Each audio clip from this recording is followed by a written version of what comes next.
lighting for the rest of the year. I will give you my ball. Singular ball.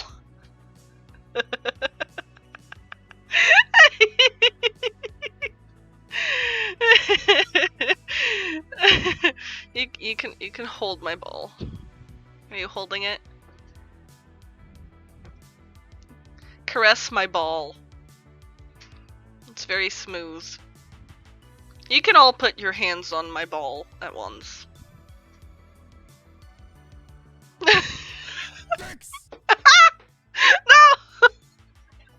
Number 4! Everything works today. Chat works today. The alerts work today. Thank you for the bets, number 4. Fucking Cloudbot doesn't work. Hold on. Clearly. Cloudbot is like, you know what? When everything else works, I'm just gonna stop. I'm just gonna stop. I'm not gonna. Is it on? Like, let's see. Let's see. It's probably off. It's off! Why is— Oh, now you turn on, huh? Now that I look at you, you turn on. You fucking bitch. It should work. Let me... It's so hard to type. Now it works. All I had to do was look at it. All I had to do was look at it. Ah,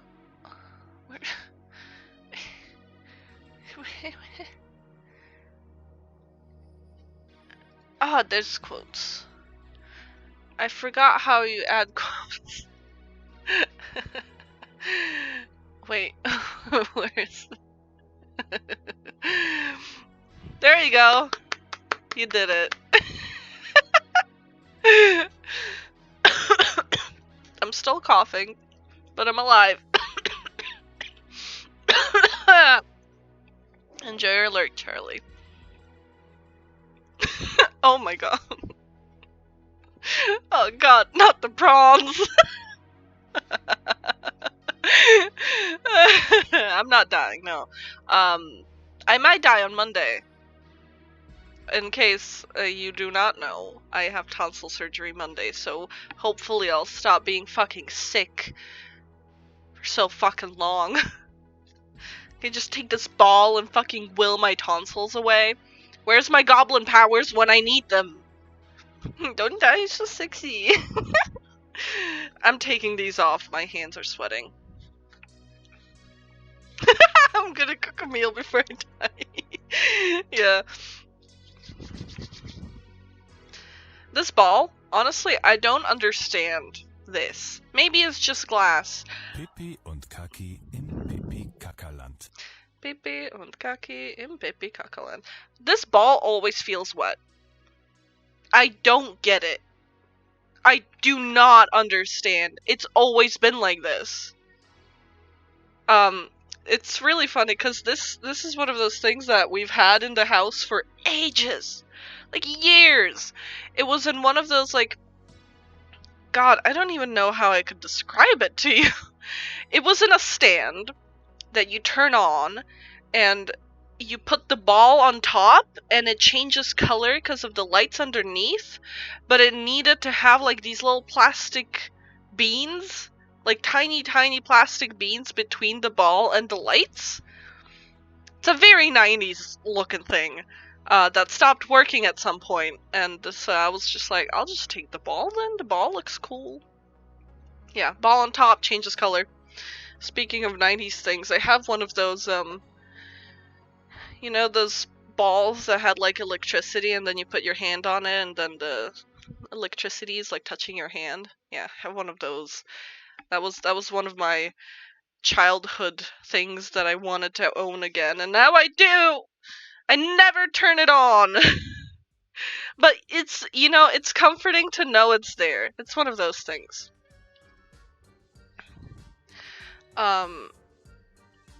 Everything is working today. I'm alarmed? I was about to say alarmed. No, I'm amazed. Where the fuck do I put my phone? Okay. I'll have to put on my glasses at some point, but for now, we can look at this makeup with no obstruction in sight. This was fun to do. This was honestly really fun to do. And fairly easy, honestly, because it's all eyeshadow. Hi.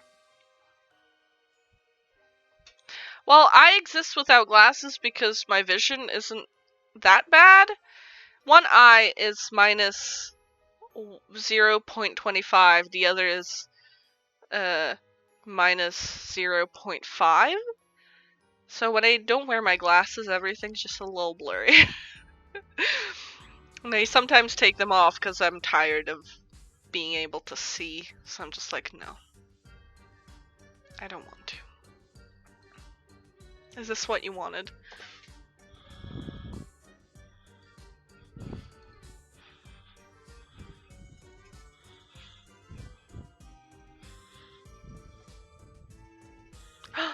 Wide bird.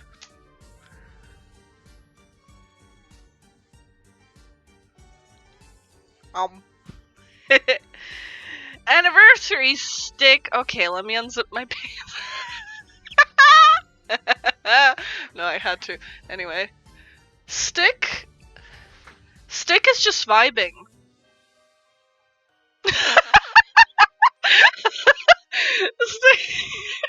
Stick is just vibing. Honestly, it hasn't done anything for months.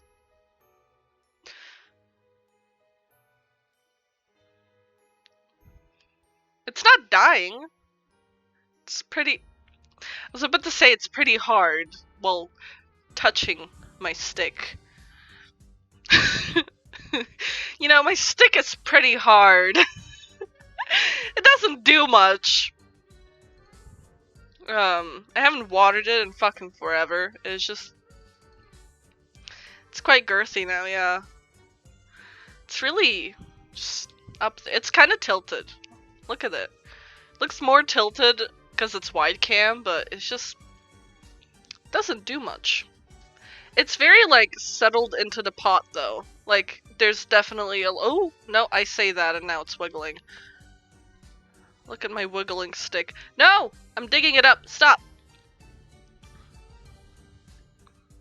I'm gonna put it back. I'm gonna quit jerking my stick. I'm gonna leave my stick alone. Hi. Hi. Okay, now. I have questions. Would people rather... Would people rather... Wait. Would people rather... we play some community... Hi! What a frame to come to! Would you rather... suck my no. Would you rather...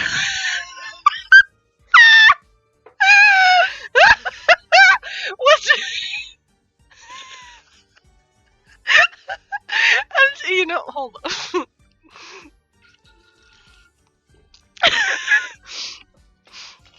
Listen, you've all already touched my ball. What's the next step? After caressing the ball. Anyway. Okay, here you go, Goblin. From one Goblin King to another. Touch my ball. I have been on screen for like 10 minutes. This is horrible. Well, it's wet. I'm just alarmed. This is maybe Goblin can tell us why it's the way it is, because it's constantly like moist feeling. Anyway,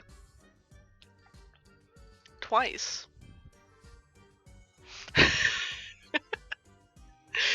Anyway, should we play some community games? Or I downloaded fucking hell. I downloaded Dream Daddy. With other games, but you know, Dream Daddy. Should we Should, should I just play Dream Daddy? Wow.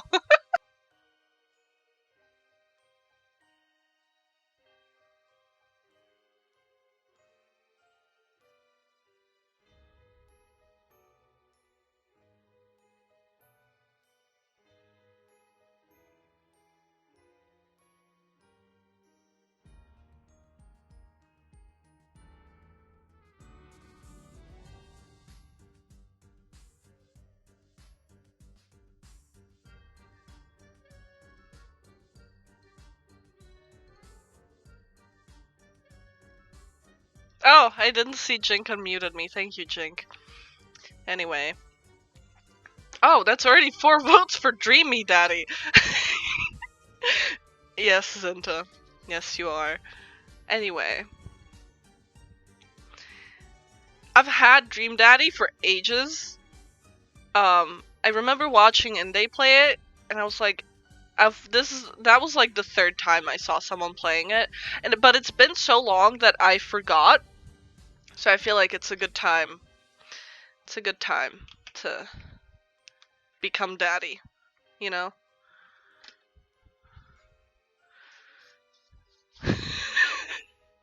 You already have, Frith. You've already seen my moist ball and stick.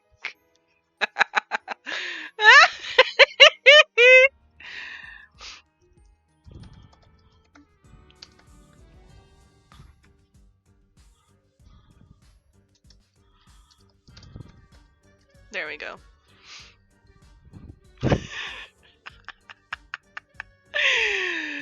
Yeah, we can play Dream Daddy and make our Dream Daddy, or just the absolute most horrific thing you've ever seen.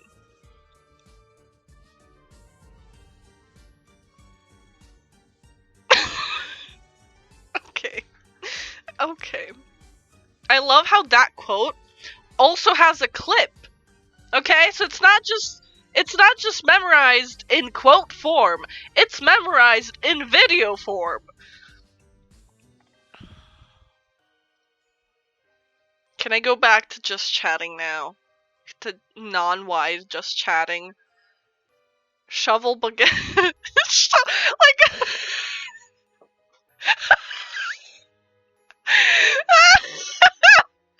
just like 5 baguettes at a time, just shovel them in.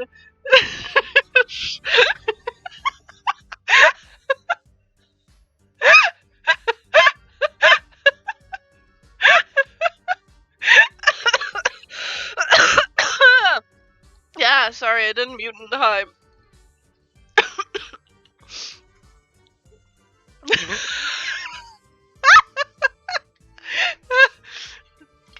Me when I baguette. I can't turn it upside down because I'll spill it, but you know what I mean.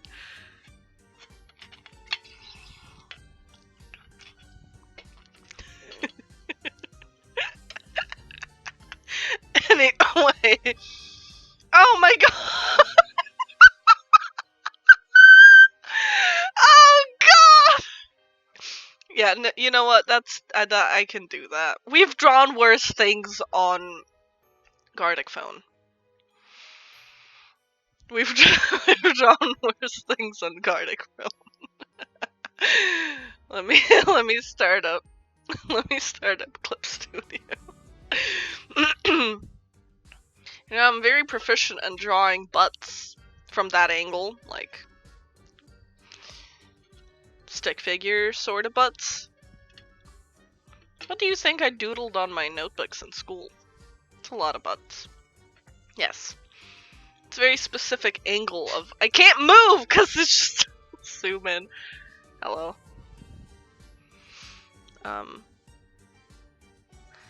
Let me go here. Oh. Where is it? There it is. There it is. We're just gonna I had to move it when I streamed yesterday because it was broken. But here we are. Do I do private butt work? I mean, you know. We met up in person.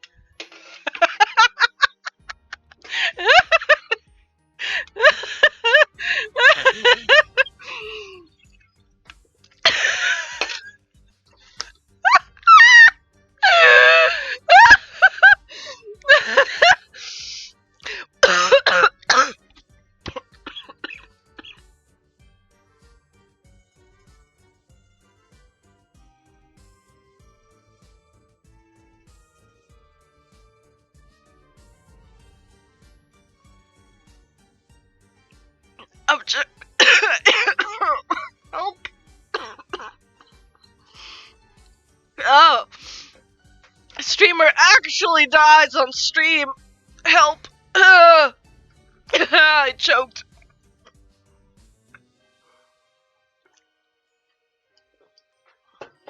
Can't have tonsil surgery if I die right now.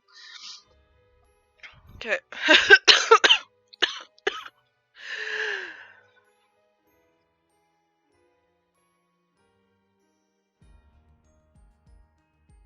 Jesus Christ! Oh, that killed me. Hi, Zane. You know what? Maybe I choked because I was gonna say something horrible. Maybe I choked for a reason, you know. The world was like, no, you're not saying that. Which was after I mentioned no, Goblin, I wasn't gonna be mean to you. I was just gonna yell that we did anal.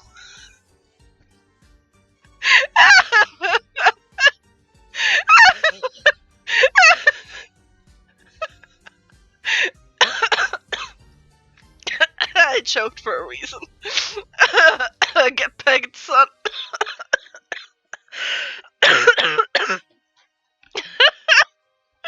Oh god! Help.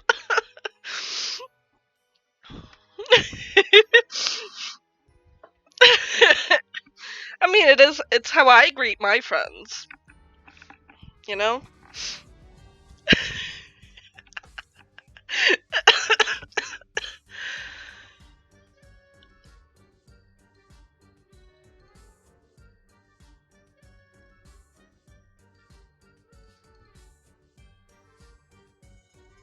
Oh god. This is not good for me. Because I also have a binder on.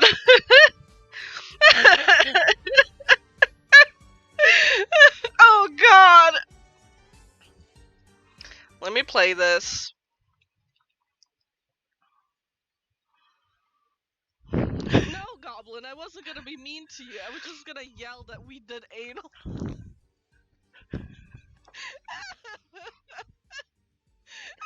No, Goblin, Yep.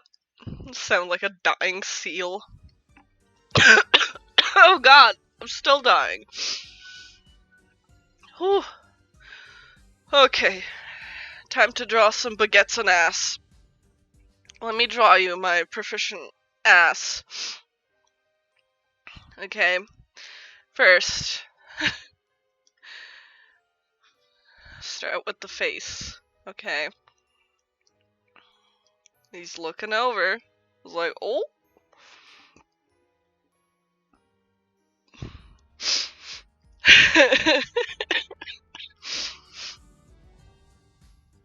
He's like, oh. We're not at the ass yet, okay? But.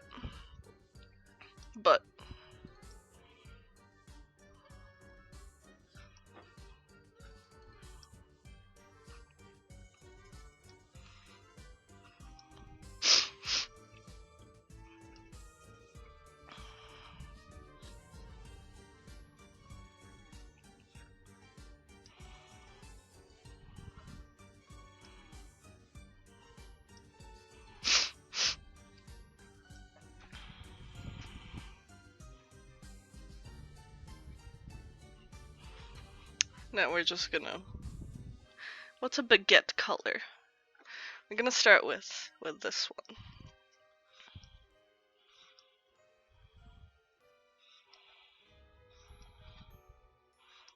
It looks like violent diarrhea. idea, but okay.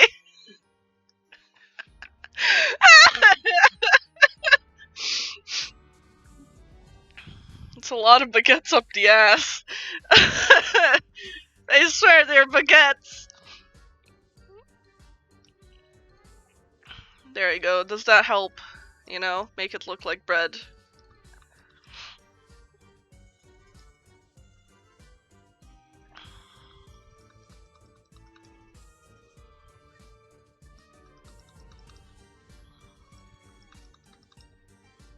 Is that better?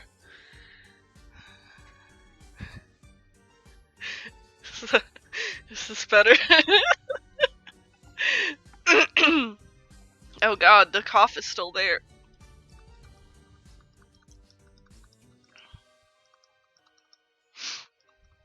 Anyway.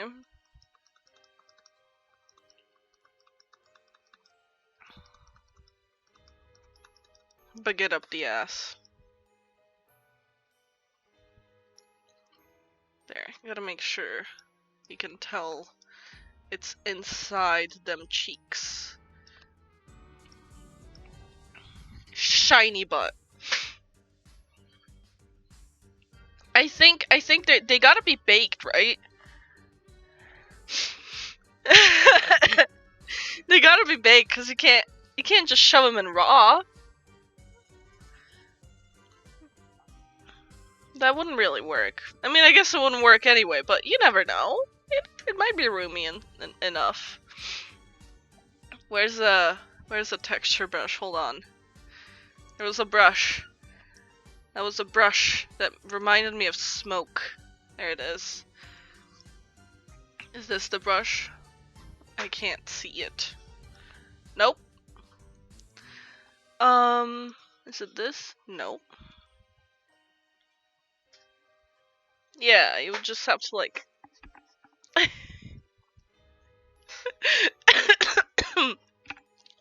oh god, help. No.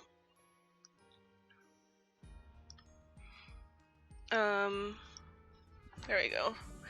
That's a nice little... They're steaming hot.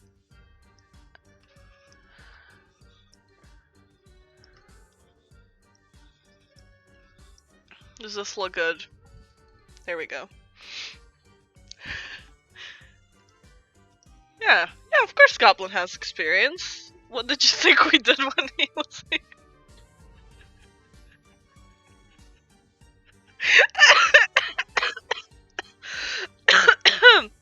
You know, Croatia has a lot of bakeries around.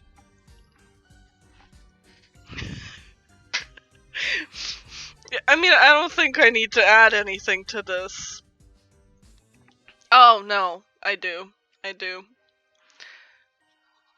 No? A better brush. There we go. Yes. Ooh.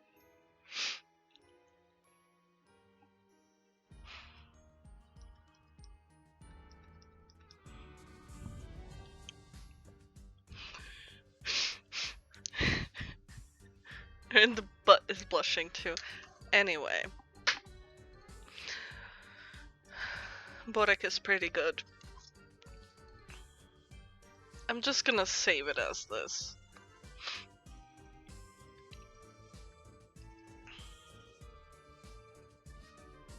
I had a stream art folder. I don't know where it is. Is it this?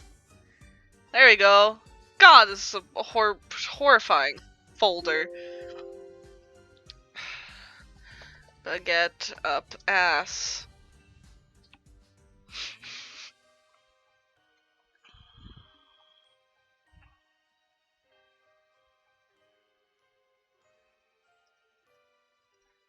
I've been streaming for 40 minutes and this is what I've achieved. You know what? This is fine.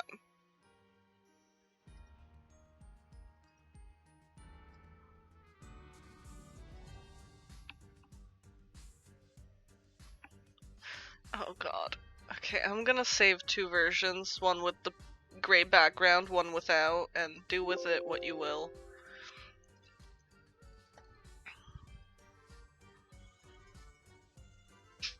Is it gonna... Fine, I'll remove it. Jeez.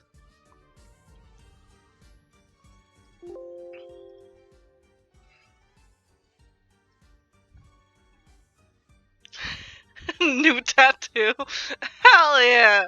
You put it on the ass, and the tattoo artist puts a baguette in your butt to take a photo of this tattoo. That's the ultimate one. The ultimate tattoo post. Anyway. Hi. I'm gonna go post it into art.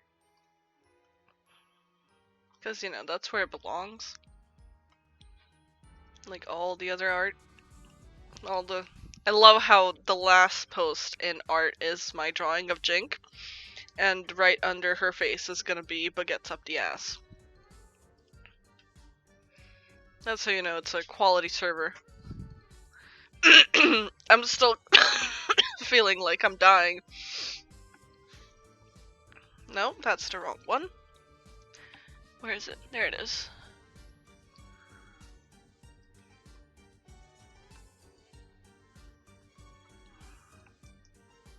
There we go.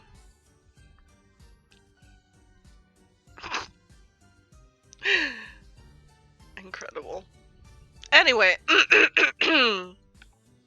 it is time for Dream Daddy.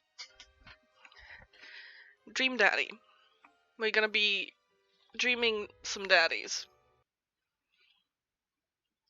I'm gonna close this. Should I? Oh my god. I extended Streamlabs on both of my screens. That was horrifying. Should we? Okay. Should I make the daddy? Or should we all collectively decide what the daddy looks like?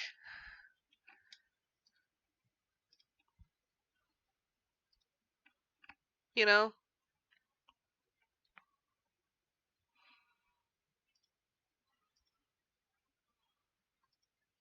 I'm not sure. Is it gonna capture? My dream daddy? Oh man.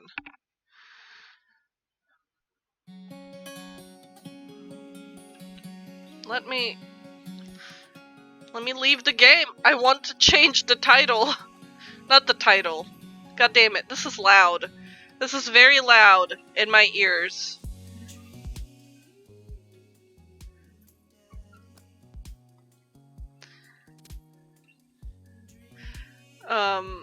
Let me change the game.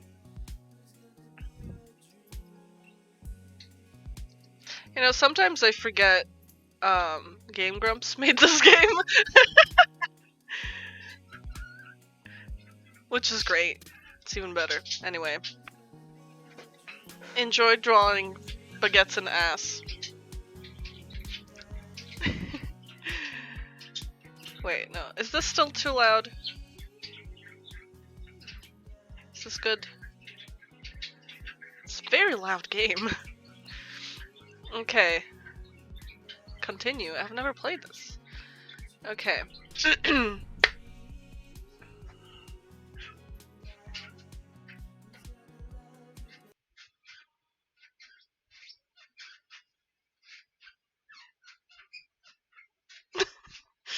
Please don't break, game. I would like you to not break. Oh no. Oh, thank fucking God. Jesus. It scared the hell out of me. Oh, you know what time it is? Oh!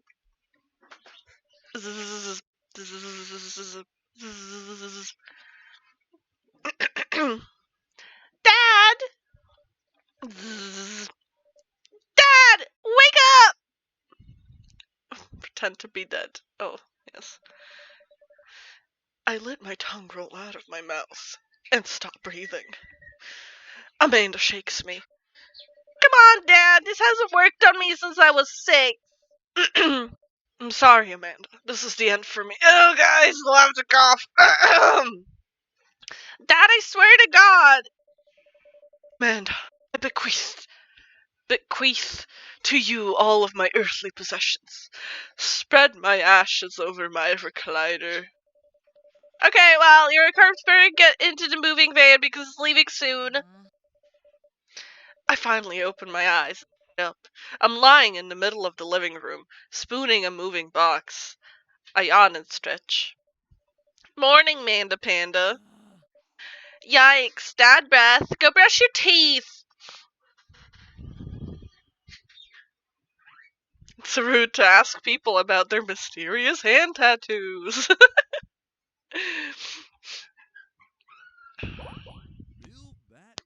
Oh, Jesus Christ. Okay.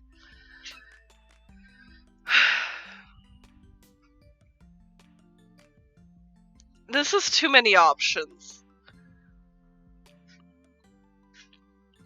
This is horrifying. This is Mr. Clean. I'm gonna need someone's help on this.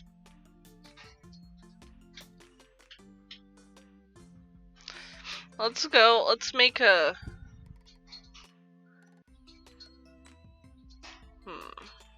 Oh my god, a crop top? Yes. We're gonna make a dad.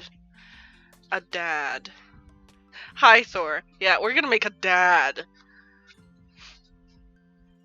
Okay, pale, because I too am pale. Shadow? Oh, the beard? No, I don't like that.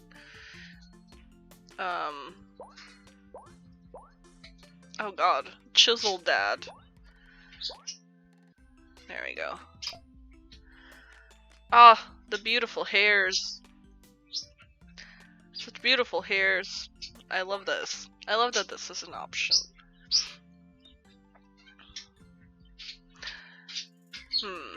Wait, no. Hold on.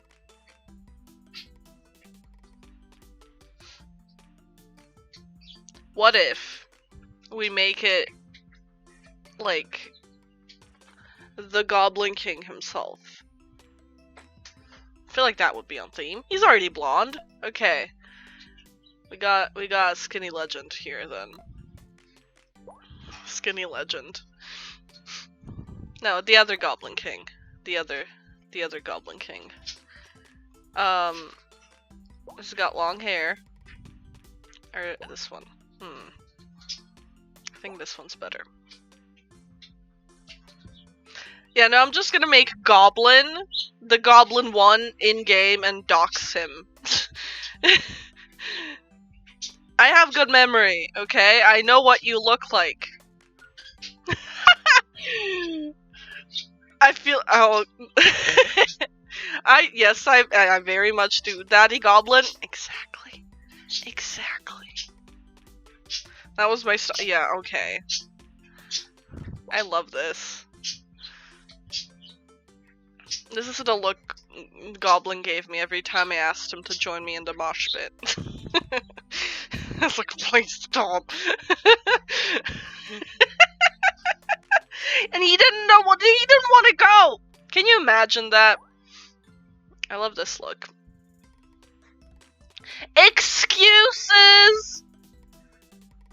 Excuses! Listen, if my ass survived, you'd be fine. Unbelievable. Can you believe it?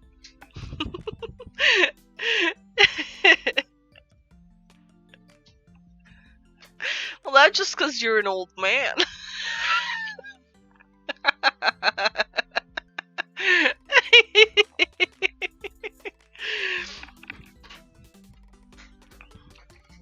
I'm just gonna make the dad.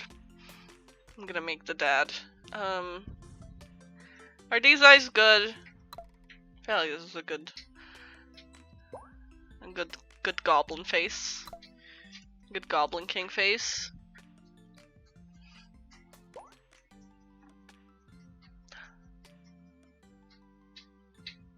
Oh my god, I'm gonna pee out of my asshole. Why? Because I have diarrhea. I'm deleting you, Dream Daddy. 10%, 35%, 60%, 99% error. Error. Dream Daddies are irreplicable.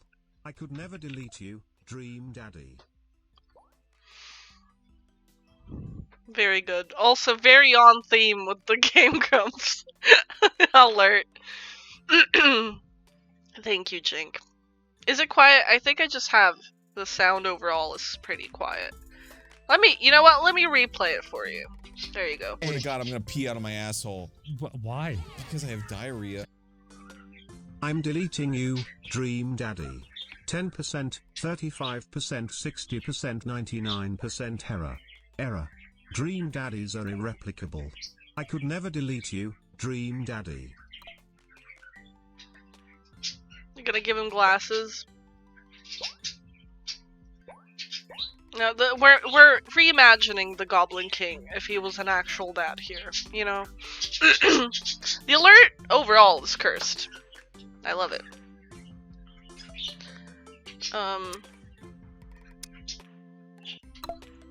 I feel like he'd have piercings, right? A non-binary icon. Of course he's gonna have piercings. There we go. That's good.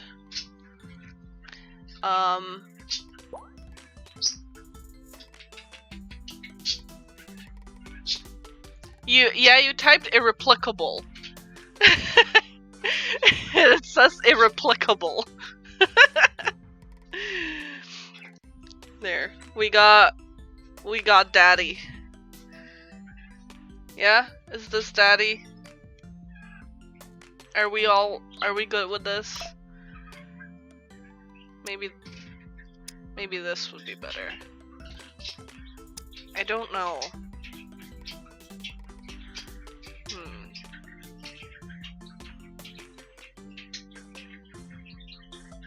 The clothes, definitely. This is yes. You know what? Yes.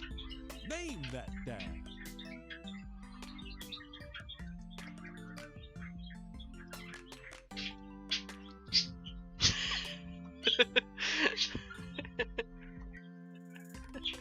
Be that dad.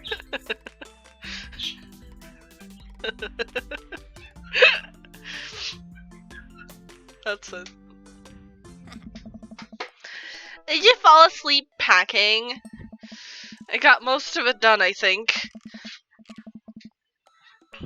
Searching around the room, it looks like I did a pretty good job. Every box is sealed, except for one. Wait, straggler. What's in it?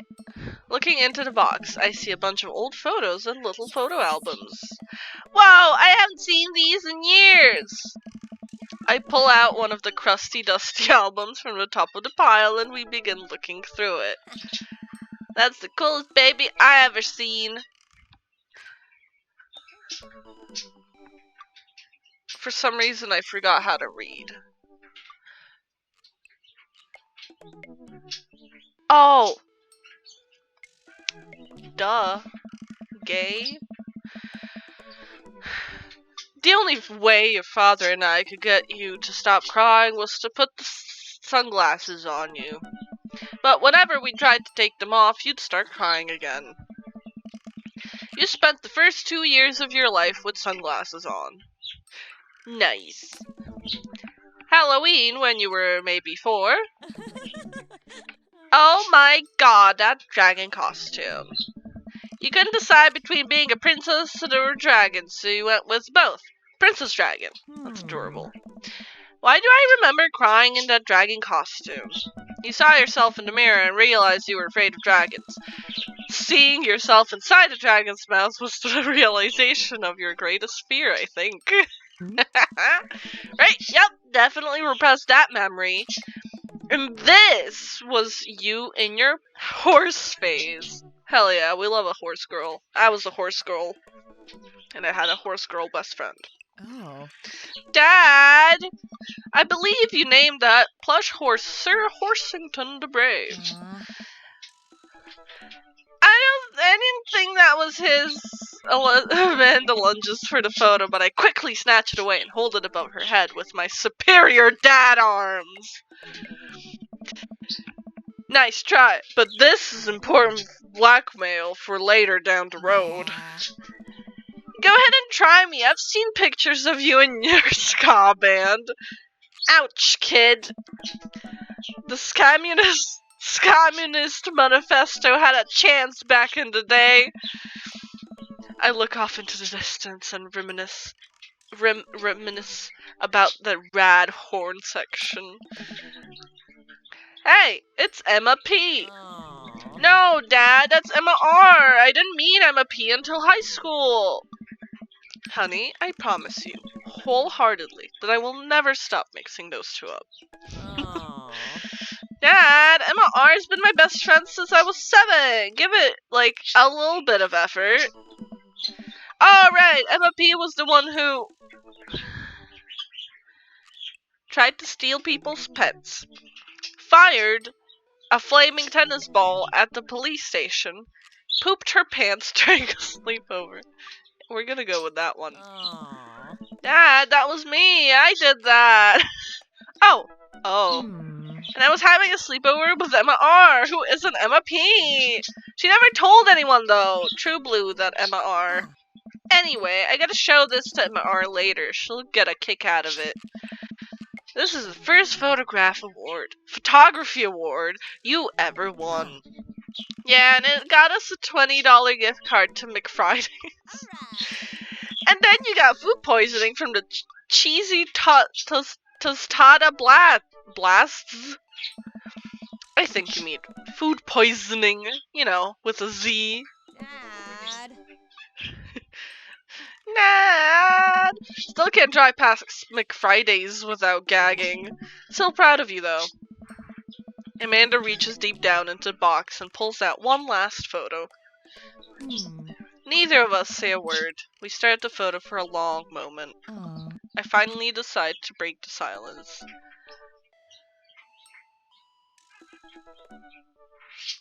I mean...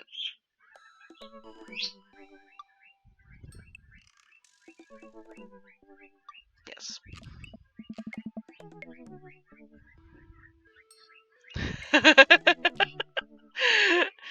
It's kind of a funny story. We got into a car accident right there in the hospital parking lot. It wasn't anything big, just a fender bender. But of course I was freaking out, and the little old lady who crashed into us was freaking out. And I didn't know what to do. But your father, oh man. He holds my hand and looks me directly in the eyes. The calmest I've ever seen him, he says, "It's okay. It's all gonna be okay." He was right, you know. I stare at the picture for longer. Maybe too long. I miss him. I can't even imagine what it must be like for Amanda. She pats me on the back. Come on, Pops, we gotta finish packing. The moving van won't wait forever. You're right. Oh. Cute. Okay. Amanda and I pile into the car and take one last look at the old house. So many memories here. Hard to believe your father and I bought this place almost 20 years ago. Hey, remember when I shattered the front window playing catch? You always had very strong arms. Hey, remember when I shattered the other window pretending to be a robot who breaks windows? You're a very imaginative child. Wait, I should move my face. Where is it?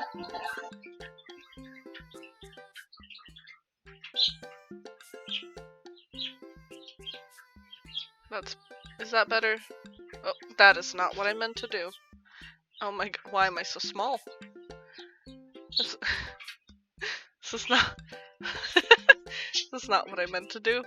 Oh no. Oh no. Oh no, I cannot reverse. Shit. Please. Please. Oh my god. Okay, you know what?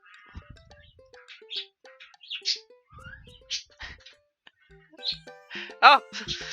Way too large. Wait, you know what? No, hold. Ah! Ah! Just. Hold on. I am capable of things.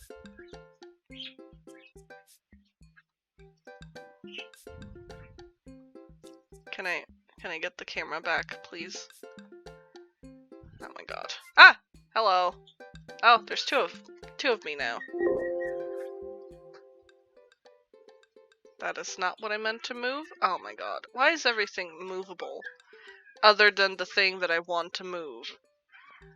Fuck's sake. Again. Ah! No! I'm not capable of this. There we go. Is my face too small now? Is that a good size face?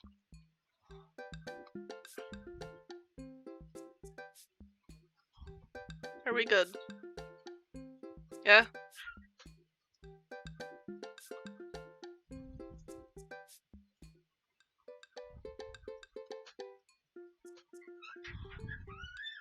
Okay. You were a very imaginative child. Hey, remember when I broke the wind back when we were playing? I don't know if the other dad's dead. I don't know if that ever gets cleared up. We get it, Amanda. You break stuff. And there will be plenty more stuff for me to break in the new place. Memories to make and stuff to break. You ready? We sit in silence for a moment. I watch my daughter grow up in this house. I watched my daughter grow up in this house, and it will forever hold a place in my heart, but it stings a little to leave it behind. I'm ready. The moving van. I keep saying van. What's wrong with me? The moving van begins to pull away, and I get the car into position to follow it. I watch our old house, disappear in the rearview mirror. So what? So sell me on our cool new pad. I clear my throat and do my best cheesy announcer voice. Nestled in the beautiful scenic downtown Maple Bay, our new house features. Not only are there bedrooms for your sleeping pleasure, but couches and floor space where you can, yes, catch a wink. What a deal! I mean, if sleep weren't for the weak. You sleep more than anyone I know. I admit my faults, Pops. I keep it real. Yeah, I love some floor space. Anyway, it's also smaller than our last house. Cozier, one might argue. Good spin. Yeah, I think it's great. Won't we be closer to a lot of cool stuff that we can walk to so I don't have to waste gas? And I mean, trying to park downtown is, you know. Amanda, you know you're gonna have to learn how to parallel park at some point, right? Not gonna happen, Pops! I think someone needs to do a 3-point turn on their attitude. I don't know how to do that either. Have you met the neighbors yet? Not yet, but the neighborhood seems pretty quiet. So much room for activities. Yes. So you will have to chase down any rowdy teens off your lawn? You are the very teen you mock when you say that, honey. I'm in my last year of high school. I'm practically dust. Yeah, you're a real... Don't you dare! Senior. Dad, I know where this is going. Citizen. I'm just gonna ignore that, but I won't forget it. So what's item number 1 on the new house agenda? Well, first we'll need to forge a path through the solid wall of boxes that's blocking the living room. I still have to install the washer dryer. We need to go grocery shopping. Pops, cooler jets, we have to promise me that we're gonna take a break and explore the neighborhood. Meet all the gay dads. Okay, you're right. We'll get some gay dads done and then check the area out. We pull up to the house and step outside. The lawn is freshly mown and the for sale sign is still in the yard. Hiya! And with a swift kick from Amanda, the for sale sign is no more.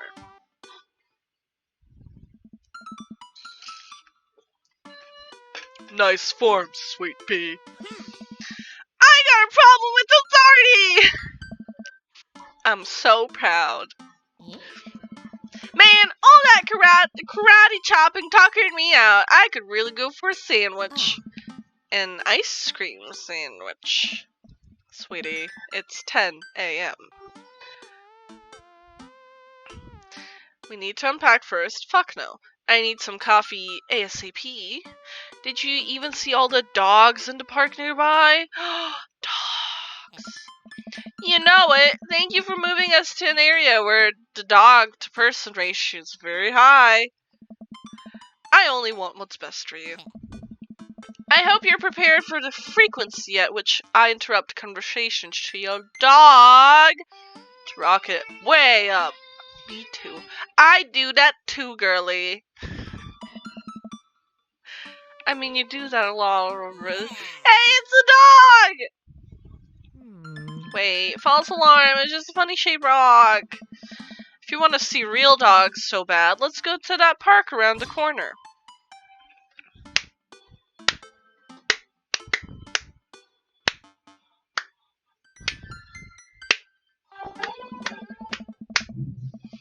Amanda and I begin a stroll through the neighborhood. I can't believe how beautiful it is outside. Kids are playing in the street. The flowers are in bloom. The faint smell of nearby barbecue drifts through the air. This place is nice. Too nice. I don't trust it. Good eye, honey. You can never be too careful. See that baby in that stroller over there? Government operative. We're on to you, baby. We walk for a while and eventually end up at the small park. Toddlers chase each other through the playground and dogs of all shapes and sizes romp through the grass. It's pretty crowded, but Amanda spots a nice empty bench. We start to make our way over to it when... Heads up! I don't know who's yelling. Ow! A frisbee suddenly hits me in the face. Woof! A corgi with a neat plaid handkerchief tied around its neck bounds up to me, wagging its tail. Hello! Arf! Arf! He runs around in a circle and nudges my leg with its nose. Oh god, this is the cutest dog. Oh! Oh! Oh, pet the dog! But where do I pet the dog? Oh! Dare we try the butt pat? Oh. Oh. Oh. Head rubs? Head rubs. Seems to love a good head rub. All smiles here. You definitely could have caught that. A guy in a Hawaiian shirt jogs over to us and takes the frisbee from me. Now that's a dad if I ever seen one. You know, frisbees are traditionally caught with your hands, not your face. Well, traditionally you're not supposed to aim for people's heads. It's a new technique. I'll catch it with my teeth next time. It's a new technique. It's like disc golf, but the goal is my face. It looks like you're winning. Oh my god, why is there was some eggplant emojis there. Ha! I'm just messing with you. I'm Brian, by the way. I'm Goblin. And this is my daughter, Amanda. I look over at Amanda only to find her sitting on the ground, rubbing the dog's tummy. Hi. Your dog's cool. Ah, old Maxwell sure loves the attention. It's great to see another father and daughter out here such a sunny day. Where's yours?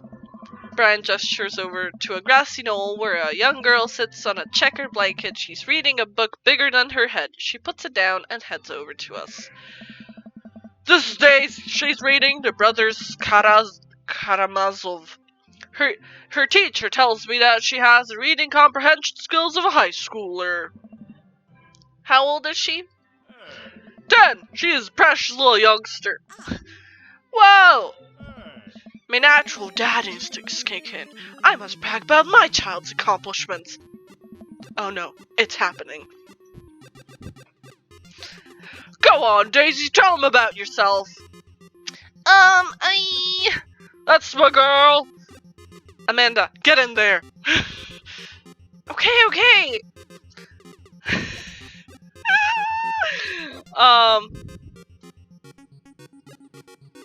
Amanda here just recently won a local photography award. Wow, congratulations. Loses 10 HP, hell yeah. Daisy actually just won a statewide poetry contest. Oh no. Oh no. What does this mean? Oh, can't switch daughter.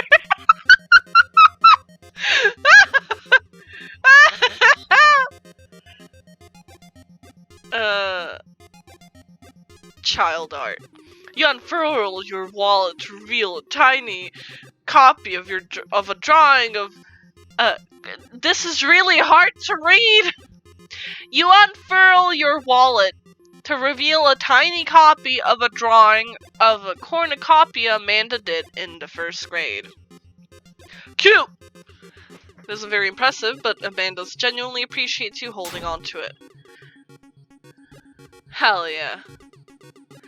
Daisy just started a weekly chess club at her elementary school computer lab. I was in a chess club when I was a child, and I quit because it was all boys, and they didn't know how to play chess. She's the president too, of course. Dang, my high school doesn't have a chess club or a computer lab.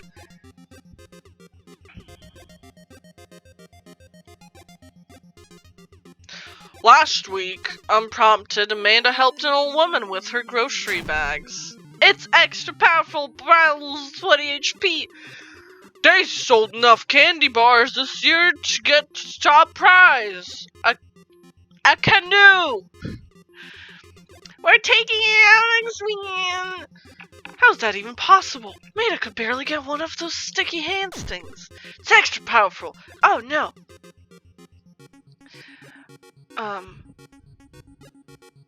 Spelling bee photo. Fumbling through your phone's browser, you managed to pull up a photo of Amanda winning her 10th grade spelling bee. Wow, congratulations, Amanda! Daisy's gonna prep for her annual spelling bee right now. Hopefully this will be her 3rd win in a row. Yikes. Oh no. Did I mention Daisy said her first word at 10 months? Daddy. Amanda's was potty. Still cute, but maybe this isn't the time to bring it up. Oh no. Oh no. Amanda's in all honor classes this semester. Oh really? I'm actually talking to Daisy's teacher about having her skip a grade. Even Amanda kind of bristles at that one. Oh no. Oh no. Oh no, he's winning. Oh no. Grade card? Oh, you pull a wrinkled copy of Amanda's last grade card out of your back pocket. Dad.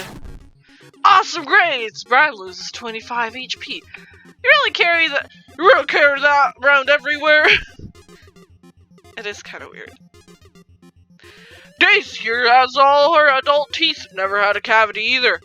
Amanda self-consciously pushes her lips together to hide her teeth. It's extra powerful. Dang, he's really got us beat. Boy, it's been such a treat getting to meet you two. Did he have to add an insult to injury by being such a gracious winner? So, I take you guys are new to the neighborhood. We just moved in. Do you live around here? Yeah, we live in the cul-de-sac down next to the coffee shop. What a coincidence, that's where we live too. Small world, yeah. Daisy and I are a little ranch-style house in the corner. I know that house. It's just like ours, but slightly bigger and better landscape. Does this guy have to outdo me at everything? What a lovely place. Well, I won't take up any more of your time. Really nice meeting you guys. You'll have to stop by at some point. Yeah, definitely. Bye. Brian and Daisy walk further into the park with Maxwell happily trotting along in tow. Do you get the feeling that he was trying to one-up us? Trying and succeeding! I can't believe that kid's only 10! What was I even doing at her age? I believe you had a bit of a thing for horses. Shame that didn't pan out. Could have majored in competitive horse studies. It's not too late to minor in horse creative writing. Too close to the truth, Dad! Let us never speak of the fantastic adventures of Sir Horsington the Brave, an epic in 7 parts by Amanda King. We laugh off the horse epic and walk around the park a bit more, enjoying the day. I know if we go to the coffee shop, we're gonna meet the coffee shop dad. So I get my hands a nice hot cup of old bean juice. I'm gonna be useless all day. See, I got some fizzy bean juice.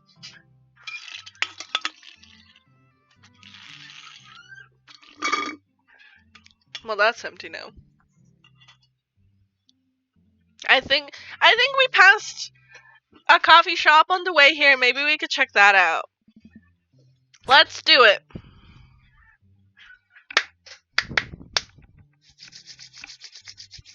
Maybe I could with this. Yeah, I don't really have to do much, do I? You know, have a complete look. Hold on. I'm gonna wear them until my hands get sweaty. I just need to make sure to keep a hand here at all times so the look is complete. There, I'm just gonna sit like this. We walk down the street to the Coffee Spoon. Cute little place on the corner. Man, it's such a convenient walking distance from our place. I mean, I guess. What's wrong? Why would I go somewhere else and drink coffee on a couch when I could just drink coffee at home on my own couch and not have to make awkward eye contact with other people? At least when I'm home, some random guy is gonna come up and sit down on the recliner next to me, and I won't feel like a little weird about it, because technically he's not sitting at my table, but he's very much within my personal zone. Oh, there's definitely hot dads inside. Dad! And what's the etiquette when you have a dirty mug? Is there a bin? Do you go set it up on the counter because you don't know where else to put it? Or do you leave it there and feel your face flush with hot shame as you consider the possibility that there is in fact a bin somewhere, just out of sight, and now you're that jerk who left that mug? Dad, are you just afraid to meet new people? Yes, Amanda! Yes, I am! We walk inside. Hot dad alert! Hot dad alert! Hot dad alert! The inside of the coffee shop is incredibly warm and inviting.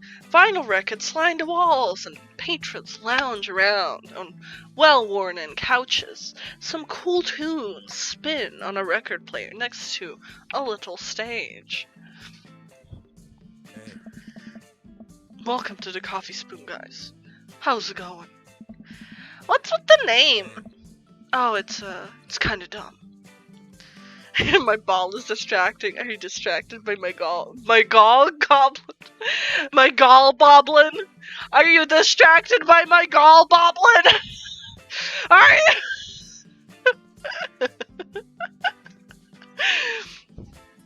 Oh, it's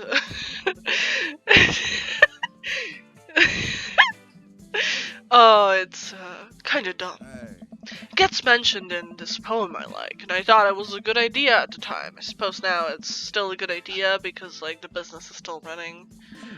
But people ask me that question all the time, and I give them the same answer every time, and now I'm standing here rambling, and I'm sure we're all getting more and more uncomfortable the more I keep talking, but man, we're in it now, and I can't stop.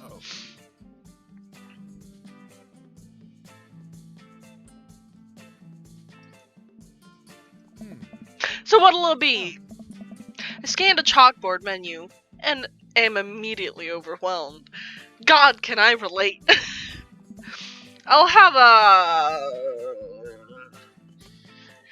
Godspeed, you black coffee! Iced Tegan and Sarah. Chai Antwoord. Iced Tegan and Sarah. Oh, you like that one. Oh, good choice. I don't get it. Oh, it's a pun. Tegan and Sarah, this really awesome Canadian indie band formed in 1995. They were nominated for a Grammy in 2013 and are known for being masters of not only pop hits, but meaningful lyricism. Bye, Goblin. I'm doing this thing again. But coming right up for you I'll have a macchiato de Marco, please. Coming right up. Do you want in a small, medium, or a biggie smalls? Goblin has balls! You heard him! When you write just Pokecatch, it tries to use the regular Pokeball, so you have to specify. Yeah, you have to specify. I'm pretty sure, at least. Medium. Wait, is Biggie Smalls big or small? I should change that, shouldn't I? Matt sets to making our drinks, and Amanda and I take a seat on one of the couches. No, Frizz, I only have one ball. Only one. It's hurting my hand holding it, but, you know, what else am I supposed to do with it? Put it down? I don't think so!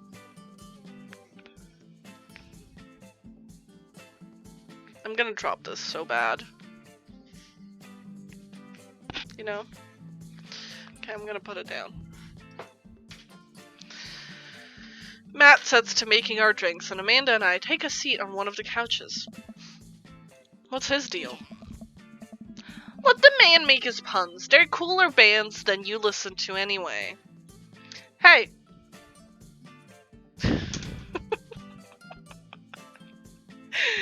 Hey! Ska was cool ones! This couch is actually pretty comfy. Maybe not comfier than our couch, but it's alright. Good lumbar support. You sink right into it. Okay, it's comfier than our couch. Amanda nudges me. This place is right next to our house, and that guy seems not only cool, but also just uncomfortable with talking to other people as you are. You should totally become friends with him. Definitely just friends. Definitely don't want him as my dad. I don't know. Come on, what do we say about meeting new people? Meeting some hot dads. He's a hot dad. Can't meet new people if I always stay inside, and also don't go outside, and also don't talk to people. God! He is me. See, we're making progress. Matt sets her drinks down on her table, and I have a sip. The iced tea Vera is delicious. Hi, we're new in the neighborhood. I'm Amanda. This is my dad, Goblin. Oh, right on. Pleased to meet you both. You ought to come by when my daughter's hanging around the shop. You two might get along. Yeah, I'm sure we'll maybe come in from time to time. Amanda kicks my leg from under the table. I'm sure we'll be in here a lot. You know what? Let me grab you guys' opinion on something. Matt goes into the back and comes out with a fresh plate of baguettes to shove up your ass!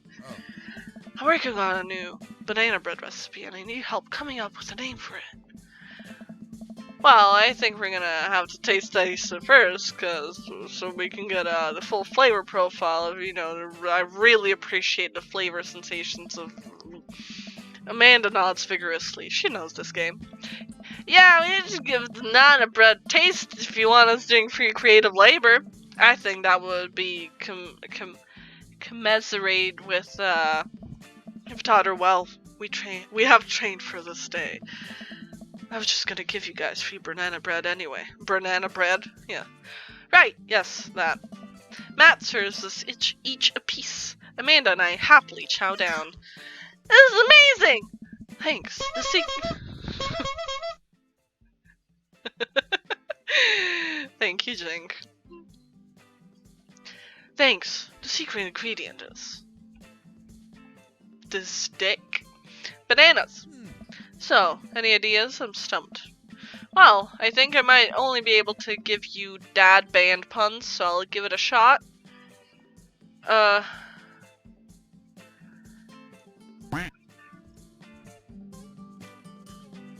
Quack. Banana bread Kennedys. Grateful banana bread. Right said banana bread. I like that one. I don't know what that reference is, but... Oh, he liked that one. Like, right said Fred, but now it's about banana bread. I think the youngsters would like it, despise... I think the youngsters would like it, despise not getting it. That actually has a nice ring to it. Nice ring to it. I can speech. Really? Oh. Yeah. Right said banana bread. Strong decisions. That's art, baby. Let me shove this baguette up your ass. Oh. I wanted to say baby because I thought it would sound cool, but once I said it, I realized it just doesn't sound good coming out of my mouth. Maybe I should just leave saying baby to the professionals. Like, leaving to the professionals the fact that, I want some baguettes up my ass. Hey. Enjoy your coffee! Thanks, baby! See? Sounded good when you said it. Oh! Angry man. Crossed away. Man catches my eye. He sits by himself, brooding over a cup of coffee. Our eyes meet, just for a moment. Brooding man. I hastily look away, hoping he didn't catch me staring. Who is that? Those are the Cullens. That's Edward Cullen. He's just sitting like, oh. I can't. We finish our drinks and head out. Thanks for stopping in. Take care. Okay, now that we're full of caffeine, where to? Get back to unpacking. Got a lot on my plate right now. Did you know that moving is one of the biggest sources of stress for adults? Is that right behind the constant fear that you smell bad and everyone's too polite to tell you? Probably. Do I smell bad? Amanda gives me a whiff. You're fine, Pops. Let's go home.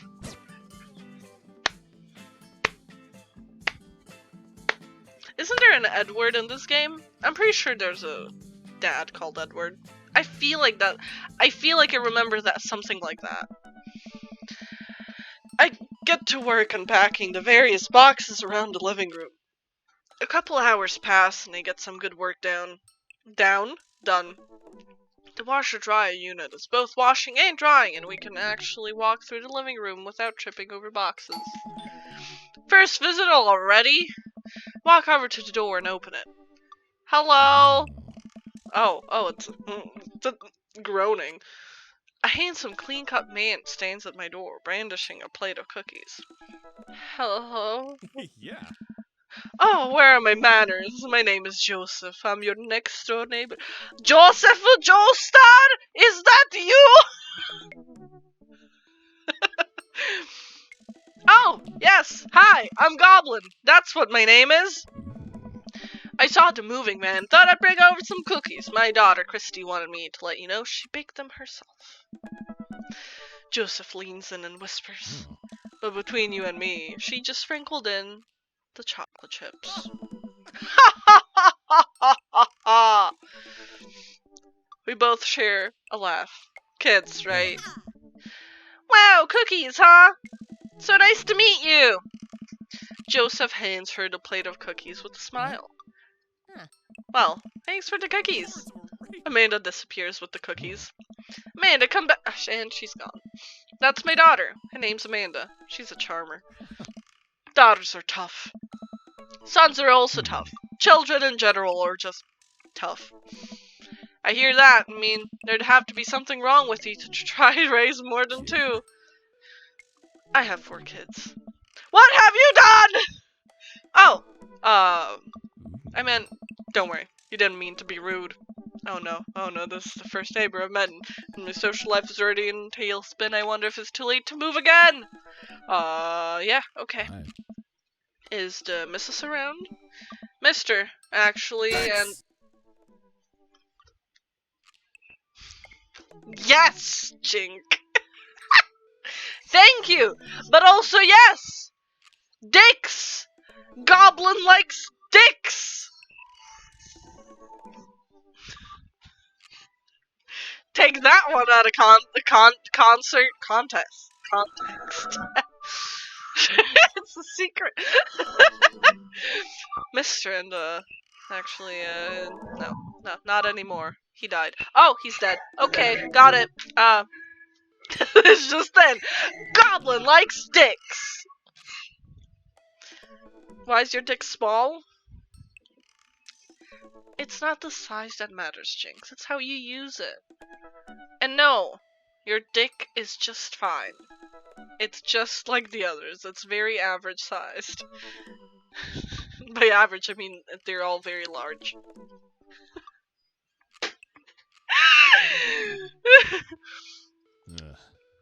Ugh. What is that sound? What is that sound? You don't make that sound when someone tells you their spouse died? Ugh. Oh. Ugh. This is the dad sounds. He's getting out from a chair. Ugh. I'm sorry for your loss. No, it's all. Oh God. Pipi und Kaki im Pipi-Kackerland. Pipi und Kacke im Pipi-Kackerland. Thank you. Thank you. No, it's alright. Oh, this is uncomfortable. We stand here quietly for a moment, actually acutely aware of how awkward we both made things. Sorry, can you close the door real quick? I look at Joseph quizzically, but comply. After a second, I hear a knock on the door. Opening it, I see Joseph standing there with a huge smile. Hey, I'm your new neighbor, Joseph. I promise not to talk about your dead spouse this time. I'm traveling about for a cute cul-de-sac, and I'd love for you to come by and meet the rest of the neighbors in our community. What do you say, pal? That sounds great. My daughter Amanda and I would love to stop by. Also, 4 kids is perfectly amount of children to have. We shake hands to seal the deal. Well, neighbor, see you at 3 p.m. sharp on Saturday. Sure thing, neighbor. Joseph Stop right there, criminal scum! Nobody breaks the law on my watch! Just as he started walking away. Stop right there, critical stuff! I cannot talk! I cannot talk for the life of me! Thank you, Thor.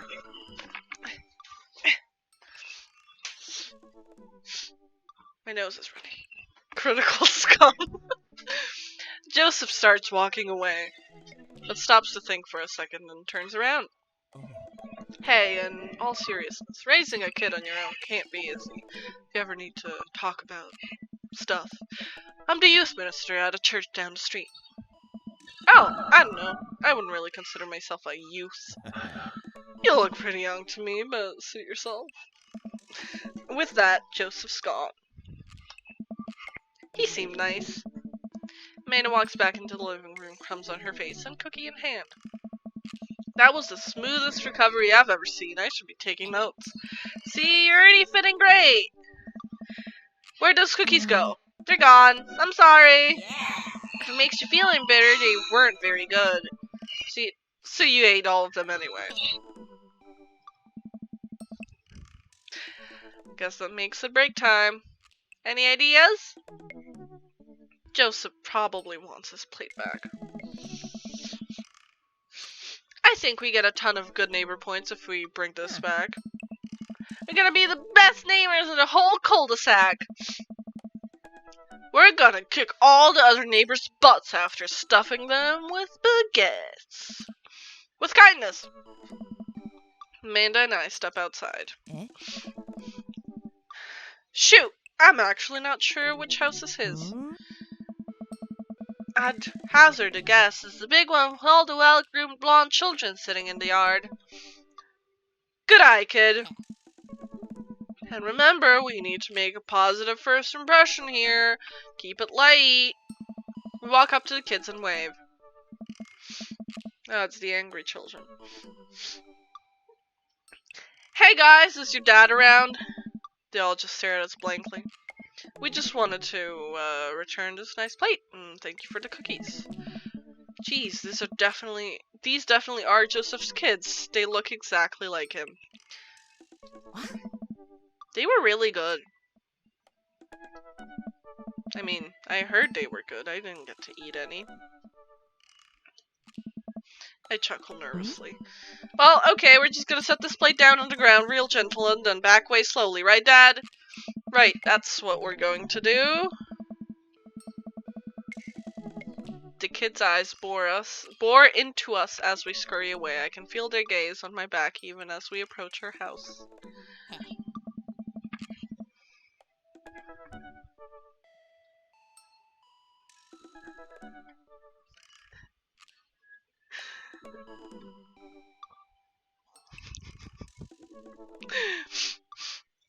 I need something to get my mind off of those carbon copy kids. I need to rest my eyes. You've been awake for what, 3 hours? And that's 3 hours too many. Throw him down a well, exactly.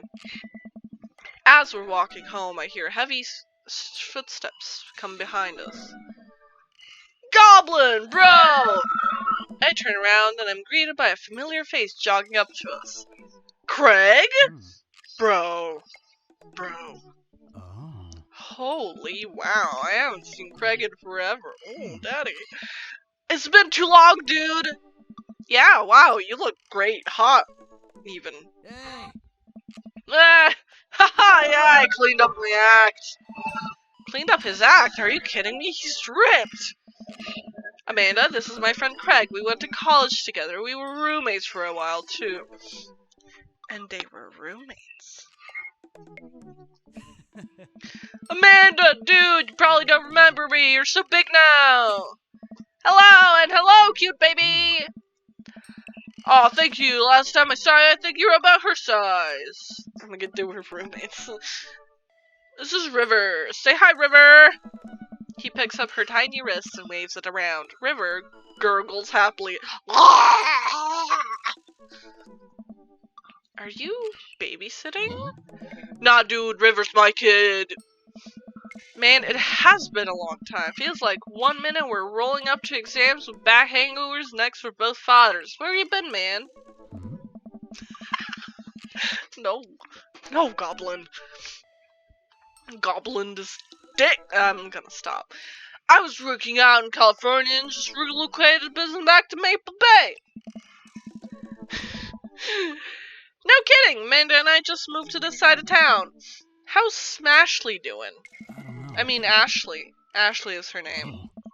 She actually still goes by Smashly, and we got divorced last year. Wanna be roommates again? Oh, dude, I'm so sorry. Oh. It's all news. We take turns, take care of River and the twins. It's all copacetic. Twins? You have 3 kids? Ain't life something, bro, right? Keg Stand Craig is a father of 3! Keg Stand Craig? Oh. Oh, yeah, it was my old college nickname. Gotta be because he did a lot of keg stands. Nice. Isn't that the thing where you do a headstand in a keg, then drink from the keg? Huh. Right. He was very good at it. Hmm. Ah, bro, I had to be that guy, but in the middle of my daily jog, and I really gotta keep up my heart rate. Brought River along for, resistance training. You jog daily? I jog yearly.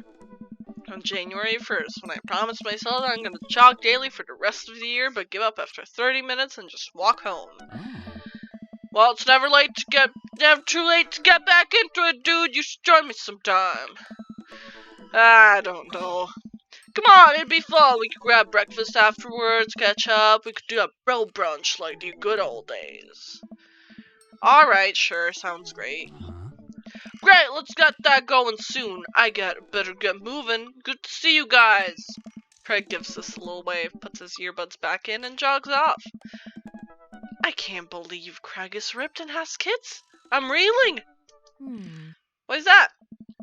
The Craig I knew is not fit to be responsible for any living thing, including and especially himself. One time I watched him drink an entire jar of marinara sauce for dinner. Amanda, he opened up a new jar of marinara sauce and then he drank it like it was a thing normal people do. It was unholy. Then I asked him what the hell he was doing, and he said, and I quote, "It's basically a smoothie, bro." I mean, technically, he's not wrong. He jogs! He was jogging! He's like a totally different person! Anyway, we better get home. I'll have plenty of time to reflect on how old I feel later. Amanda and I flop down onto the couch. Amanda has to shove some empty boxes out the way before she can sit. Too bad we're gonna be putting stuff right back into these boxes in a few months. No, don't say that. Oh, Dad, it's gonna be okay. I'll be fine. I know. It's just you're my little girl. It's gonna be weird not having you around. I'll come visit and I'll text you every day and I'll take lots of pictures. I mean, obviously, I'm a photography major. You promise? Guys, are you gonna be okay by your lonesome? Oh, come on, I'll be fine. I'll get a dog or something. A dog? Forget art school, I'll stay for the dog. Is that what it's gonna take? Medium-sized dog, handkerchief around an egg. I get to name it. That's what it'll cost me to give up on my dreams. I'm a woman of simple wants and needs. Well, a dog is a lot cheaper than college. Suddenly, a pile of envelopes slides through the mail slot. Speaking of college, Amanda darts over to the envelopes and shuffles through them. She pulls... Yes? What you yelling for, bird? Amanda darts over to the envelopes and shuffles through them. She pulls out one, throws the rest back onto the floor. This is from McGovern College of Art and Design! Open it! But I'm scared! It's just an envelope. Yeah, it's still like my entire future. No big deal. She takes a deep breath and rips the letter open with her teeth. We have a letter opener, but okay. I hold my breath while Amanda's eyes dart back and forth, scanning the letter. What does it say? The admission committee has reviewed your application, blah blah blah. Her face drops. Regret to inform you that you are unable to offer you admission to McGovern College of Art and Design. Amanda throws the letter on the coffee table. Oh, sweetie. It's okay, I kinda saw it come in. I knew I shouldn't have put that experimental stuff in my portfolio. Their admissions officer told me they just want to see portraits or whatever. I pull Amanda in for a big hug. You're an amazing photographer. I know how much work you put into your portfolio. Some other school is gonna want to snatch you up for sure.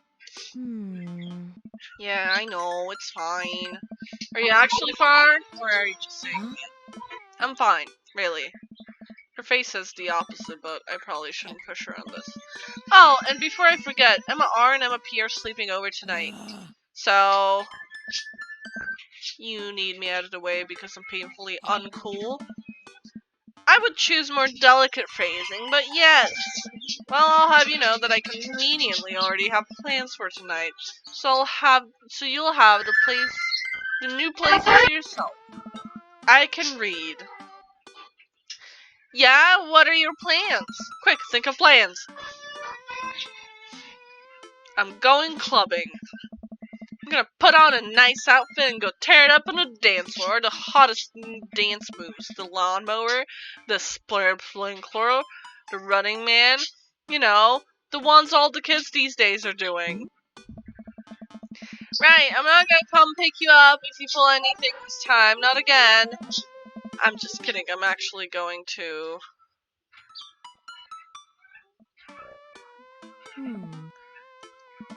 You know, the game, the one that's on tonight. The game on TV. It's somewhere other than here.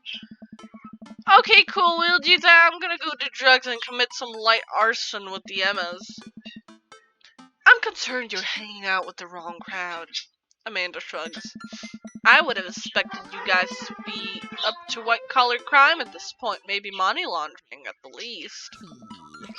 I'm a street rat, Pops. You're kidding about doing drugs and crime, right? Yes, Dad. Just making sure. I give her a pat on the head. Have fun with your sports. You're being sarcastic. No, making fun of sports is played out. Alright then. I do some light cleaning around the room and decide to clear out right before Amanda's friends arrive. Before I leave, Amanda stops me. Hey, don't forget you have that meeting with my English teacher tomorrow. Alright, Mr. Vega. Yep, totally remembered. I'll be there.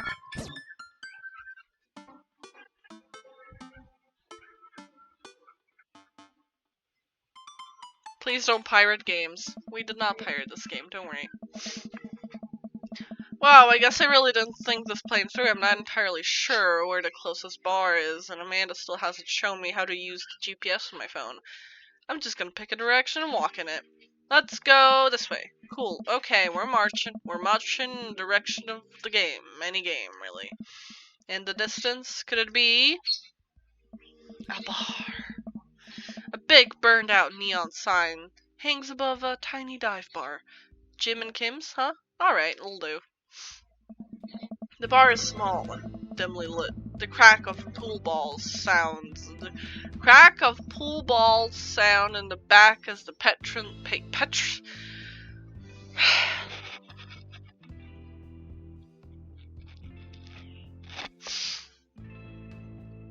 The bar is small and dimly lit. The crack of pool balls sounds in the back as patrons laugh and joke.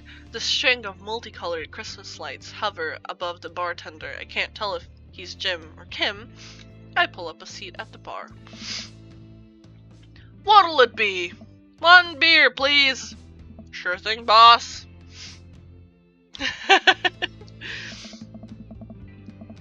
The bartender slides me an ice cold beer. I take a sip and enjoy the refreshing taste. Say, are you Jim or Kim? I'm Neil. Oh. I awkwardly turn my attention to the game, which is playing on one of the TVs on the wall. As luck would have it, my team of preference is not only playing, but is currently in the lead, which is always a good thing. The brightly colored mascot, which is some kind of animal, does cartwheels. I silently cheer for on my favorite team, hoping that I don't get into any confrontational arguments with a fan of the opposing team. Several people at this bar are wearing the distinctive colors of the team I dislike, although I believe from their demeanor that, like me, the passion for their team is all in good fun. Hey. A middle-aged woman holding a nearly empty wine glass slides up to the bar and sits uncomfortably close to me. Hey, sailor. Oh, hello. Ah. Good to see fresh meat in here. I'm Mary. I come here often. Oh no, I actually just moved into this part of town. I'm Goblin, by the way. Ah. Are you watching the game? Yeah, my preferred team is in the lead. If they keep this up, they'll win the game with ease. Oh. Oh, I love that team. I also love that game. I love someone who knows their way around the balls.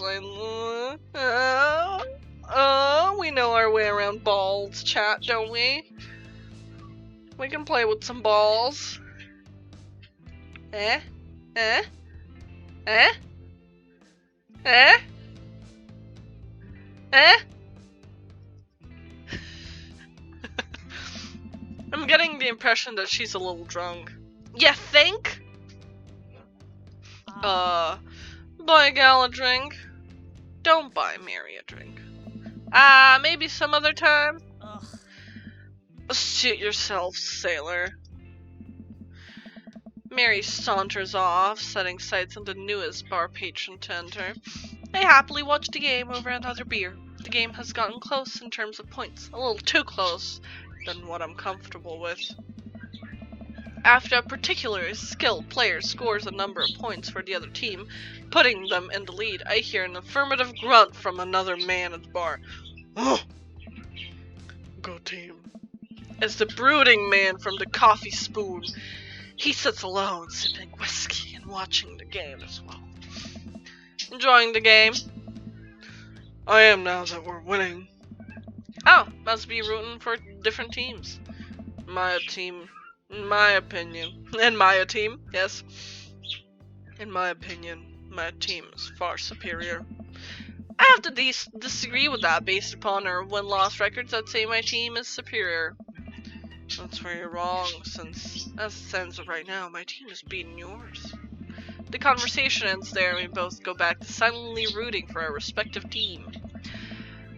The game is close, with both sides playing their hardest to win, but in the end, my team prevails. Quiet cheers ripple through the bar. I raise a respectful glass at the man drinking whiskey. He raises his in response. An unspoken truce is formed between us based on our mutual love for the game. He motions to the bartender, who pours 2 glasses of whiskey. The man slides one over to me. The name's Robert. Thanks. I'm Goblin. You must be new here. Mary already hit on you? Yeah. Robert chuckles. Oh. She's a peach. Well, you picked the best bar in town. As slimy as it is, you'll never find a better spot than Chim's and Kim's. Is there actually a Jim or a Kim that runs this place? No, that'd be Neil. Neil waves from across the bar. Good guy, Neil. Not enough Neils in this world. Okay. You a whiskey fella or a beer fella? Beer, but I'll drink most things. You like shots? Oh, sure. What are, oh, shots fired. I don't like them. Well, we did say we like anything, so I like shots. Thank you. Robert nods to Neil, who serves up 2 shots of whiskey. Hands one to me. Here's to your health. We take the shots. Whiskey burns going down, but I try my hardest to look tough. Wait, I think this is what making a friend is. Okay, Goblin, this guy's out of my friend league, but I think if I play my cards right, we'll be pals in no time. Compliment his cool leather jacket. Compliment his rugged good looks. Or compliment his hand tattoo. I'm gonna compliment his rugged good looks. Your face is good.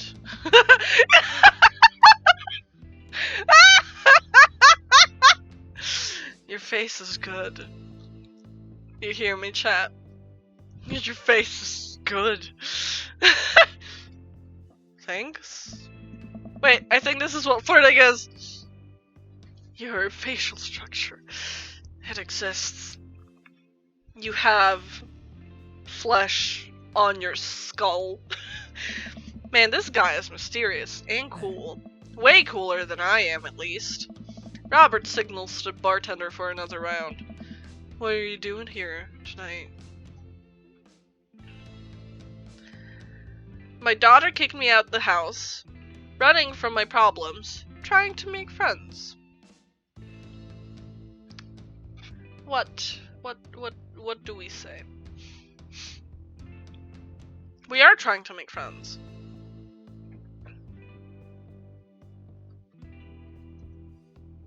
Yeah. Noontown. Figured it might be good to put yourself out there. Seem pretty cool. The key to being cool is acting like you don't care about anything, but actually care very deeply about everything to the point where it's debilitating. You trying to fuck? Really? Robert downs the rest of his drink. Of course not. He gets up. Be right back. Gotta powder my nose. He's leaving. Never seen Robert this talkative. He must like you. Ha! I guess so. Gotta admit that Robert has a gruff charm to him. If a guy like that thinks I'm cool, then I really must be. Robert comes back from the bathroom and grabs his leather jacket. I'm gonna go home. You heading my way? Ooh. Ooh. Ooh. Ooh. Robert and I leave the bar and find ourselves walking in the same direction. I live in this cul-de-sac down the way. Does everybody live there? Me too. Just finished unpacking today. Great place to be. Good neighbors. Well, some of them. Who's that? We get to Robert's house, which is just a few houses away from mine. We stop and he turns to me. I don't kiss and tell, Goblin. So, are we doing this, or what? What? You know, do you want to come inside or not? Do you want to fuck? A wave of realization rushes over me. I blush. Play it on smooth. Smile and nod and no thank you. Are we gonna be a hoe? Lay it on smooth? That sounds wrong. Smile and nod?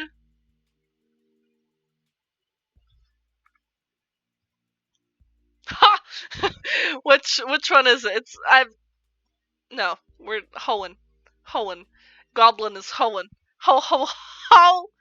In this bitch. Lay it on smile and nod? Maybe? God, I don't know. We're not gonna be able to lay it on smooth. So we're gonna smile and nod. Let's do it. I follow him up to his door. He fumbles with his keys for a second and unlocks the door, leading me inside. The moment the door closes behind us, he pushes me up against the wall and kisses me, grabbing my hips. Come on. Robert takes my hand and leads me up the stairs into what I assume is his bedroom, but it's too dark to see. But it's so dark that I can't see anything but Robert's intense expression. He kisses me again, and I can hear him shucking off his jacket. I clumsily take off mine too. His hands roam down my chest, and suddenly he's tugging at my belt. I don't normally do this. Do you want to stop? No. Oh, no. Good. Robert continues to unbuckle my belt and guides me to bed. Let's have some fun. Ooh. Ooh. Oh my god! Sunlight streams in between the slats of the blinds. My head is pounding. I really overdid it last night. Wait a minute, this is my old house or my new house! Oh right, I look around for Robert, but I find myself alone. Hello? There's a clatter from the bathroom and the door opens. Robert is fully dressed. Hi, Modality! Thank you! Our daddy just got laid. So that's a weird way to welcome you into the stream. The daddy just got laid.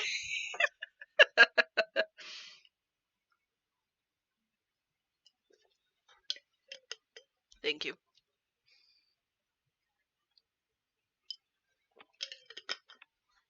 There's a clatter from the bathroom and the door opens.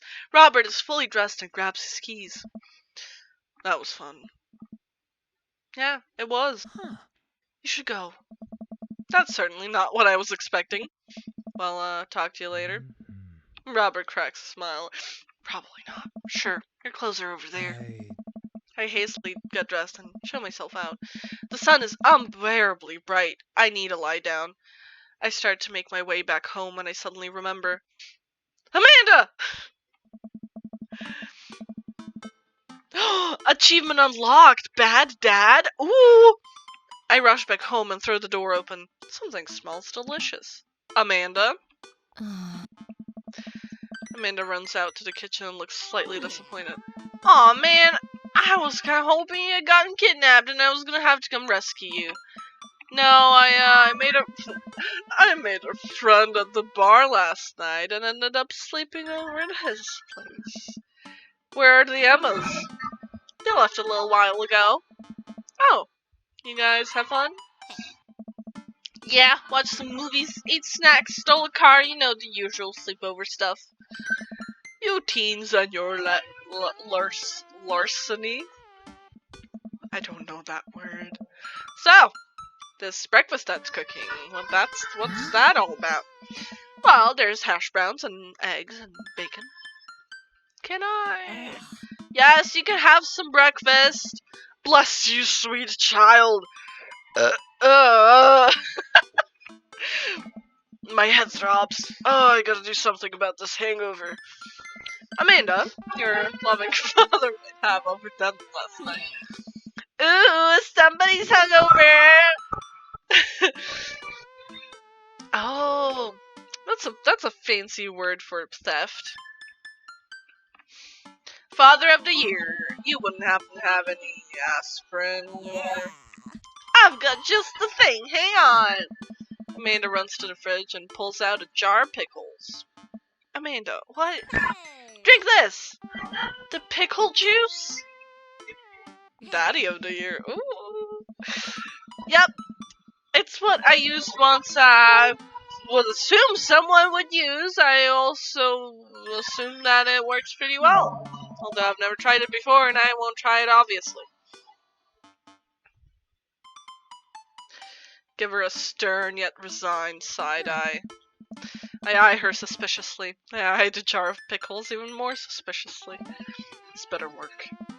I down a sip of the tart juice. No, more than that. Way more than that.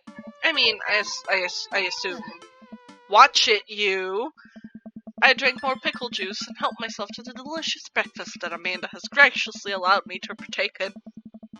After inhaling some hash browns and dunking several pieces of bacon into runny egg yolk, I'm starting to feel a little better. Amanda grabs her backpack and keys. Well, I gotta get to class. Don't forget the meeting with Mr. Vega, okay? He said it was important. Love ya! I'll be there. Knock 'em dead, kiddo. Always do. We do our secret handshake, and she's off. I get a little work done at home before I glance at my watch and see it's almost time for the meeting. I hop in the shower, change clothes, and head on my way. Still a little hungover. Oh! Try to drive in a way where you never have to use your brakes? I'm sorry, what? King Rumps, how could you? I arrive at Amanda's school and check in at the front desk. They give me a bright orange visitor sticker and send me on my way. I'm barely awake and feeling pretty haggard, but hopefully nobody will notice. I check my watch and am relieved to see that I'm only 2 minutes late. Wait, was it room 103 or 108? I spot a youth standing at his locker and approach him for help. Excuse me, do you know where Mr. Vega's classroom is? The youth turns around and looks at me, up and down with heavily lined eyes. Ugh. Come on, kid, I'm late for a meeting. Mr. Who? Mr. Vega. I don't know, have you tried the exit? Okay, wise guy, are you gonna help me or not? Ugh, fine, up those stairs and to the left, can't miss him. I head up the stairs and walk around, unable to find Mr. Vega's class anywhere. After a couple minutes of searching, I head back downstairs. That punk youth sent me on a wild goose chase.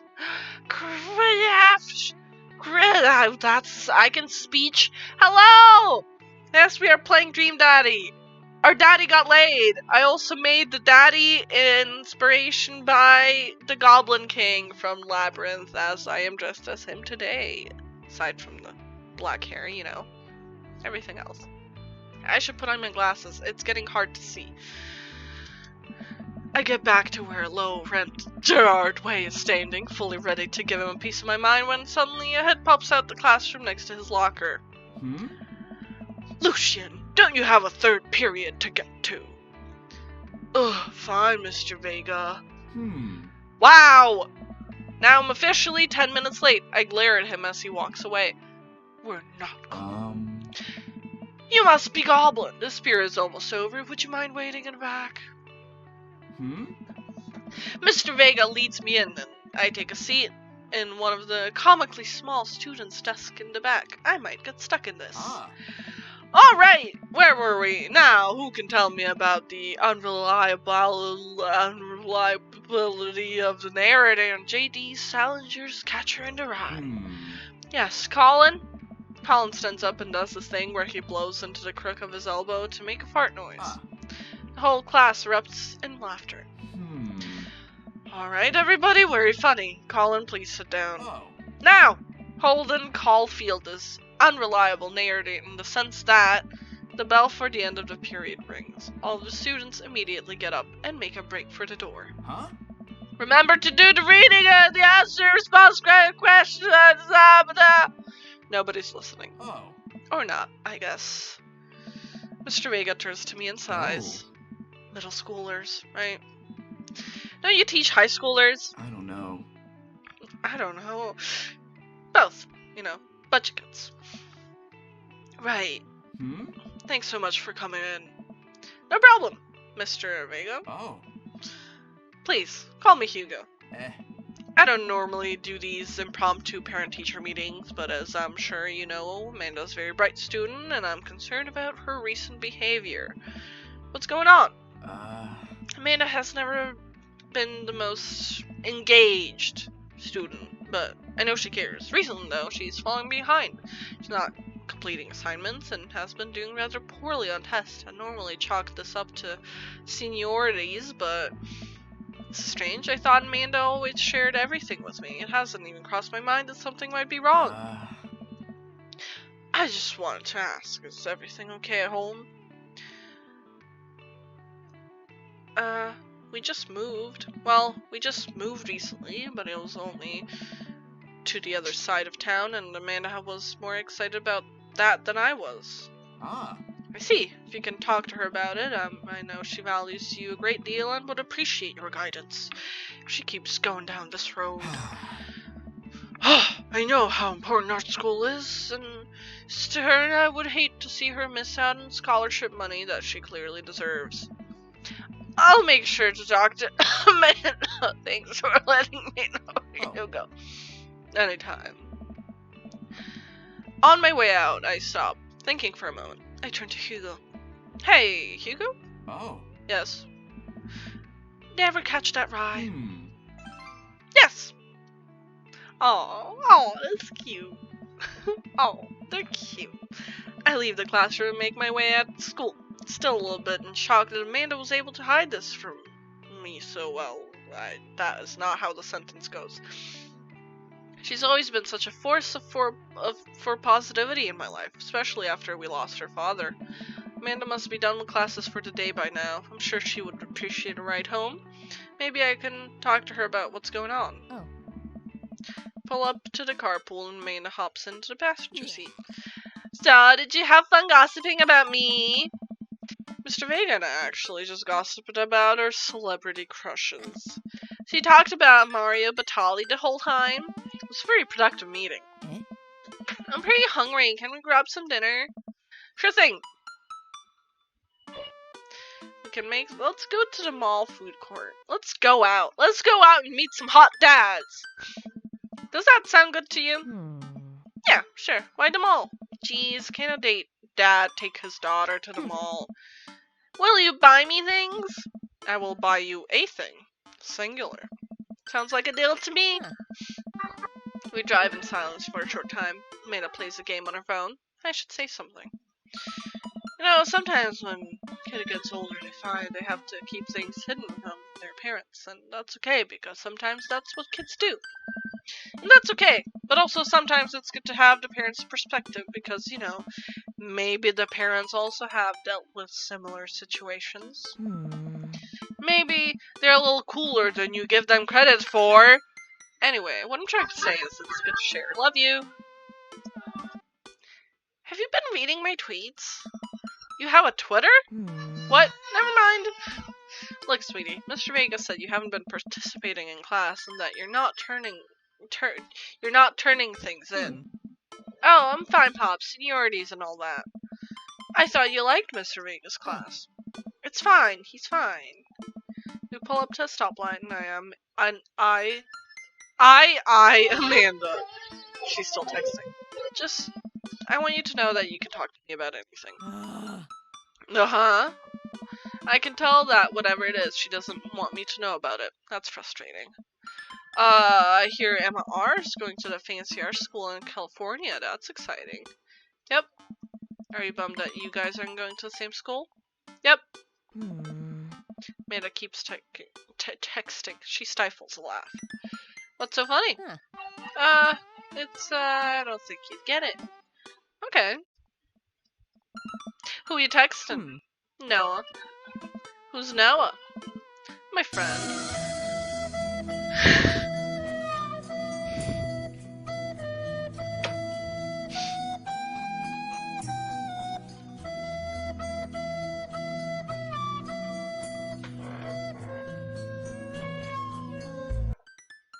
That was so fucking loud. Jesus Christ. Thank you, Thor. It's alright.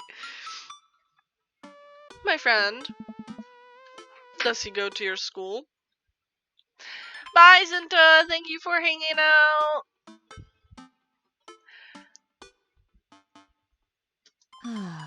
Yep.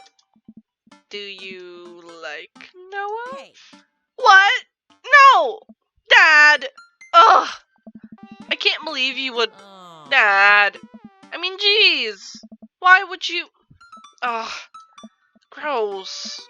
Sorry, just asking. I mean, on a reaction like that, I mean... Dad, he's just my friend! Guys and girls can be friends, he's my friend!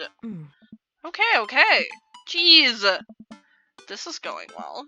Well, good talk. Love you, kiddo. She leans forward and turns up the radio. I guess that conversation's over. To the mall, then.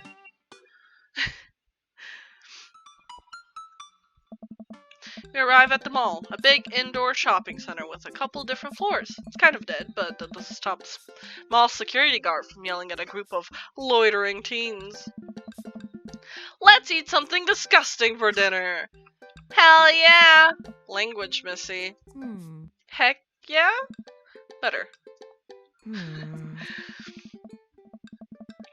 We approach the food court and evaluate our options. There's greasy restaurants after greasy restaurant. My heart burns just looking at the menus. Nobody looks happy to be here.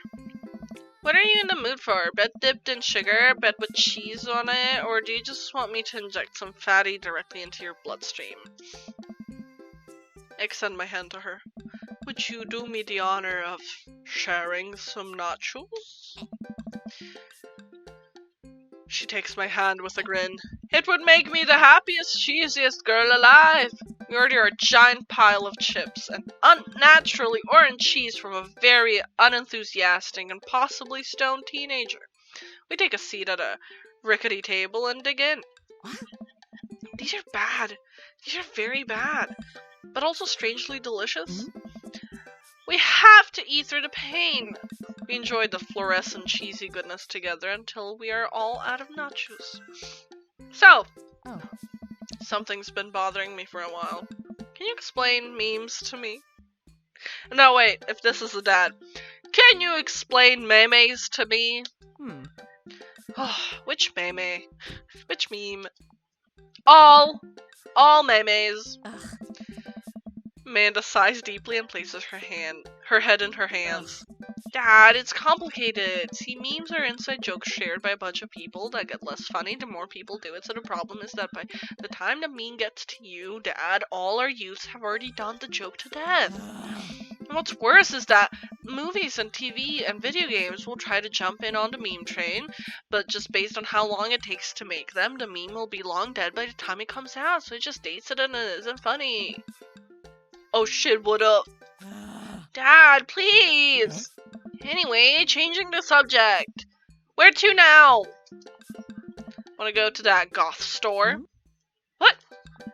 You know, the one that's all black and tries to establish itself as an anti-establishment despite being the exact representation of establishment. I don't know what store you're talking about. You know, the one where you can buy chain wallets and basically an assault on what people fought so hard against in punk and hardcore movements of the 70s and 80s. Hmm. Dude, you gotta be more specific. The one you threw up in that one time. Oh, that one! Yeah, Hot Topic. They're in Hot Topic. Oh, hell yeah. That is so heads. Amanda runs into the store with me trailing behind her. She makes me beeline for the back. There it is, you can still see the outline kinda. I'm so proud. Speech! Amanda. Speech! Alright, I'll do it if you stop changing! Amanda stops immediately. I clear my throat.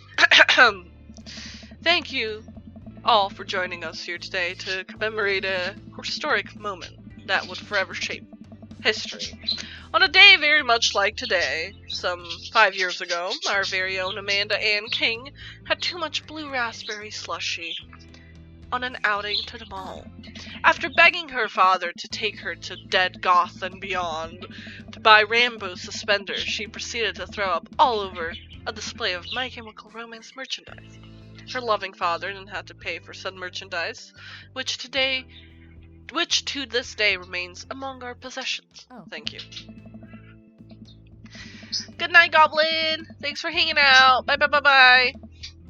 Amanda is moved. She begins clapping. Slow at first, and then more vigorously. Several other patrons turn their head! One of them also starts clapping. I bow my head. Hey. Oh hey, chain wallets! While Amanda busies herself looking at band t-shirts, I try to find something of interest to myself. Not much for a dad to look at in Dead Goth and Beyond. Peruse the band t-shirts. Look at ironic mugs. Check the clearance bin for hot deals. Let's look at the band t-shirts. I barely know any of these bands. Cannibal Bone Party doesn't seem like music I enjoy, but they must be really happy that a retail outlet is carrying their merchandise. I hope their parents are really proud of them. That's so wholesome. Like, this is very important to me. Oh. I overhear a stifled argument over at the cash register. An older gentleman is carrying a garment and showing it to a bored-looking cashier with pink hair. I can see that. Don't you know? Don't know what to tell you, dude. I just work here. Listen! When I bought this online, the website said this blouse was Victorian expired. Inspired. However, when I received it, it clearly held the trademark of Edwardian dressage. Do you want a coupon? I can give you a coupon. Will you leave if I give you a coupon? Sir, manager present. People have to know what they're buying.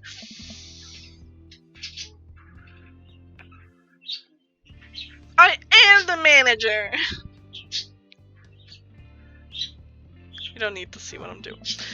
I see. Well, it would seem that I have outstayed my welcome. Good day, shopkeep.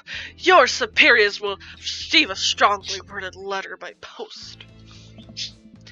Whatever, dude. The man whirls around and storms out, his literal coattails trailing behind him. I can't tell if they are Victorian inspired or Edwardian in nature. Amanda trots up to me with the t-shirt in her hand. Oh boy, here she comes. Hey, Datron 5000. Yes, I'll buy it for you. Wow, that was easy, thanks. At least it's only one this time. Amanda plops the shirt onto the counter and grins at the cashier. I love your hair. The cashier says nothing and rings Amanda up. Radiating hatred, I hand her a 20.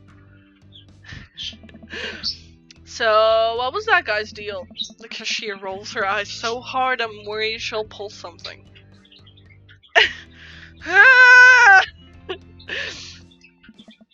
That's Damien. He's in here all the time. He's obsessed with Victorian fashion or whatever. Can't relate.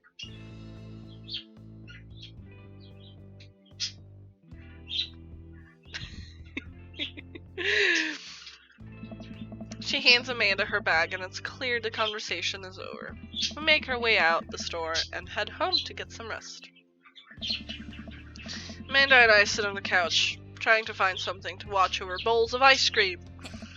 Oh cool, long haul paranormal eyes, road ghost trucker. Ah! Melon! Hello! Max, Aurelia, Rick Doobie, Chironical, Melon, hi, Cabbage, Citric, hi, hello, we are playing Dance, hey, hello! Hello, Essen, hi, hello, hi. We're being a dad. There he is, hi. Also, hold on. Let me go here. Wait, I swear my look has more effort than this. Look, I even have a ball. I am the Goblin King. I made the dad in inspiration by the Goblin King himself. So, I got a ball. Don't look. Don't look at the fact that it has a flat bottom. I am the Goblin King.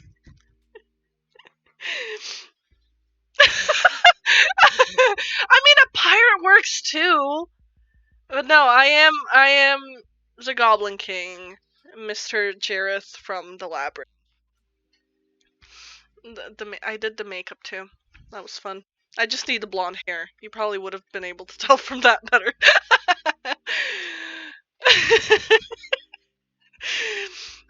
I mean, you could be both. Maybe I wasn't doing this enough. If I was doing this, you'd be able to tell more. I'm just gonna just gonna do this. I was doing this earlier, just playing the game like this, but it started hurting my wrists because this is actually quite heavy. More ball touch. You want to touch my ball, chat? People touched it earlier. You can touch it too. There you go. Touch my ball.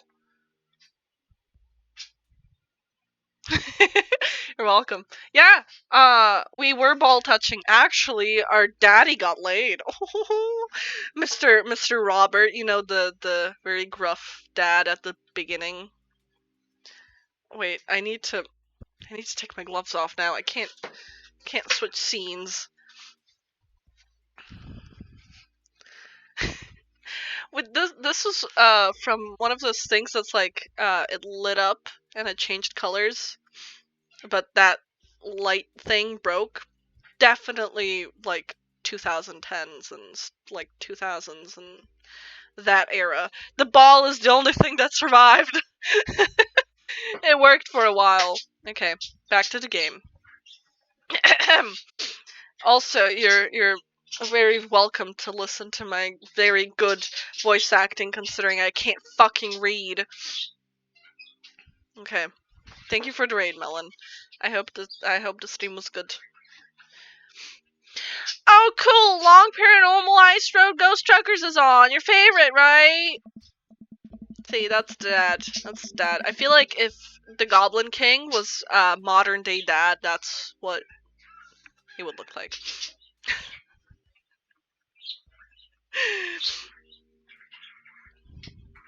It was just a light. The ball's the only thing. Also, can I just say, this ball is always like, it feels wet. This ball is constantly moist feeling. My moist ball. It used to light up. But now it's just a ball. It's very heavy. It's a moist ball. Anyway. Oh, hell yes. They have to make it over to Canadian tundra before the ice roads melt, but they're also hunting ghosts. Oh, so the trucks are haunted. This is an episode I've already seen, but it's one of the best. Callum and Flint, Dogbone, the twin brother truck driving and ghost hunting duo find themselves in the greatest peril yet. Oh no! The ghosts done got control of the truck. I can't steer on them dear ice roads. Let me use this EVP meter to try and communicate with the spirits. Flame, we're about to die! Oh, this guy, if you listen carefully, sounds like it's saying you're going to die. That's because we're about to die, you! This is... Alright. The episode ends and the means... I can speech. The episode ends and Amanda excuses herself to go and start arguments on the internet. I stay up a little longer, curious about the exploits of Callum and Flint Dogbone after their disastrous ice road accident. Afterward, I crawl into bed and get a good night's sleep. First night sleeping in this house, because the first night we slept over at Mr. Roberts' place. Ooh. Morning, sleepyhead! 5 more minutes! You have never ever let me have 5 more minutes, so get up! Fine. We have cereal for breakfast and spend the morning putting together furniture. Amanda is much better at interpreting the tiny manuals. We're able to put together a few shelves and one desk, but I'm pretty sure it was supposed to be a bookcase. So, you excited for the cookout today? Oh, the cookout! Oh. Excited to beef up my grilling skills. If there's food, I'm excited. Yes. I'm all over those terrible store-bought sugar cookies that everyone brings to parties. Yeah, those are bad. Which means there are more for me? More hoeing at the cookout? Oh, you know it. Don't you want to meet other people? Some of the other people in the noise, but I just not decide. Okay. I'll probably end up standing uncomfortably in the corner with a plate of food and hope that nobody talks to me. Dad! Beautiful work in progress. We will get that butterfly to emerge from the cocoon. Listen. Daddy got laid already, okay? We'll be fine. The social butterfly. Well, we better start getting ready. We definitely don't want to be late. What? No, we have to be fashionably late. Who shows up at the cookout on time? You know what? We're going early just because you said that. I head out the door and Amanda reluctantly follows. We walk across the street to Joseph's house with the store-bought veggie plate. I'm a terrible cook if it doesn't involve a grill. True dad fashion. Guess we're not as early as we thought. Joseph's backyard is already packed with people, and the smell of hot dogs wafts through the air. Small children run through a sprinkler, and adults chat in small clusters. I set our veggie plate down on a table next to two other veggie plates. Huh. Hey, there's Joseph. I wave to get his attention. The moment he sees us, he jogs over, arms open wide. Welcome. I'm so glad you two are here. And you brought veggies. Let me introduce you to my family. Kids, come over here. This is Chris, my eldest. Hi. This is Christian and Christy. They're twins. They stare creepily and say nothing. Come play with us. Then, of course, there's our youngest, Krish. Wait, where's Krish? Maybe Mary put him in his crib. Oh no, it's the woman from the bar the other night. What is she doing over here? Oh, and how could I forget my lovely wife, Mary? Juice pecks her on the cheek. She smiles. Ah, Mary, sweetheart, did you put Krish to bed? I'll have to go look for him. What? You'll have to... Joseph takes a moment to regain his composure. Mary, this is our new neighbor, Goblin and his daughter, Amanda. I'd shake your hand, but I have a glass of wine that I need to tend to. I love her. Nice to meet you, Mary, for the first time. Definitely didn't meet at a bar last night. Charmed. Well, I have to go over there now. Mary leaves. Oh god, this is so awkward. I wonder if Joseph knows. I wonder if Mary knows that Joseph knows. I wonder if Joseph knows that Mary knows that I know. Bye, gamers! Thanks for the raid. Enjoy your foods. Bye, bye, bye. Bye, bye, bye, bye, bye. It takes all my energy not to run away from the barbecue and start fresh in a new city. My wife has a wonderful sense of humor, but please, you two enjoy the barbecue. All the guys are really excited to meet you. Amanda and I mill around and try some of the food spread out on the table. I pick at some deviled eggs. Amanda grabs a small paper plate and immediately begins piling it with baked goods. I don't want to have to make friends. Come on, Dad. Who are you gonna party with when I go to school? I don't want to have to do pleasantries. Hold on.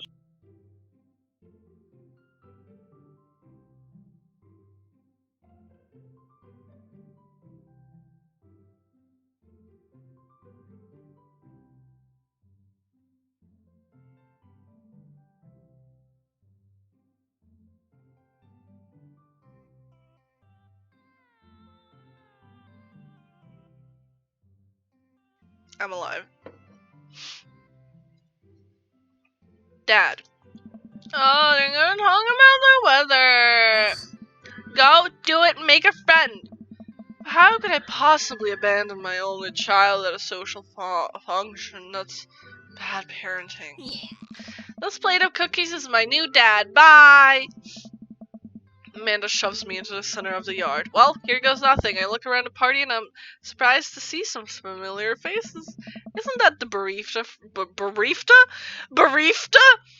Isn't that the barista from the Coffee Spoon? Oh dang, Robert's here. Ooh. Didn't that guy throw a frisbee at my head? Isn't that the guy who was throwing a fit in Dead Goth and Beyond? Isn't that Amanda's teacher? Hey, I know Craig. But wait a second, all of these people live in our cul-de-sac? That can't be right. I'd better investigate. Let's talk to Matt, Hugo, and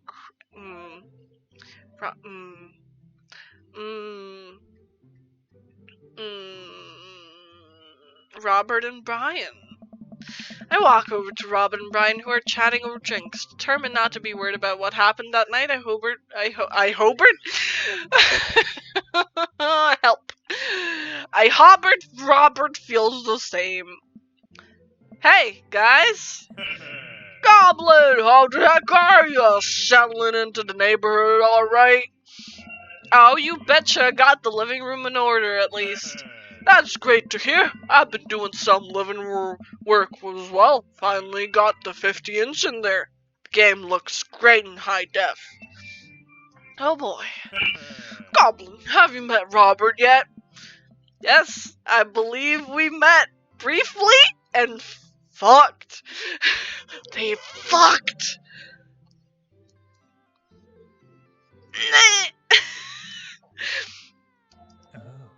Hey. Robert takes a long sip of whiskey. Robert robotically extends a hand. I shake it as he stares unblinkingly into my eyes. Oh god, what does it mean?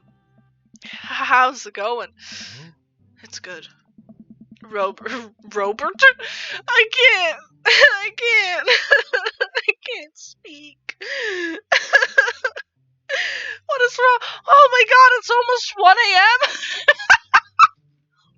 Now that explains things.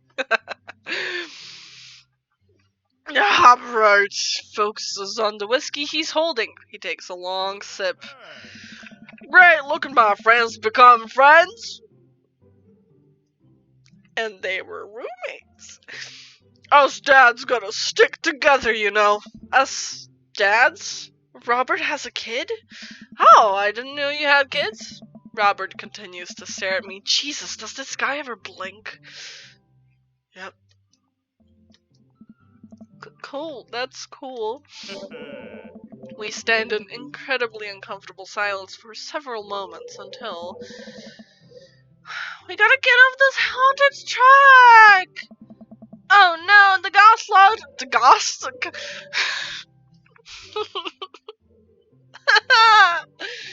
The ghost locked the doors! Daisy and Amanda run up to us. Thank God. Quick, hit the emergency escape button! The trucks don't have emergency escape buttons! Oh, then hit the brake, I guess, and then we'll get out of the truck! The imaginary truck! Anyway, we're safe from the ghosts, but how will we ever survive this Arctic tundra? Daisy, you might have to eat me. Are you prepared to do that? I'm prepared to do anything to survive! That's cold-blooded. I like that. Although I'm not sure I have the materials required to properly cook you. Wait a second. Are you guys playing long haul ice road paranormal ghost truckers? Yeah! Amanda and I love that show. It's the best, especially their episode where Callum hides Flint's keys and Flint retaliates by breaking an accident cursed Stern, sending the spirit after him. Yeah, it's such quality reality television. Alright, Daisy, I found us a couple of bugs. We gotta make a great meal, lots of protein. Gotta keep us from starving out here in this harsh, icy wasteland. But there's a whole table of food right over there. Daisy, it's a game. We're playing pretend. It's what kids do. Live a little. Amanda gives Daisy a handful of gummy worms from the snack table. They eat them with mock disgust. Let's go find kindling for fire! Okay! But not actual fire, because we're playing pretend? Now you're getting it! God, it's tiring. Daisy and Amanda run off. What a cute couple of kids. I turn my attention back to the conversation. But wait, where did Robert go? I skimmed the party and finally find him in the corner talking to Mary. Does he not want to talk? Man, I've never seen him get along with anyone so quickly. I snap out of my Robert-induced daze. I guess Amanda just sort of has a way with kids. That's kind of amazing. Daisy doesn't get really good along with kids her age. It's nice that he's not trying to one-up me this time. Maybe we can have a regular friendship after all. Really? She just kind of keeps to herself. Her teachers say she spends every recess in the library acting the other kids intimidated by her intelligence. There it is. I wouldn't worry about it too much. Amanda was shy at Daisy's age too. She used to have a habit of crawling under tables and crying every time we took her to a restaurant. She bit people too. Oh ho ho ho ho ho ho! Kids, right? Gotta love him. You're required by the law. Well, since they're getting along so well, maybe you should try put together a little play date for them. Yeah, that'd be nice. Well, I don't want to take up too much of your time. Go meet some of the other fellows. Okay, Matt, Hugo, and Craig. Oh god, I forgot their voice. Oh, okay, I know. Matt and Hugo seem to be embroiled in an intense discussion. Craig looks on, smiling politely. I walk over to say hello. Well, I don't think it's fair to try and compare two art movements like that. Periods in art only exist because they're unique, byproduct of the social and political climate of the time and place. And to try and take something like, say, the Rococo period and compare it to postmodernism in America, you're completely disregarding the context of the work of art is created. Yeah. Matt and Hugo seem to be so busy talking that they don't notice me. Craig leans in. Dude, I have no idea what's happening. Talk to Craig. I turn my attention to Craig, who seems a little more attentive to my existence. How'd resistance training go the other day? Great, little river over here is great. Oh my god. Chard! Chard! Hi! How's it going? How was game? I haven't been watching any Twitch, but I know you're doing a marathon. How's the marathon? Hello. Hello. I need to get my bro voice on, because I forgot I give Craig the bro voice, and I slipped, because I'm terrible at voice acting. Thank you for the raid, hi! How's it going? How you doing?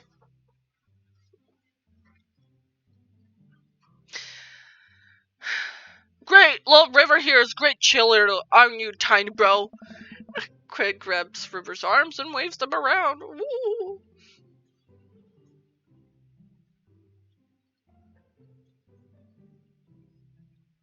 Aw, damn. Well, enjoy the night off. I hope next time is better. Oh, well, that is, ooh. Yeah, that's something.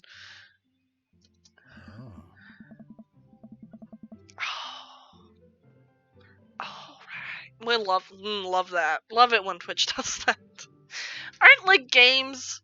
Don't games usually have, like, a thing where it's, like, protected because, like, it's a game and they assume people stream them and do YouTube and stuff?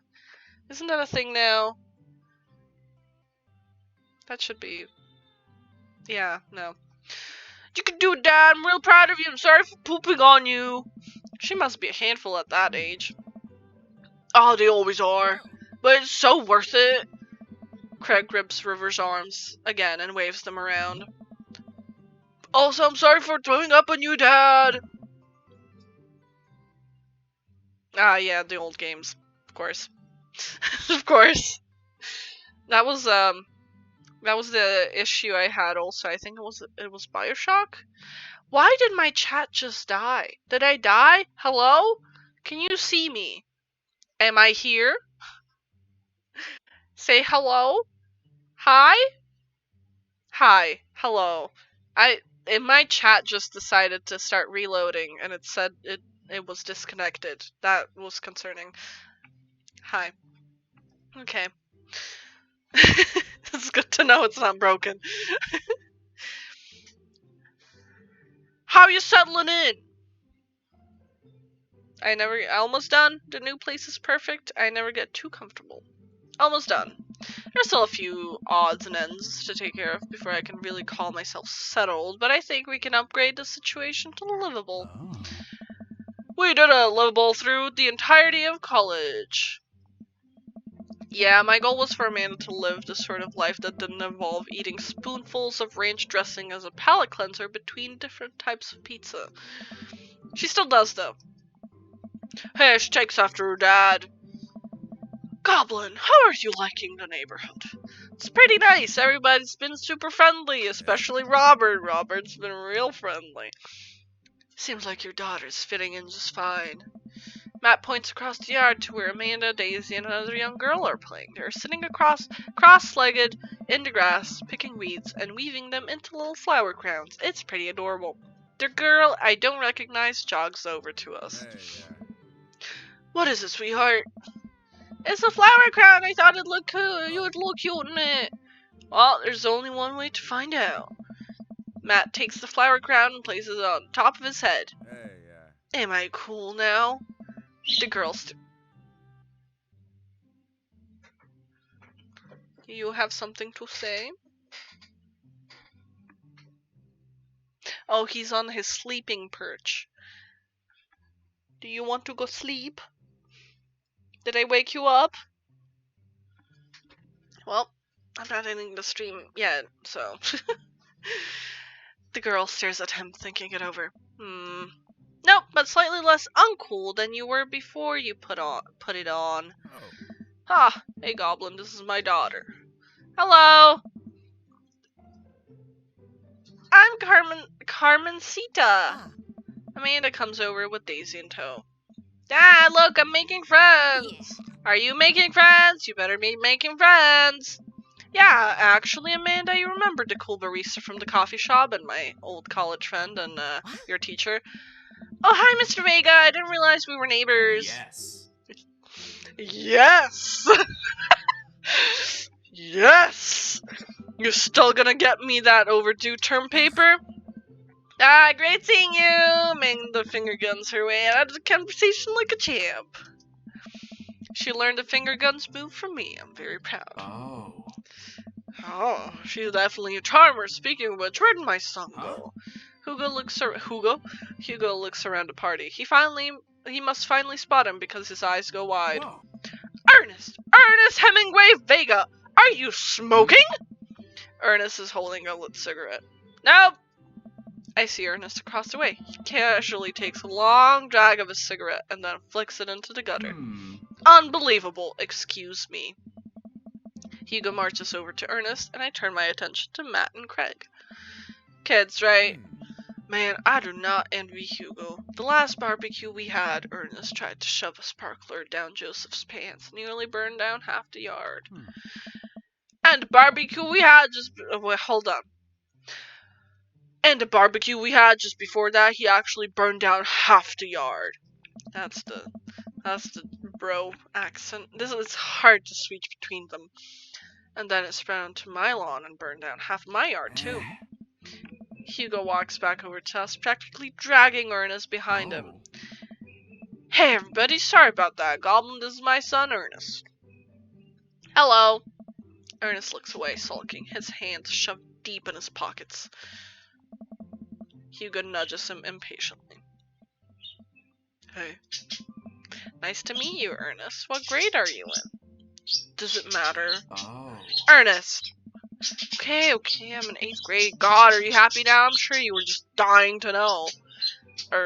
Yeah, good for you. Can I go now? I'm tired of talking to old dudes who blame my generation for the failing economy. Ouch. Ernest! Oh yeah, because I'm totally embarrassing you. Ernest puts earbuds in and storms off to stand in the corner. Well, that was certainly something. He seems nice. Hugo puts his head in his hands and sighs. I get speech. I'm so sorry. He's having a really rough time. As much as I want to be the cool dad, I have to be the authoritarian dad, and he clearly resents me for it. I mean, I think as a dad and teacher, that's about as authoritarian as you can get. Honestly, are any of us cool dads? Is it even possible to be a cool dad? But I'm as cool as a cucumber. See, that right there. You can't say that. My kids think I'm cool. But for how long, Craig? How long do we get to be cool dads? I don't know. I think we just have to accept the fact that as dads, we've become the machine we once raged against and accept our fate, and ironically, unironically wear socks and sandals. Your kids may think you're cool now, but the moment they hit puberty, you're doomed. Amanda's 18. 18? Amanda's 18 and she still thinks I'm cool. Oh. I yell across the yard to my daughter. Amanda, I'm cool, right? Amanda just laughs. She keeps laughing. I see your point. As much as we all want it, I don't think it's as important to be cool dads as it is to be a good dad. We can't all be best friends with our kids. It just doesn't work. I mean, look at me and Ernest. Her job as parents is to make sure kids turn out okay. Yeah, you're right. Nice to have it both ways. Hearing these guys talk about it makes me think of my relationship with Amanda. We got along so well, but there might come a time that it won't be like that. It's college when that happens. Don't let us eat up your time, Goblin. Go meet some of the other people around the neighborhood. Joseph and Damien. I spot Joseph chatting with the guy from Dead Goth and Beyond by the grill. I wonder what they're talking about. I walk over to them. So I'm curious. Can you walk me through why you had your house painted black? Where do I even start? The house stays warm in the winter. It provides an artistic contrast to the rest of the neighborhood and complements the crimson interior perfectly. Namadile, hi. Thank you. Thank you. Hello. It's definitely an interesting choice. How delightful. Thank you. I'm very proud of my abode. Goblin, I was just having a conversation with Damien about this aesthetic design decisions. Damien regards me up and down with a warm but critical eye. How do you do? I don't believe I've had the pleasure. I think I saw you in Dead Goth and Beyond the other day. Damien's face turned bright red. I must apologize for my behavior in that day. You see, I take the goth lifestyle very seriously, and I had to be caught in a ruse by such a corporation as Dead Goth and Beyond was profoundly frustrating indeed.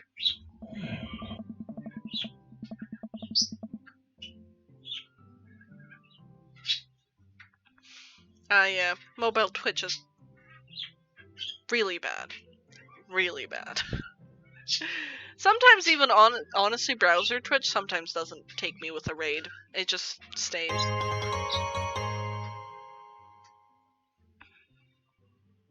Hap Versiri I go bep of fun toxic Furby. Thank you, Cherry, for subscribing. Thank you. Thank you for the raid. Enjoy bed. Good night. It's okay, man. Don't tell me about yourself. Are you new to the area? Yes, my daughter and I just moved in the other day. She's the one that I took to Dead Goth and Beyond. Very good taste on her part. Does she partake in the goth lifestyle? I think for a second. I look over Amanda, who's hanging out with some of the older kids in the neighborhood. Hey, Amanda! Would you consider yourself goth? Amanda yells back. I wouldn't necessarily try to fall under one specific label, but I guess if I had to choose, I'd be more describe myself as street hipster with some normcore leanings. Bats are cool, though. Ah, pity. You're enjoying the party so far? Oh, definitely. Thanks so much for putting this on. It's nice to be in a cul-de-sac where everyone is so friendly and welcoming and fucks like Robert. just gonna bring that up randomly in every conversation. Oh, yeah. Amanda walks up to the conversation. I also like The Lost Boys a lot. Really good movie. Does that count as goth? That it would, my dear. I don't believe we've had the pleasure of meeting. Damien Bloodmarch at your service. His accent is all over the place. Damien finishes the sentence with a flourish and a bow, producing a single rose and offers it to Amanda. Take my ball. Take my ball. Amanda blushes and returns the gesture with curtsy. My, do you know how to treat a lady? Oh. Hello, Amanda. Seemingly out of nowhere, Joseph's twins kids appear and they're speaking in unison. I cannot produce two voices at a time. Hey, won't you come play with us? I did that joke. I did that joke earlier. I made that joke earlier. Come play with us forever. Yeah. Guys, enough with the creepy twin shtick. We've talked about this. Christian and Christy slowly back away. Where do you think they got that from? Mary pops into the conversation, wine in hand. I don't know. Mary takes a long sip of the wine. I think I might have taped over VeggieTales VHS with The Shining. Who knows? She takes another sip of her wine. Where's Krish? I'm not reading that in any other way than Krish. That's what that is. That's Krish. Krish. Who names their kid Krish? Wasn't he with you? You had him a moment ago. He's probably stuffing dirt in his mouth. He'll be alright. Toddlers are pretty resilient. Mary tips her glass to me. Ain't my first time to the rodeo. It's my fourth. I have squeezed poor little... Sweetheart, would you do me a favor and please find Krish? That would be great. I'm sure he's fine. Mary? Okay, geez. I'll leave you to your gay dads. I forgot to read that. Dad, can we go now? Ha! Lucian, have I introduced you to Goblin yet? Hey, it's that punk from Amanda's school! I remember you. Whatever. There's no way for a young man to speak to his elders. Be polite. I'm spitting, sorry. Lucian bows. Whatever, sir. Lucian bows again. Mr. Christiansen, may I have a veggie burger, sir? Come right up, bud. Are you vegetarian? Yep. Make that 2 veggie burgers. Did you know that some people in the Victorian era were vegetarians? They described carnivorous type people as bloodlappers. Dad. That's really interesting, Damien. I couldn't care less. Joseph turns to the grill, just a hint of a tattoo peeks from out underneath his sleeve. I can't believe I didn't notice it before. It looks like the bottom of an anchor. Whoa, is that a tattoo? Yep, I wasn't always a youth pastor, you know. That's so cool. Wanna see mine? What? Lucian pulls back some rubber bracelets, revealing a loop-sided 666 in black ink. My body gave me a stick and poke last week. I think it's healing up pretty good. Lucian! We'll talk about this later. That's pretty cool. What's the significance of the tattoo? I don't know, I just thought it looked sick. Well, in my opinion, the only reason you need to get a tattoo is because you want one. Careful though, that number carries weight. Man, Joseph is way cooler youth pastor than I thought. I just figured youth pastors popped out the womb with the Bible. I wonder what he did before preaching. And without further ado, let's do some magic. Joseph closes his eyes, takes a deep breath, and gets to work. With the greatest of ease, he sets patties on the grill, flourishing as he whips his spatula in the air. It's easily some of the best grill work I've ever seen. Ooh, he can work my grill any day. You guys think this is my first time in front of a grill? He's working faster now, effortlessly tossing cheese onto patties and perfectly grilling onions on the side. One after another, the dads take notice, and the crowd around Joseph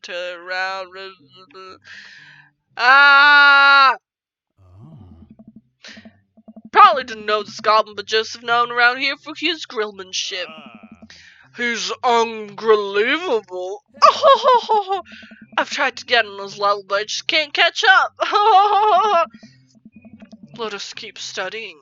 He has a rare quality about him. Mustn't we keep talking about this? Can't we just appreciate the artist?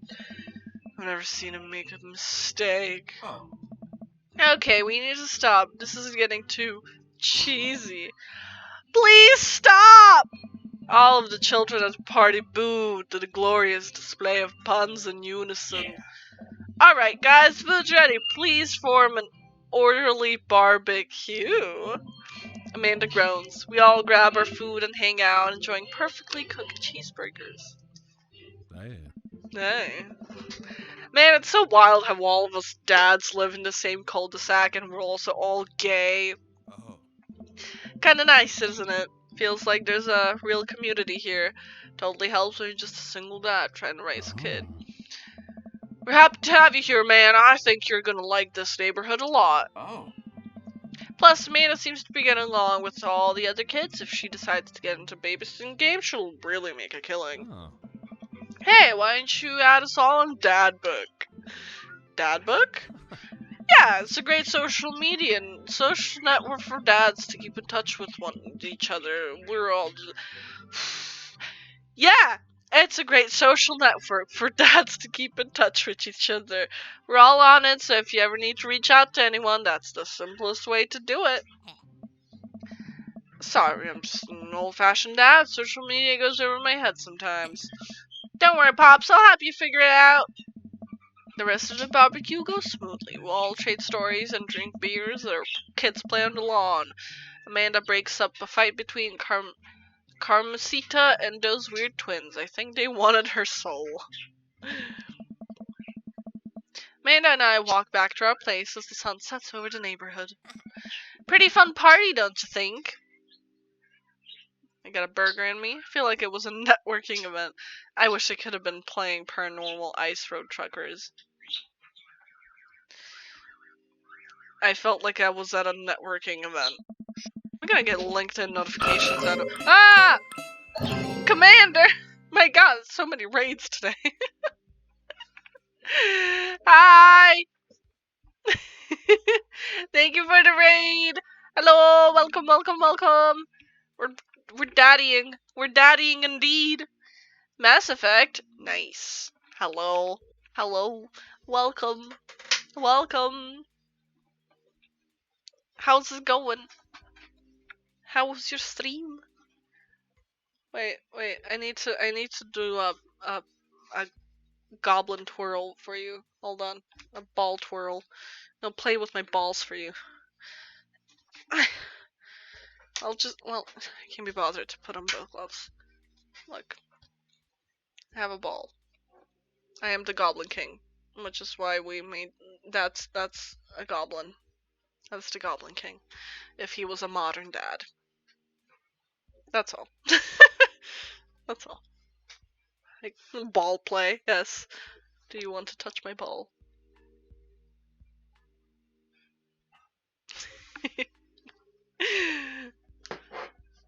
Just gonna take it off because it's very difficult to do anything with them on.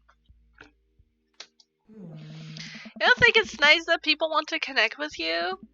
Not when their affection jams up my inbox, metaphorically speaking, but also not metaphorically speaking. They can jam up my inbox any day.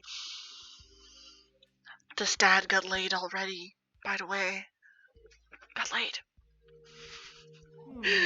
Well, hey, at least you met some other cool dads. You should hit them up on Dad Book. Maybe I will if I ever figure out how social media works. I have a good feeling about this place. Me too, Dad. Amanda and I arrive at home with remnants of our veggie plate.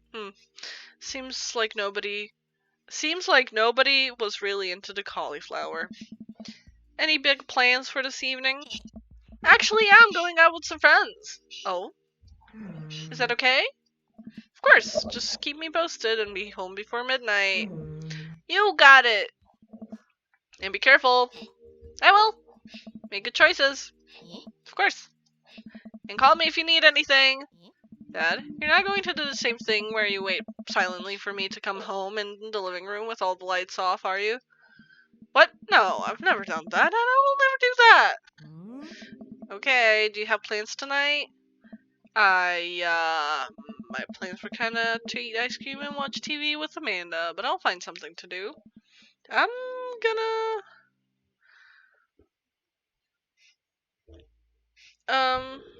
throw a party. A real rager. All the other dads in the neighborhood are invited. I'll see if I can get you a spot in Bliss, but honestly, it's looking tight. You may just have to wait in line. I know the guy at the door. I'll get no problem. I'm just relaxing tonight. Have fun, okay? Great. See you later. I watch Amanda drive off into the night. I really hope she has fun. I plop down in front of the TV and turn on some Wine and Dine Mastermind with celebrity chef Gavin Chapman. Looks like Gavin's making some roasted rack of lamb with rosemary mashed potatoes. I'd love to be able to cook like that, although I think it was actually good at cooking. If I was actually good at cooking, I'd use my powers for evil, like just making baked Alaskas all day instead of any food of real nutritional substance. Man, Gavin Chapman just caught that thing on fire, but he meant to do it. What a professional. Did you ever catch anything on fire? I once set butter on fire on a pan. That's it. It was just butter. Just put butter on a pan and it set on fire. I don't get it. And it was funny because my sister was in the kitchen too, and I was just there holding a pan that's on fire, and I was like, ah, and she was like, what? And then she was like, ah, also, and I was just standing there holding the pan, not knowing what to do, and it stopped being on fire. I was trying to make eggs. That was the only time I set anything on food, on fire.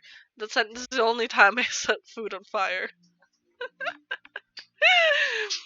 Oh god. It was a full on like a professional chef's looking fire too, you know, except I was not doing good. I lose track of time as I blaze through several episodes of Wine and Dine Mastermind and also one episode of some cookie show called Meat Hell. I'm not sure what that one was about. It was just a lot of yelling. I glance at my watch. Man, it's almost midnight. I should check in with Amanda. I send a text. Hey kiddo, you good? I wander into the kitchen as I wait for a reply. Amanda's phone's almost always in her hand. I'm sure she'll respond soon unless she's driving home now, in which case I hope she doesn't respond soon because it definitely taught her better than to text and drive. I reach into the freezer and grab an ice cream sandwich. It's a little late for this, but I think I earned it after a long day of socializing. Me too. I can relate. Check my watch again, and then my phone. Nothing yet. Okay, see, now I'm worried. Do I call her? Do I call the cops? No, it's too soon for that. I'll just send her a gentle reminder text. What's up?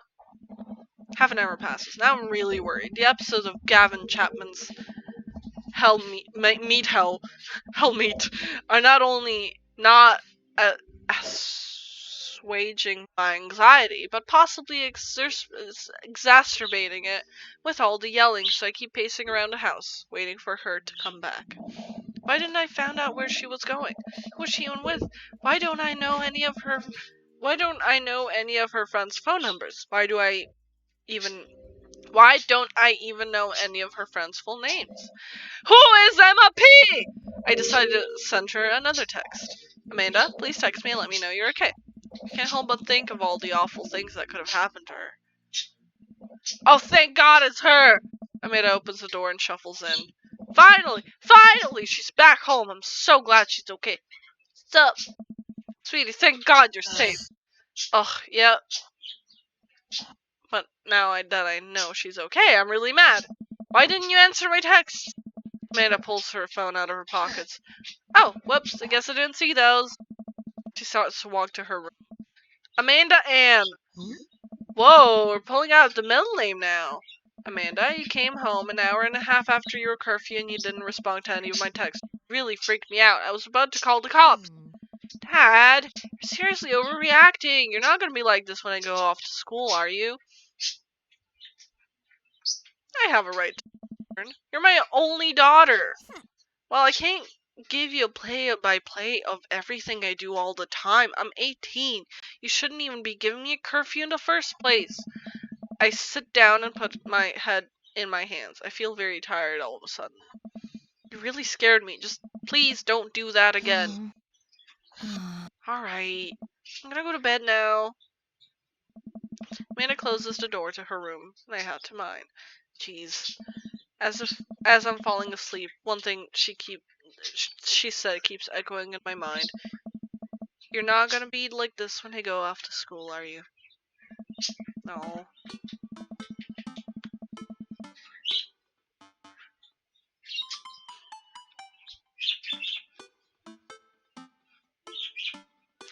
I definitely didn't sleep well last night. I brewed some strong coffee to make some scrambled eggs for Amanda as a peace offering.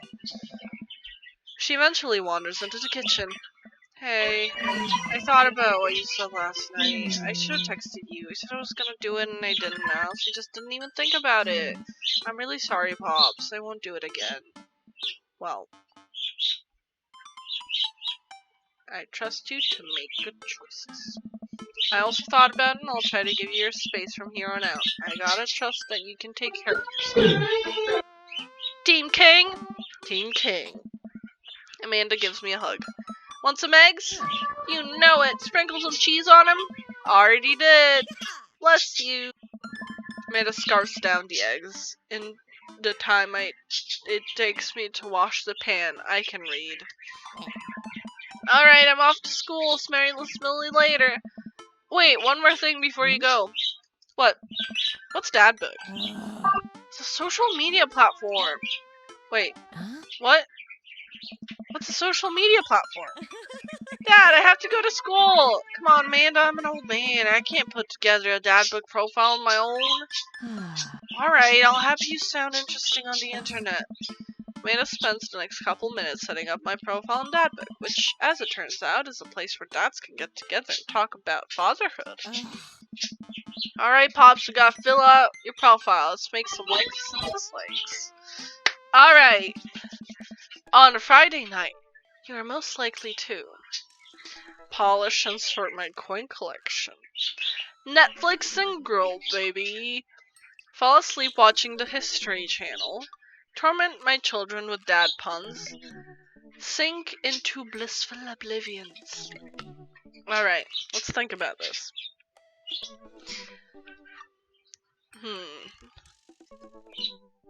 A Friday night.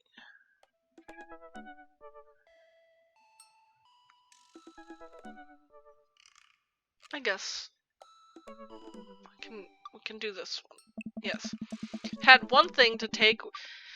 If you had one thing to take with you onto a desert island, what would it be? My trusty grill, the lost shaker of salt, cast away on DVD for instructional purposes. A boat, obviously. I don't need anything. My survival skills have trained me for this day. A boat, obviously. What are your turn-ons? That's not a thing. That's not a thing you put on a site that's just dads talking about fatherhood. Comfortable with crying. Okay. Let's see. Let's think about this. I mean, strong dad arms are pretty good. The shoes? No.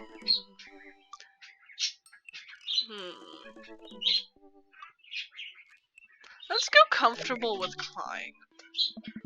What did you want to be when you grew up? Technical writer for manuals with instructionals. Salty boat captain. Pro skater who is also an astronaut. A good father. The president of space. The last one. What's your favorite movie genre? War documentaries? Sean Connery's entire filmography, anything on Laserdisc, romantic comedies, whatever will make me cry, old comedies that haven't aged well. Let's go with that last one. It feels like a dad thing. What's your ideal date? Again, not a thing. If you're just gonna be talking about fatherhood. Arson! Napping together, doing a 1,000-piece puzzle together, eating a healthy dinner at 4 p.m., trying to geocache but getting hopelessly lost, arson, being emotionally vulnerable, napping together. What do you never leave home without? A sensible cardigan, my sick vape, my book of word jumbles and a pen, a cool knife, my crippling low self-esteem. I frequently forget my phone, keys, and wallet at home sometimes. Yes. I spend a lot of time thinking about conspiracy theories, how proud I am of my child. Potential ends of the world. If I'll ever be able to love myself as much as I love my grill. When I can next get a cup of coffee. Lawnmower modifications. Coffee. Ah. See, that wasn't so bad. Yeah, that was actually kind of fun. I could totally spend all day on here just looking at people's profiles. You should message one of them. Or more than one of them. All these stats seem pretty interesting. Okay, I promise I'll make some friends. Amanda gives me a hug. Nah. Go get him, Dad. Welcome. You've Oh, got God. dads. You've got dads. Okay.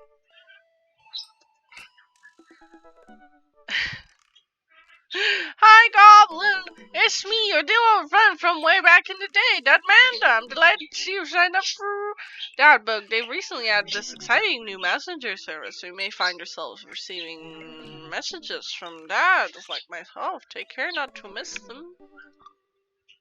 Amanda, is that you? What are you doing on Dadbug?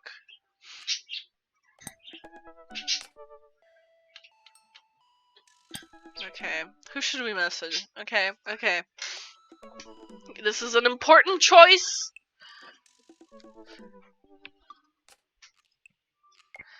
Why, Goblin, I never! We've known each other since business school. How could you possibly confuse me for your amazing and talented, easy to buy things for a daughter? Sure, stop yelling, please. So, of course, I'm flattered. You should buy Amanda more things.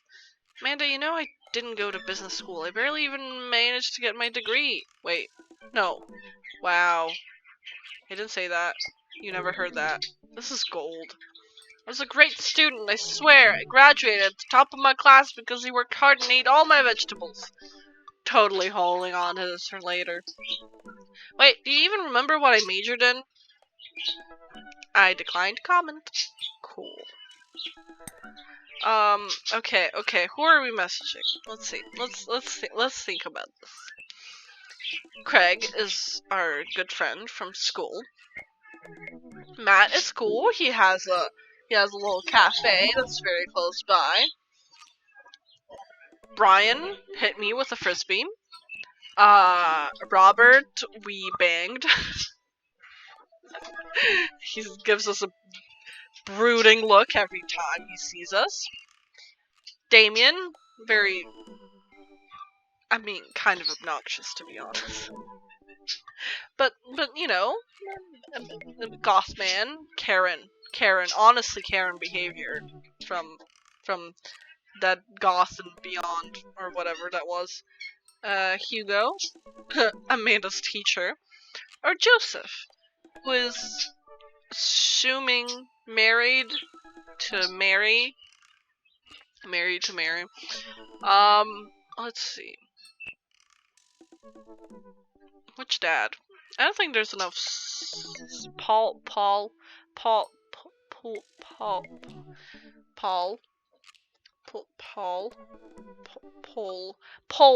slots to write them all down. Okay. Let's start with Craig, our friend. Oh, wait, we can look. The hearts. What are the hearts? Oh god. Okay. Let's look at all of them. Okay. Ah. Oh my god.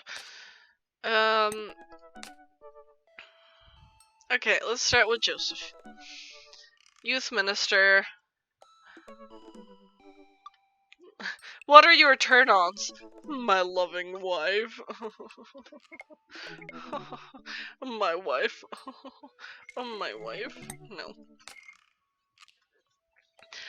Oh, muscles. Movie star. Okay. Ideal date. Each of us read a different book on opposite sides of the couch in comfortable silence. Oh! Okay. Damien. Oh, he does taxidermy? Oh! A coffin? Bosom. Oh, okay. Oh, he may be a Karen, but I like it. Oh, a gun? Don't talk to me. Jesus. Grave robbing. Hey, baby, you wanna go on a date? We're gonna go grab a shovel. We're gonna go grave robbing. 4 knives? You ever really look into a rabid animal's eyes? No. No. Oh god. Romantic comedies. Normal. My daughter's smarter than I am. That's cute. Matt! Hello. Oh my god. A fart scared me. Number 4. Scared me with a fart. Thank you. What did you want to be when you grew up? A barista, weirdly enough. 80s no wave music. Ooh. Favorite movie genre? Shit with subtitles. I always watch shit with subtitles because I cannot comprehend. Go to the animal shelter and consider adopting a cat. No headphones. My headphones, both in ear and over ear. Oh, he's me. Oh. Okay. Okay.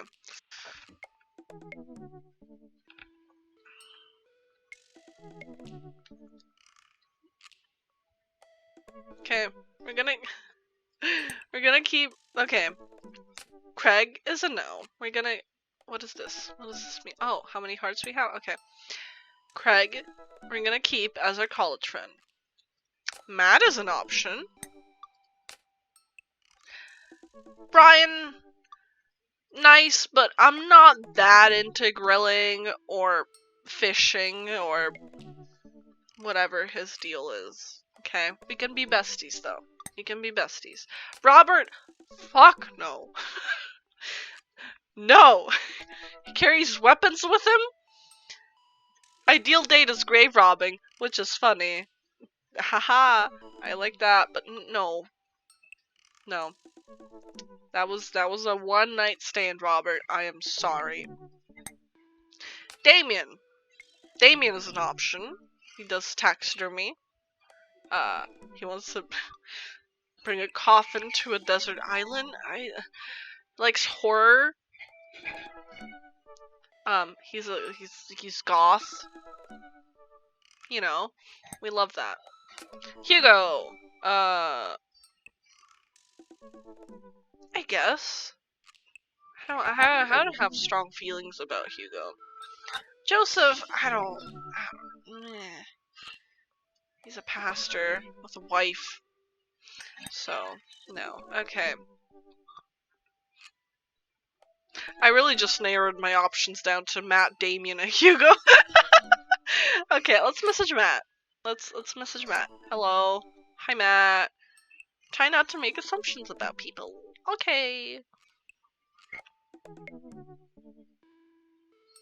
Good night, Ash. Thanks for stopping by. I navigate to Dad's dad book. Matt's Dad's dad book. I navigate to Matt's dad book and type out a message. Hey man, great getting to see you at the barbecue. We should definitely hang soon. You free later? A minute or two later, I hear a ding and see Matt's response. Hey dude, I'd be so down for that. I'm actually catching a show tonight at the Soundgarden. Wanna come? Yes. What's a Soundgarden? It's a concert venue, but also a band that a lot of people listened to back when it was cool have soul patches? Oh man, I haven't been to a real concert since Amanda was born. Am I ready for this? Yes. Yes. Pup is playing tonight. A cool little indie punk rock band out of Canada. Should be a fun one. I didn't know we were allowed to string that many words together to describe a band. Whatever. Let's get out of our comfort zone. I didn't see what he said. What was that last message? God damn it. Oh god, I had a mullet back then. Oh god, I thought that was cool. Oh god, other people thought I have a mullet! This is an attack on me! Finally remembered the strange 80s prog rock I used to listen to and mentally envision all the airbrushed vans in the parking lot. Man, how did anyone survive the 80s? Leave me and my mullet alone! It's a good mullet! Okay, so I haven't been to a concert in a long time. What do you even do at concerts now? You mosh pit! I guess depends what it is. If it's if it's punk rock stuff, it's probably mosh pit worthy. I spend most of the day pacing around the house and thinking about my relationship with coolness. I mean, I always thought I was cool, at least relative to a bunch of other dads my age. Dad, what are you doing? I look over and see Amanda at the door, just getting home from school. Her eyes are a little puffy, almost as if she's been crying. Hey, what's wrong, Panda? Oh, Fine. nothing, I'm fine. I just got sad because I realized that society collectively refuses to take pop music seriously despite the fact that some of the most interesting musical innovations are coming out of that genre. I think it's just the other thing we write off because we can't take young women or their interests seriously. That is pretty, You sure that's all you're upset about? If there's, anything going on, I just want you to know that I'm here for you and I'll always be here for you. Whether you need a shoulder to cry or a strong dad to kick someone's butt, I'm always a phone call away. Huh. Thanks, Popsicle, I appreciate that. But I'm fine, really. I'm unconvinced, but I'll stop badgering her about it. I'm sure she'll tell me when she's ready. Oh. Anyway, what's up? Huh? Amanda, how do I be cool? Mhm.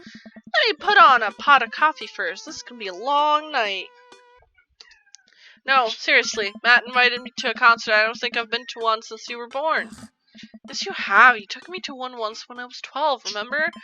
I'm suddenly overwhelmed by the memory of sea of screaming preteens. Oh god. I tried so hard to forget. The one where I had to camp out with you in line so that you could get a good spot and then you cried and screamed the whole time. Hmm. Dad, it was so much more than that, and I'm not even ashamed to say it. Oh, you're not ashamed? You seemed pretty ashamed when I found out all those drawings you made of those dancing boys kissing in your trapper keeper. Mhm. Yeah, well, you didn't even find the good stuff. Anyway, you should be all set for the concert if you remember that. Just bring a big glittery sign and cry a lot and you fit right in. Well, it's a smaller place, and I think that Matt mentioned they're a punk band. Hmm. Like DIY gutter punk, thrash, straight edge. Come on, Dad, give me something to work with here. Hmm. Are they post punk, proto punk, seed punk, Jeremy punk? What's Jeremy punk? I made one up see if I could get away with it. Hmm? They're not positive hardcore, are they? He said that they're Canadian punk? Ah. Oh, yeah, you'll be fine. Does the idea of Canadian punk seem contradictory to you?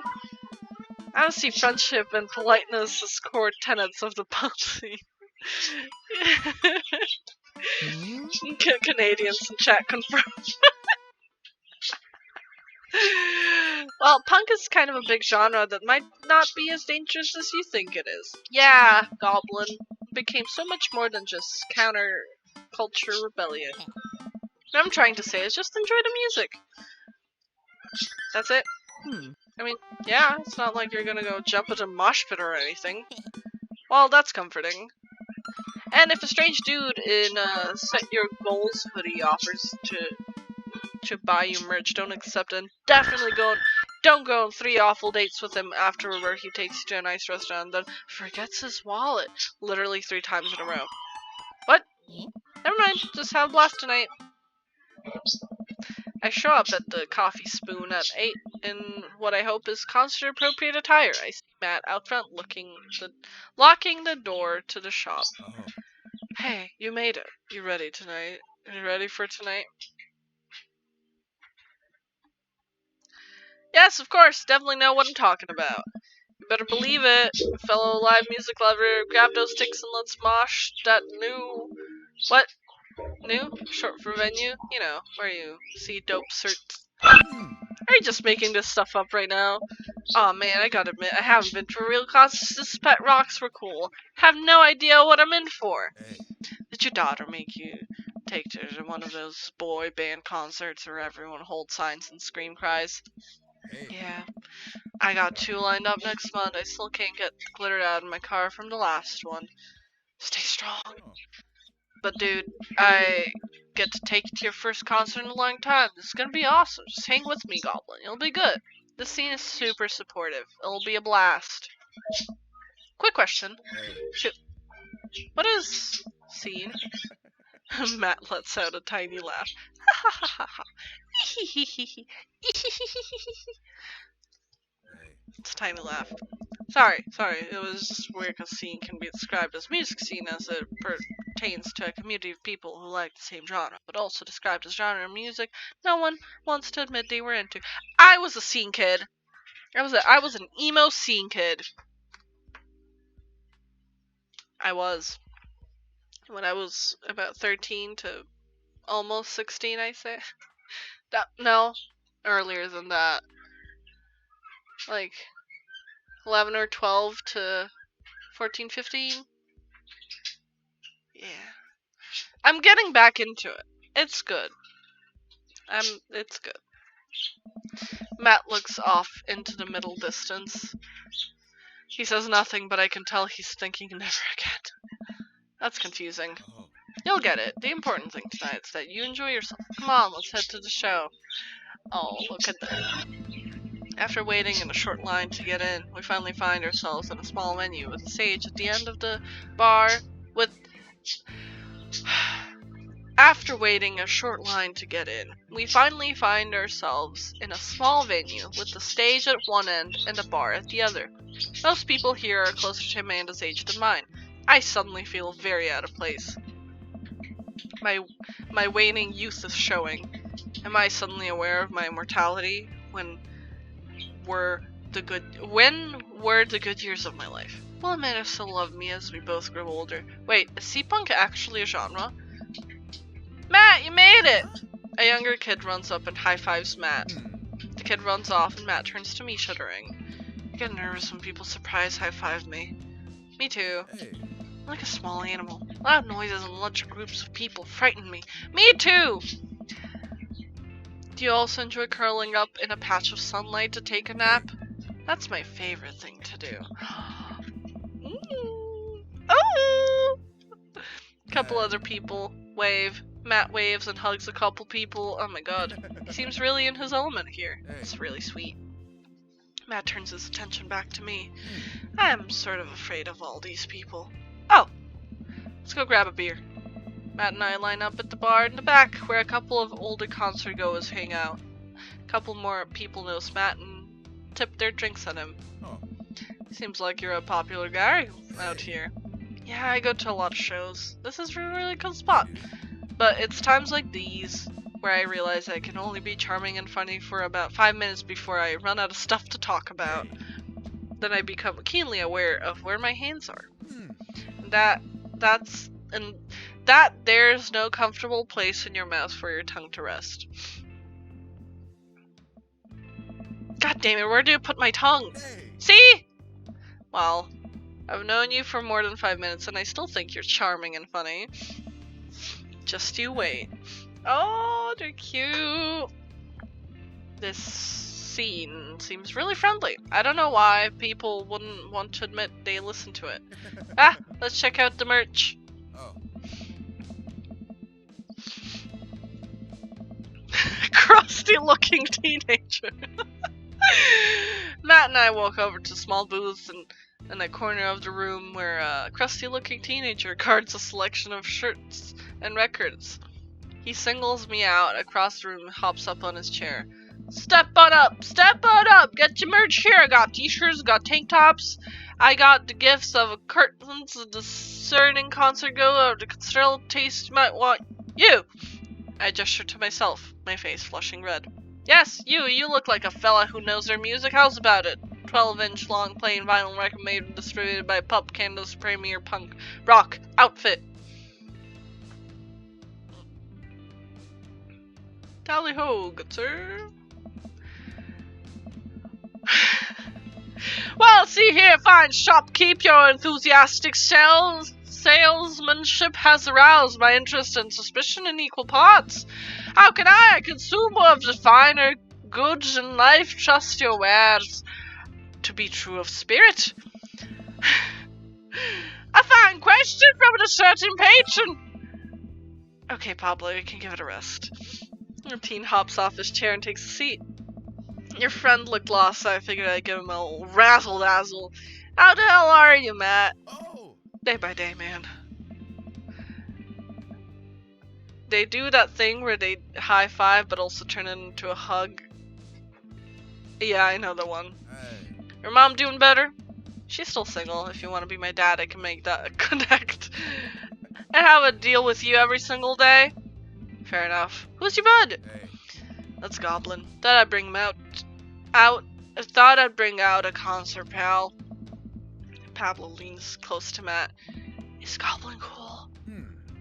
Is Goblin cool? I don't think Goblin's cool. Matt eyes me. I eye him back. He cracks a smile. Hey. Yeah. Pablo brings me in for a bro hug. My dude! I'm not sure what to say, but I give the courtesy 2 pats on the back, as is customary in our society for people you don't know super well but still want to be friendly to. Pablo's a total card. Kid plays the hell out of bass. Yeah, man, where are we starting our witch house band? Yeah, sounds great. You know I'm out at the game. It's a shame, you know, that vacant veil would have slayed.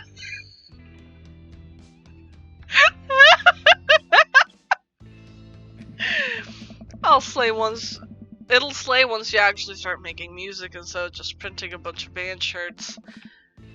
We got the sickest logo. While Matt and Pablo talk, I check out the merch. These shirts are really nice. Looks like the opener's coming. Let's get a spot up close. Oh.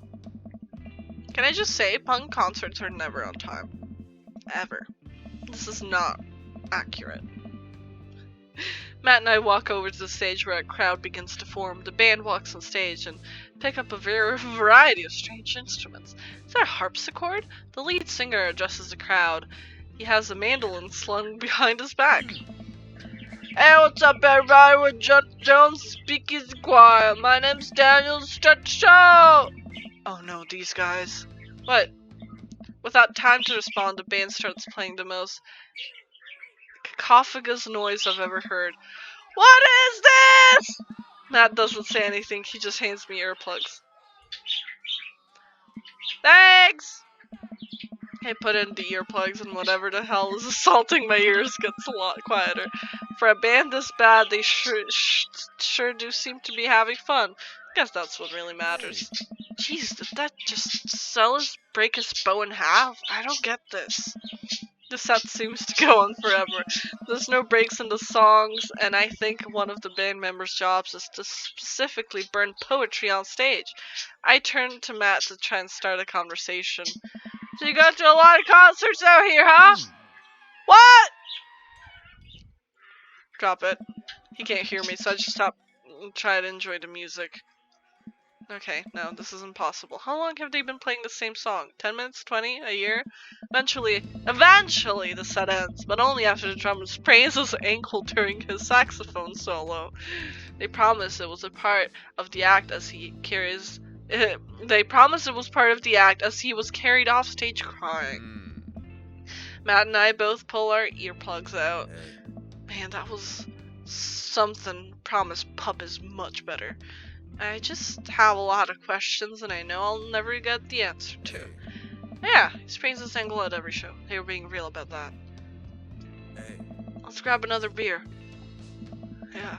Matt and I work our way out the crowd and back to the bar. More and more people file into the concert space and get closer and closer to main act. It's getting kind of crowded in here.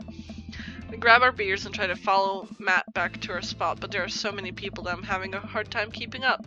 As I work my way through the throngs of excited concert goers, I realize I've lost Matt entirely. I stop and look around, seeing nothing but a sea of hip 20-somethings. I'm lost.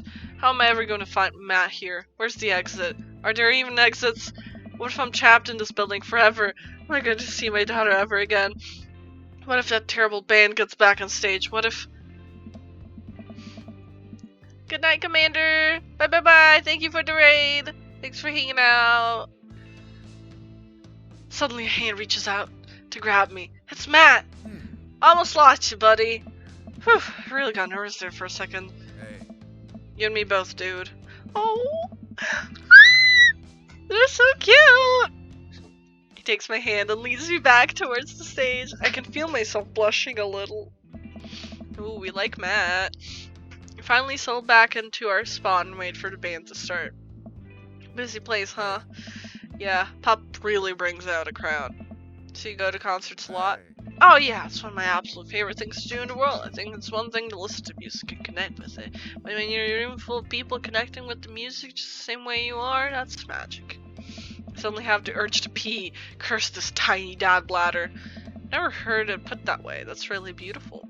Also, I have to pee. Yeah, sounds great. Hurry up, man. They're about to go on.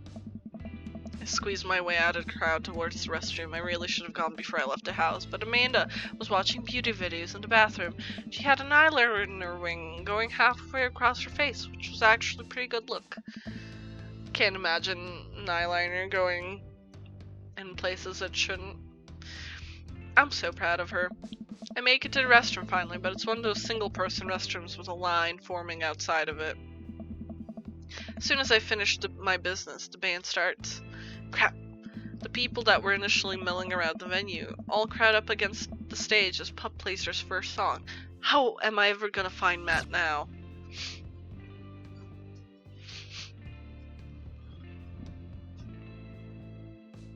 Oh my god. Oh my god.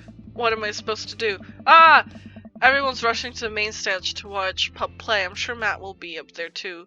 Gotta get there without being trampled by all these rowdy youths. Okay.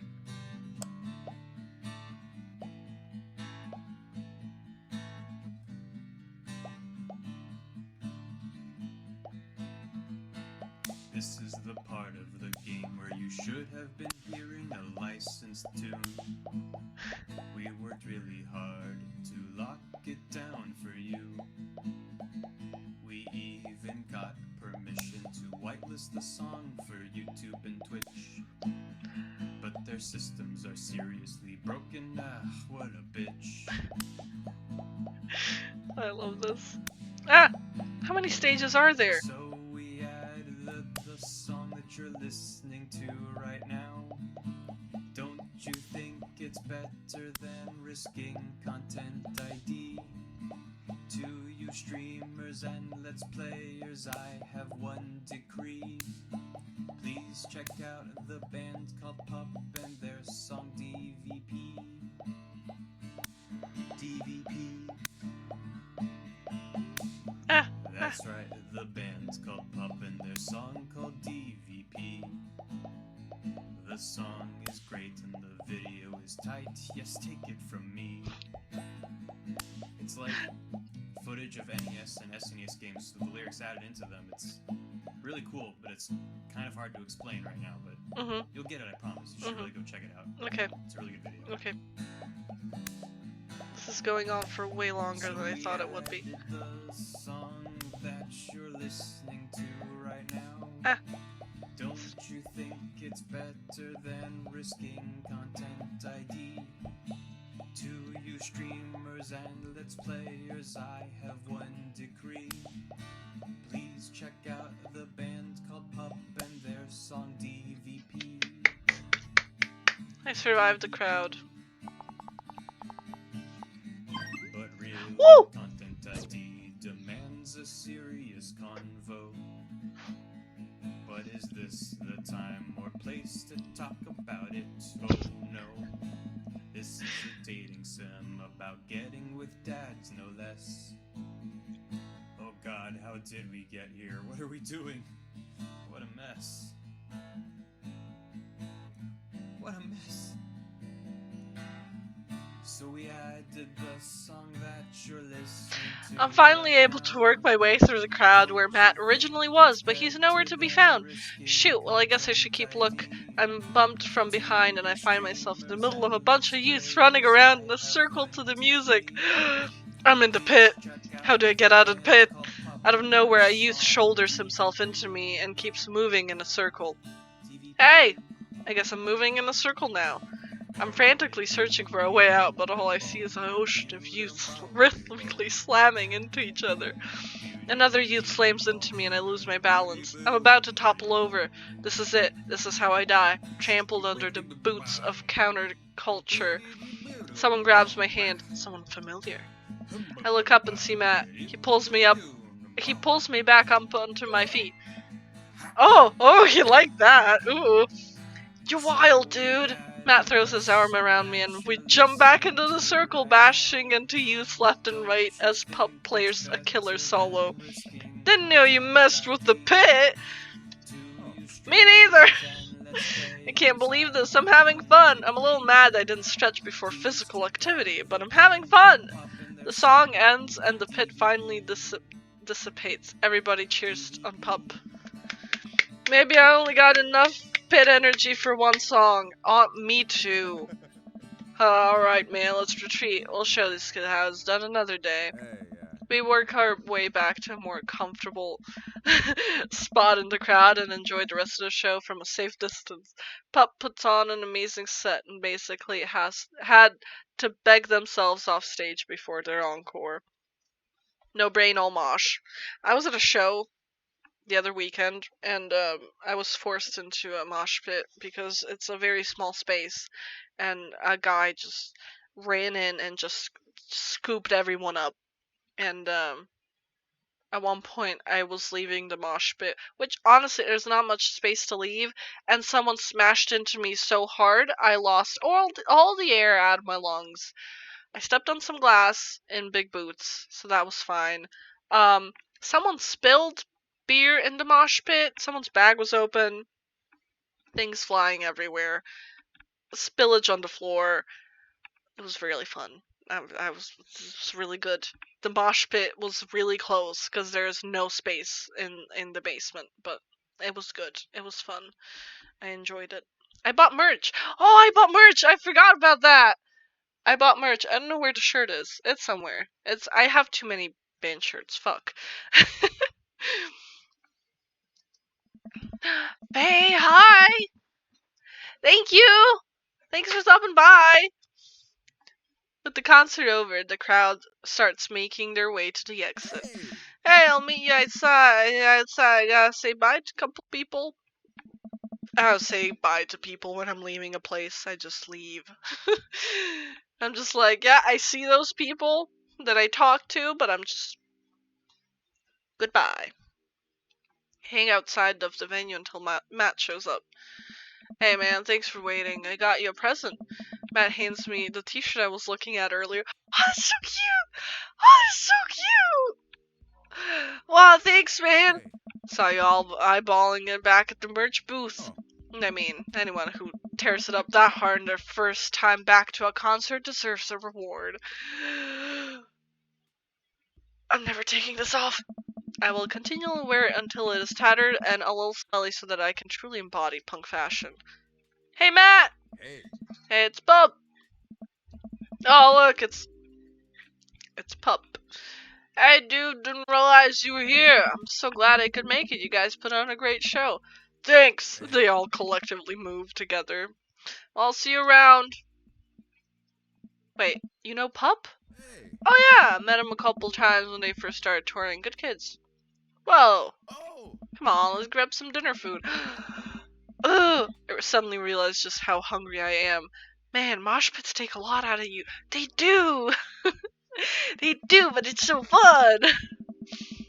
I usually cook food when I come home, though after I don't have takeout. Matt and I walk to a tiny little diner with a cute neon sign. We tear into some bacon and eggs in a corner booth. So here I am trying to explain to the face tattoo guy that I didn't mean to elbow him into face tattoo, but he's already seeing red. Good night, Faye! Bye bye bye! I'll be streaming at some point again soon in the future, hopefully. Good night. It's almost 2 a.m. here. Shit. Yeah, I should probably, go soon at some point too. Because I also need to have dinner, but it's fine. Oh well. Not from the tattoo, which coincidentally was red. He's lumbering towards me and there's nowhere to go. It's the end for me, right? And out of nowhere I get this idea. I just lean back and spread my arms, and just like that I'm crowd surfing away from him in slow motion. You should have seen the look on his face. Brought him a beer after and we were cool. We still follow each other on social media. He has beautiful kids. Imagine streaming. I know, God. Glad you guys worked it out. Yeah, man, it just goes to show you that Punk's not dead. Just drives minivan and has to hire a babysitter. So, how did you get to see all these amazing concerts? Hey. Oh, I used to tour in a band. We were small, but it got us to travel around all around all the states. Whoa. Hey. Yeah, I mean, we were poor and had to scrape a lot together just to survive, but I wouldn't trade those experiences for anything. Hey, yeah. But yeah, that's how I knew a bunch of those people at the show. Music like this builds an amazing community, especially in a town like this. Just a lot of positive energy and good vibes. I got that feeling. Plenty of friendly people, especially that Pablo kid. Oh. Oh man, everybody loves Pablo. His mom's been raising him on her own, and you can tell that it's been tough for both of them. I know he looks up to me, so I try to help him out whenever I can. Oh, it's really nice of you. Hey. Thanks. Us single parents just really have to look out for each other. How's Carmencita? She says she wants to learn the drums. Oh boy. Hey. It'll be loud and I'll need to take a lot of aspirin, but I'll manage. Can't really blame her. I'm suddenly very grateful that all of my daughter's hobbies are super quiet. Photography, collagen, whatever it is that she does on the internet. Thanks, Amanda. I'm trying to be supportive of Carmencita's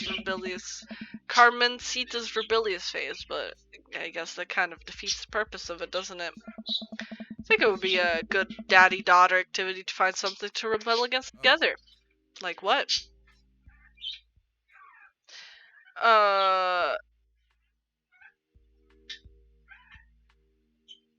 Oh, he does like movies. Reading subtitles isn't even that hard. I think we just have to strive as a society to be okay with reading subtitles. He and I laugh. We keep digging into our big plates of greasy dinner food.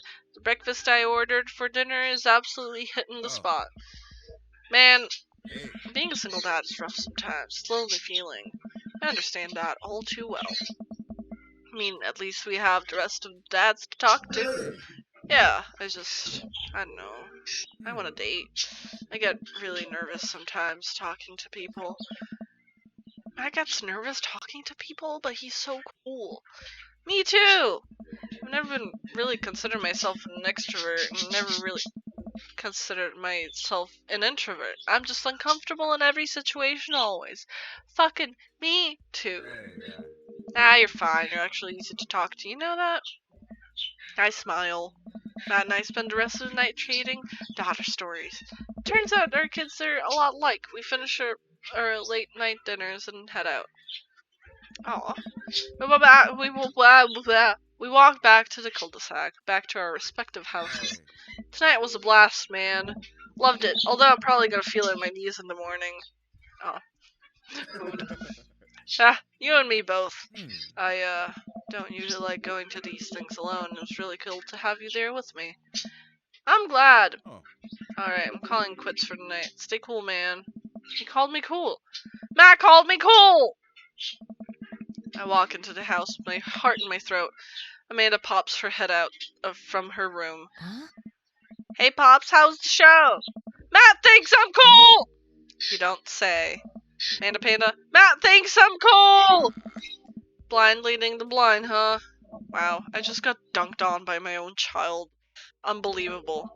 Hey Amanda, remind me of which one was stored up in the pit at a punk show, and which one was spent 4 hours probably watching Tiny House Hunting Amish Triplets Extreme Edition? First of all, how dare you? Pippi und Kaki im Pipi-Kakaland. Pepe und Kaki in Pepe Kakaland. Yes. Thank you, number 4. That show is a classic! Second of all, you moshed in the pit? Who even are you? I'm your extremely cool dad. Alright, I'm heading to Hey Pops. I'll see you in the pit. Night, kiddo. Hell yeah. Date complete!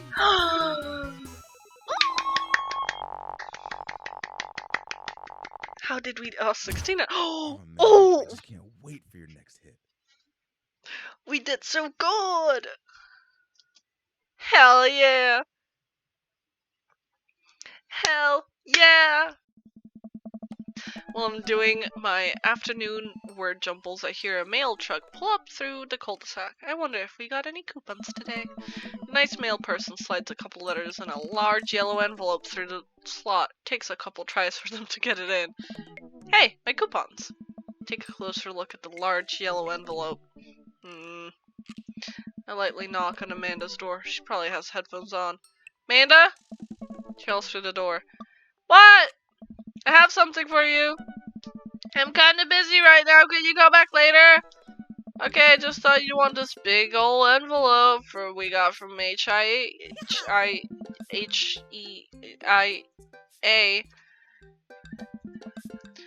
Horn Institute for the Arts? I mean, you're busy. I can come back. Father, please! I hand her the envelope, but she tears open with her teeth. That's probably bad for your teeth. She doesn't seem to hear me and spits out a piece of the envelope. She pulls out a letter and unfolds it. And? The suspense is killing me. This is her dream school. Amanda's face is unreadable. Can't believe this.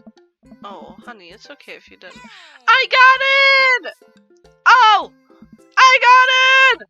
Amanda tosses the letter aside and gives me a big hug. Congrats, sweetie! That's amazing! I'm so proud of you! She pulls away and looks at the letter again. Oh my god, I really can't believe I got in! Well, of course you got in. You're a great student, you nailed that interview, and your photography is incredible. Wait, Dad, I know this one's really expensive, it's so far away. Think for a moment. HIO was one of the more expensive schools that Amanda applied to, but I know she had her heart set on it for the longest time. It'll be tough, but we're gonna make it work. Really? Of course. Amanda hugs me again. Thanks, Dad! Okay, sweetie, we're celebrating tonight. Dinner, your choice. Wherever you want. Wherever? Oh god. Amanda and I walk along the bayside, tearing into our foil-wrapped burritos from a nearby food truck. You could have chosen anywhere in Maple Bay. Cost was not a determining factor. Please, Dad, you know I'm a simple gal. Just give me a burrito with a view. Can't say I'm mad. Amanda and I sit in a patch of grass and watch ships sail lazily through the bay. And the dorms are right near a bunch of cafes. There are all the galleries nearby. There's a discount for bringing a student ID. And Amanda, slow down. You're gonna choke on your burrito. I know. I'm just excited. I mentioned your studio space once there's here. I wanna go professional photo for free. It's nice to see Amanda so enthusiastic about HIA, but I wish she wouldn't go do it between bites of her burrito. I thought I taught her to chew with her mouth closed. I wonder who's my roommate gonna be here, take a story, and I met you with someone with similar major and interests. I bet we're gonna be best friends. Craig and I were. Good roommate can be a lifelong friend. Don't even get me started on bad roommates. Oh no. I'm just kidding, we didn't have a bad roommate. Our only other roommate was a puppy that Craig brought home one night. We spent a semester fabricating a story about our new foreign exchange student who had a really bad cough that sounded exactly like a dog's bark. Carl ruled. Oh, they let you have animals in the doors if you get a note saying you need one. I bet I could forge one. I think I'd get a rabbit, or maybe a snake, or maybe both. Would a snake eat the rabbit, though? Oh boy, I think I'll leave that one up to you. She's so excited. I don't want to disappoint it, but I need to be real for a second. So you know I had a talk with Mr. Vega. He didn't tell you about the dumpster fire, did he? What? No. I want to put a damper on the good news, but I need you to knock it out of the park these last few months of school, okay? If you really want to go to Horns, we need that scholarship money. I know you can do it. Okay. Promise I'll try harder. A pat her on the back. Think you can handle a 14-hour drive to come home for the holidays? There's gonna be some treacherous ice roads to cross. Don't even get me started on paranormal occurrences. Well, it'll be worth it if I get to see you. My eyes immediately well up with tears. Oh, Dad, don't cry. Sorry, I'm just very proud of you. You're all grown up and you're such a good person. I hope you know how important you are to me. Dad, stop. You're gonna make me cry too. Too late, honey. It's happening. Dad, I can't get tears in my burrito. It's gonna make it taste sad. Pull Amanda in for a hug and a kiss on her forehead. Love you, kiddo. Love you too, Pops. Oh, it's so adorable. It's so cute. You've got dads. Oh, we got dads? Hello. I've got the runs? Oh, I've got just a thing. I'll head to the store and grab you a real chunky milkshake, cherry licorice, and a book of word jumbles that I find helpful in strenuous times such as these. What? Wouldn't that make it worse? Oh, it's not for the diarrhea. Milkshakes are just comforting. Wait, why are we talking about this? By I've got to run, so I meant like I feel like running. Wanna come with me to the gym? Why do I feel less excited about that than getting you home remedies for diarrhea? Come on, man, it'll be fun. You know what? Sure. When are we doing this? There's 30 minutes more. There's 30 more minutes left in this Meat Hell marathon. I'm outside right now. I'm warming up. Okay. At least let me see if Betty gets away from the wolves in time to get her suppressor wrap and she's scared. Okay. We got a heart! We got a heart with Matt! Okay, but should we message Damien? Maybe Hugo? Oh man, I don't know. Let's message Damien.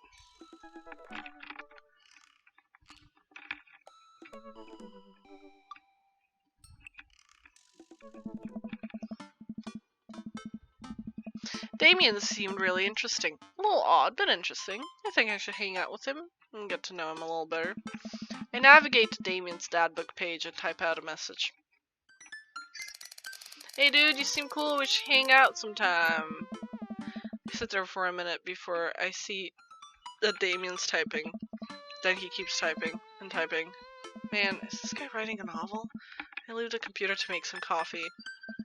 And he's still typing. I sip my coffee and the computer finally dings. Goblin. I must confess my excitement to be receiving your kind of letter as I do find myself available to enjoy your company. I must ask for your forgiveness for leaving with the payment. Oh, whoa, there's more. Oh god. Start the screen and reread the letter several more times.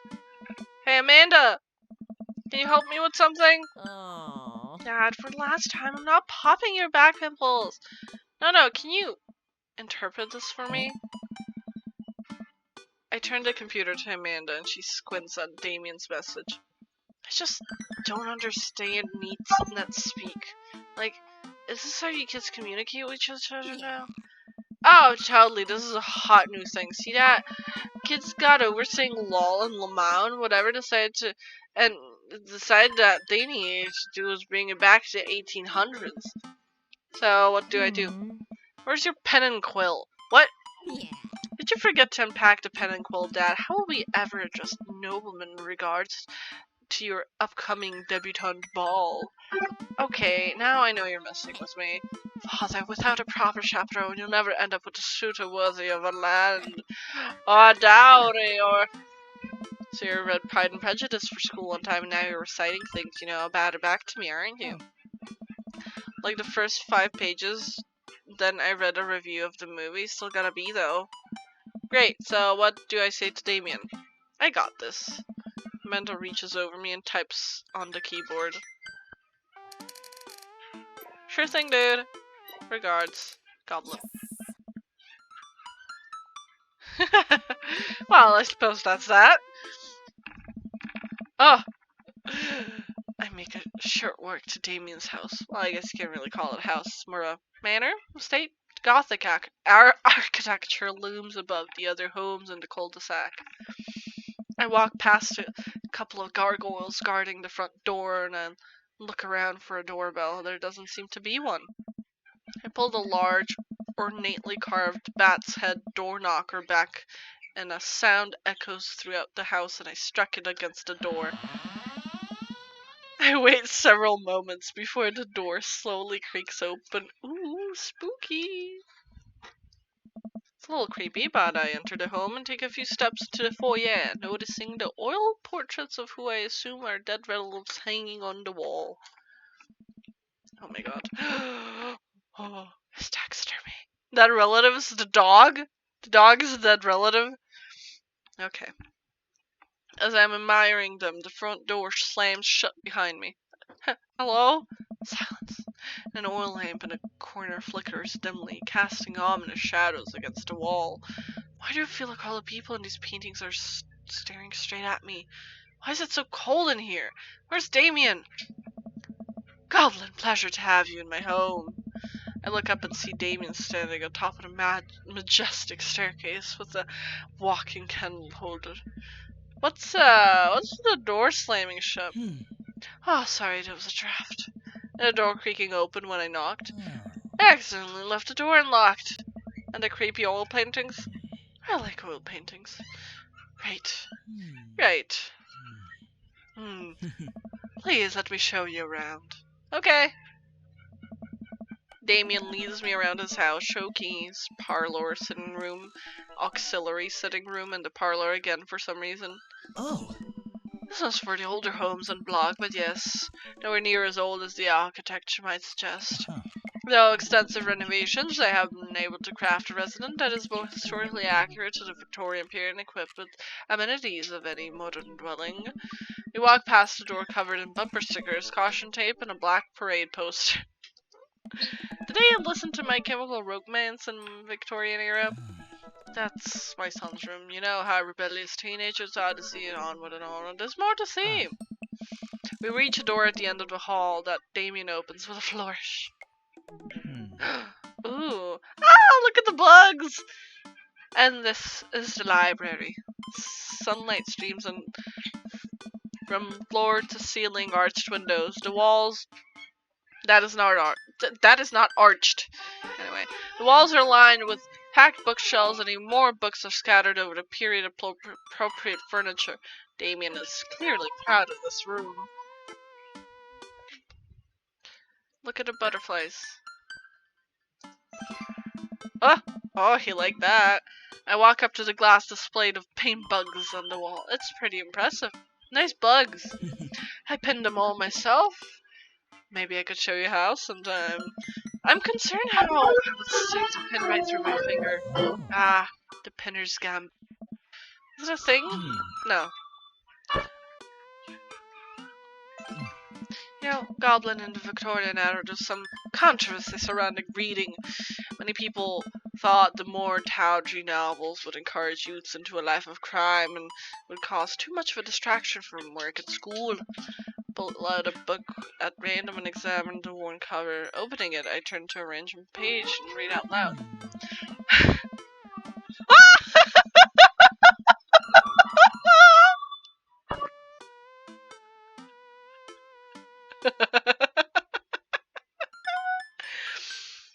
Naruto struggled against the chains that Sasuke had bound him with. Shirtless and out of breath, he looked up at Sasuke. Sasuke smirked, unbuttoning his ninja pants. Okay, I think that's enough! Damien snaps the book shut and puts it back into the shelf. That's a rare book from my private collection that you wrote yourself, didn't you? Look out the window. I walk to the window and am greeted by a beautiful view of Damien's backyard. It showcases beautiful view of the rest of the cul-de-sac. Hey, I can see Craig on his lawn. He's doing push-ups with his daughter on his back. Damn. He sees me and waves happily, doing push-ups with one hand now. Damn! Did you know that Victorians spend at least 20 hours a week gazing longingly out of full-length windows? Wait, really? Oh. No, but Victorians did appreciate telling a good joke. Please, will you join me for tea? Ah, yes, tea. Follow Damien to his sitting room, where finger foods had already been set out upon a beautiful, tiered silver tray. I take a seat on one of the high-backed chairs as Damien pours and serves me some tea. Can't believe we're having a high tea. I never thought I'd get to do this. Damien smiles to himself. What? Oh. It's a common misconception. High tea refers to wealth of class or...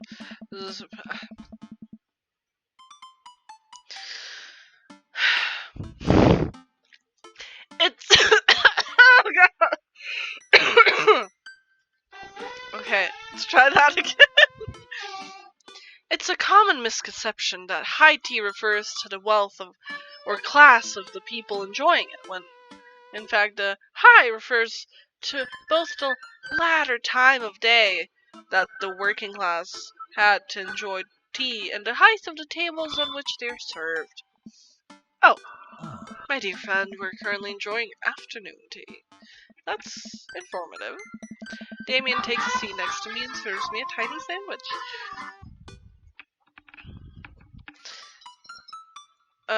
I like your cape. Oh. It's a cloak actually, but thank you. But Victorian fashion is very important to me. Pull it off quite well. Oh, thank you. Oh. Regardless of my historical leanings, it's very important for me to present myself well. It has taken a long time to come up with a style that is both true to form and representative of myself, but I'm very happy with how I dress. I do get some strange looks, yes, but it's something that brings me a great deal of joy, so I don't mind. To be able to wake up in the morning, pick my closet of various cloaks, waistcoats, top hats, and even binders that are period appropriate feels amazing. I happen to be wearing a binder right now. You wear top hats? You don't? What got you so into the goth stuff? Well, when I was a young boy, my father, did he take you into the city? Sorry? No. Did you guys see a marching band? I'm afraid I don't understand. No, Goblin, stop. You serious? Of course. But it's you know, the song Amanda made me listen to it. Seriously? I'd love to see a marching band. It's some MCR reference. Gosh. Stop. He doesn't get it.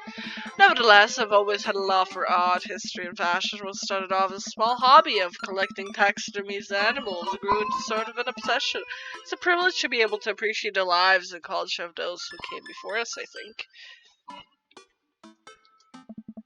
Why not go all the way? I like not dying when I catch a cold. He takes one sip of tea. I can acknowledge that there are many very terrible things about the Victorian era, but to try to live a life that strictly aligns with those ideals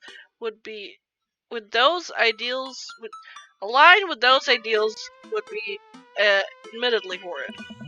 But I think it takes a critical mind to truly appreciate something to the fullest, to be cognizant of its flaws and love it all the same. Tell me, Goblin, do you have any hobbies? I mean, I do, but I don't know if I care about anything the way I care about this stuff. Well, I'd love to hear about your interests. Hearing someone talk about the thing they're passionate about is intriguing and quite honestly rather attractive. Ooh. Ooh. Please do tell me about your hobbies. Quick, sound sophisticated.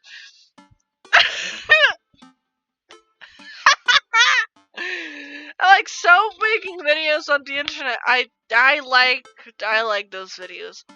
Love me some word jumbles. I learned how to juggle once. I love me some word jumbles. The written word fascinates me. You spend much time using words, you know. I think people would appreciate them more if they had to unjumble them. It's poetic, really. Oh, so you're a writer. In a sense. We finish our tea and finger sandwiches. Oh. Why are you fingering sandwiches? Come, I have one more thing to show you. Damien takes me around the back of his home, where a variety of flowers flourish. Beautiful ranch grow a small stone path weaves through it, and butterflies lazily through the air. Oh. My God, it's beautiful. Uh, Thank you. hmm. Victorians took flowers and floral arrangements very seriously. The scene contained uncourse to discuss fashion, lovers and friends alike would use bouquets to send secret messages to each other. Each flower and plant is symbolic of different feelings. Huh. Even more interesting is that one flower can mean different thing depending on other plants it was paired with. One had to be extremely careful, as even the style of which ribbon was tied around a bouquet affected the message. Damien leans down and plucks a gorgeous bright orange flower off the vine. Lilium bulbum, the orange lily. What do you think this one means? My lawns are 3 cheers for sweet revenge! So, it's the tightest. My loins are ablaze. The orange lily is actually symbolic of pure hatred. Well, that's precisely why floral arrangements is so challenging. What's your favorite type of flower? Sunflowers. They remind me of the sunshine. And then you can eat seeds as a delicious snack. What a practical choice. My stomach grumbles. Oh man, now I want sunflower seeds. I have some sunflower seeds. Oh, I can have some sunflower seeds. Oh, do I? Wait. Yes. Yes. I have. I literally have sunflower seeds.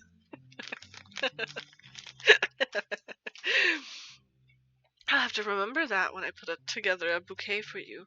He would put together a bouquet for me. No one's ever been a bouquet before. Ooh. I followed Damien down the footpath and admire more of his beautiful flowers. Suddenly, a phone rings. Huh. Oh, Goblin, will you excuse me? I must take this. Pulls a cell phone out of his pocket. I'm a little surprised it's not a rotary phone. Go for it. Oh. Damien smiles and walks back to the house. I take a deep breath and enjoy the heavily perfumed air. What a lovely yard. How far does his yard go? Like, if this is a neighborhood, this man has half of the fucking land. Do you see this?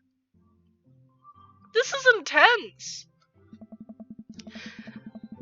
This makes me wish I had put a little more effort into that garden Amanda and I tried to start that one time. Our watermelons grew to the size of cherry tomatoes, then immediately died. Oh hey, a gargoyle. Oh no, I knocked over the gargoyle! Fix that guard. Fix that garg? Okay. Oh god.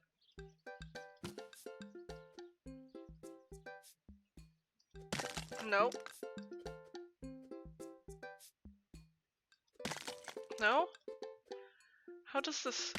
Oh god. Oh, there we go. Goal.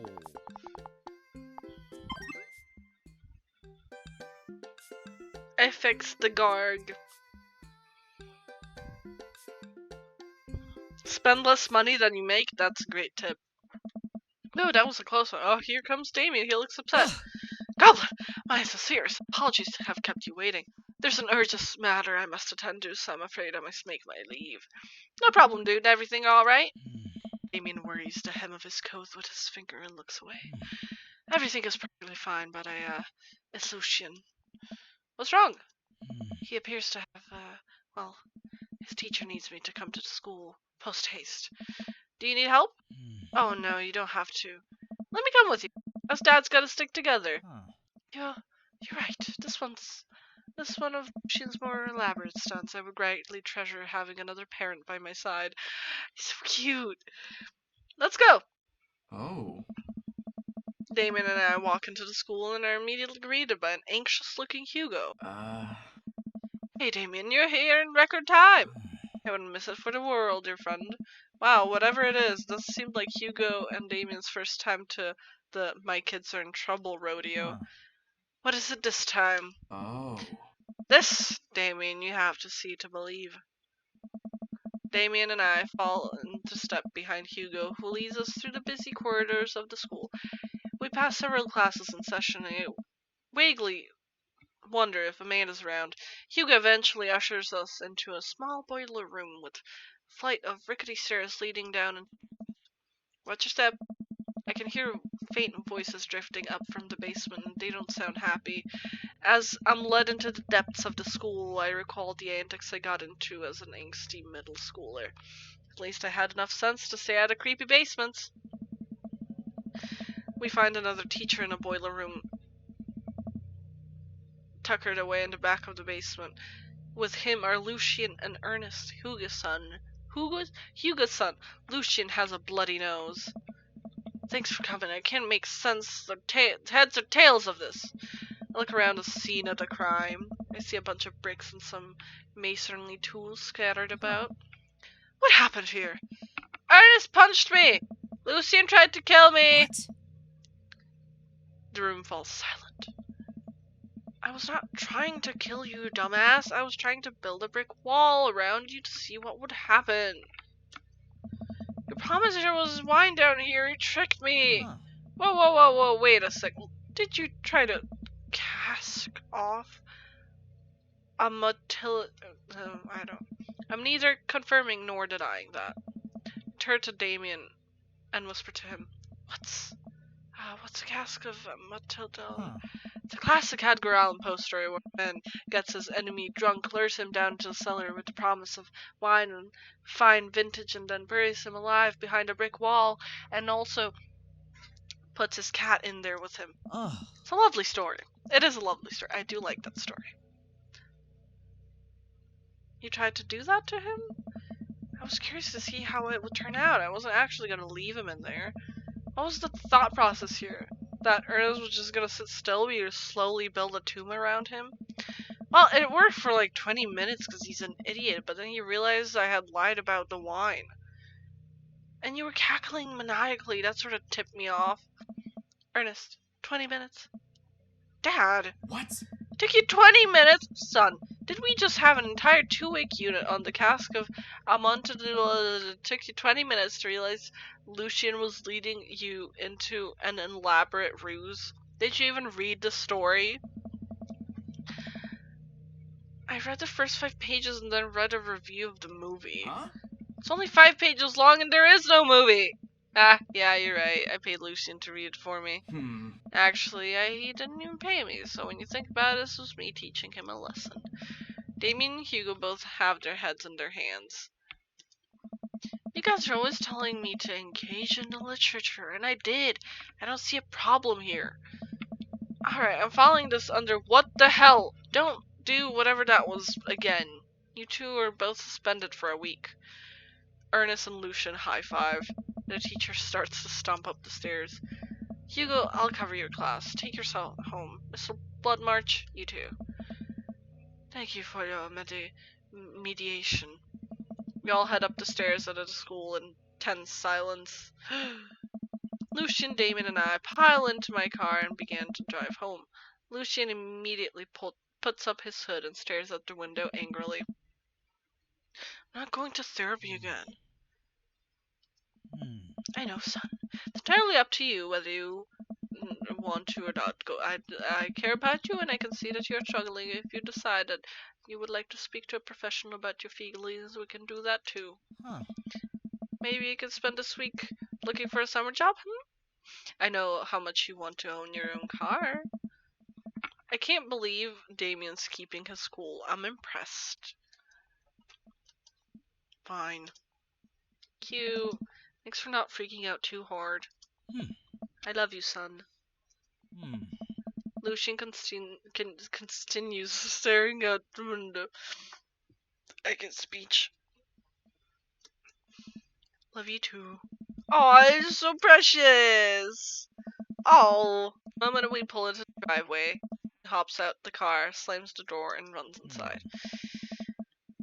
I didn't expect to have that conversation in front of you. He and I have a lot we need to work out.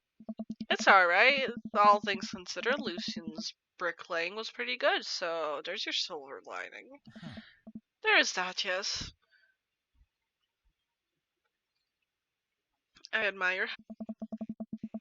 You're a lot more diplomatic with him than I would have been. I just want what's best for him, and I don't think yelling at him would do either of us any favors. Rarely does. You're a good dad. Oh my god. See you around soon? It will be my honor and my pleasure. Damien bows with a flourish. Classy. Oh. I come home to find Amanda curled up on the couch, blanket, watch TV, and plop down next to her. Yo! What you watching? Tiny House Hunting Brothers Extreme Edition. Ugh, I hate this show. The couple on screen bickers back and forth while standing in an extremely small house made out of recycled bottles. The Tiny House Hunting Brothers watch them with bemused expressions, both of their heads touching the low ceiling. Told you I wanted a two-bed. I told you I wanted a two-bath, shabby chic cottage. This house doesn't even have a bathroom. But honey, the outhouse is only 20 yards away. It's not that bad. I'm not pooping outside, Greg! Why don't they just get a regular size house? I don't know. How'd that afternoon tea go? It got strange. We had to go to the school to pick up Lucian since he lured our sister down to the cellar with promise of fine vintage, then tried to break him into the wall, right? How did you know that? Has everyone read the story except for me? Lucian live streamed the entire thing. This entire day is beyond me. But otherwise, it was a fun day. That Damien guy is a character, but he's really good company and surprisingly diplomatic dad. I dig his style. You know what? Me too. Hell yeah. The date went great. Let's see. How did we do?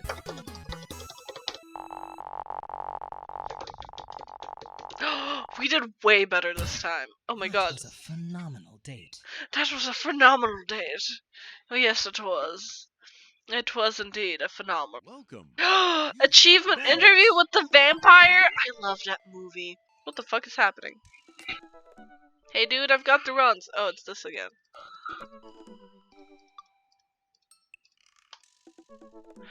Okay. I guess we can.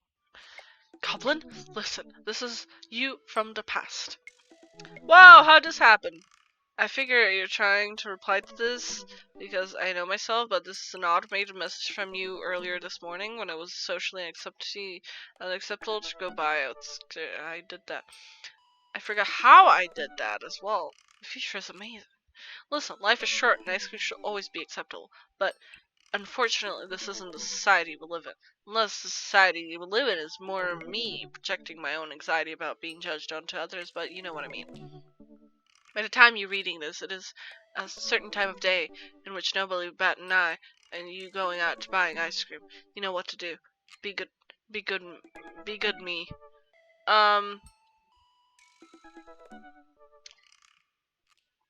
Let's go buy that ice cream. You know what? Dad tip 36, trust no one. You know what? I've earned a treat. On my way home, I decided to stop off and grab some ice cream, which I fully plan to eat directly from the tub. I spent a lot of time trying to figure out which type of ice cream I'd like to eat directly from the tub. Rocky Road? Pistachio? Oh, Amanda's probably gonna want some too. Better get 2 tubs. She loves cookie dough ice cream, right? Hey, mister. I turn around to see Ernest leaning up against a wall of the convenience store. Ernest? You're cool, right? No way. I'm about to go sprawl out on the couch between a liter of ice cream and a basic cable package, and I have every intention of waking up in that position tomorrow morning. What do you think? Man, talking to you sucks. Could you just help me out? Help you out. There's no fire involved, is there? Just clouds. I gave you $20 and buy me e-liquid. Ernest, what's e-liquid? It's like a Gatorade, you know, electrolyte liquid. I gave myself, but I'm banned from here. Trying to run a grift on the cashier. Classic fiddle game, you know the deal. Oh, if you're talking about balanced electrolytes, no, I think I got you, little buddy. I know you played the fiddle. Just ask the clerk for a blue Kranzarap vortex. He'll know what it is.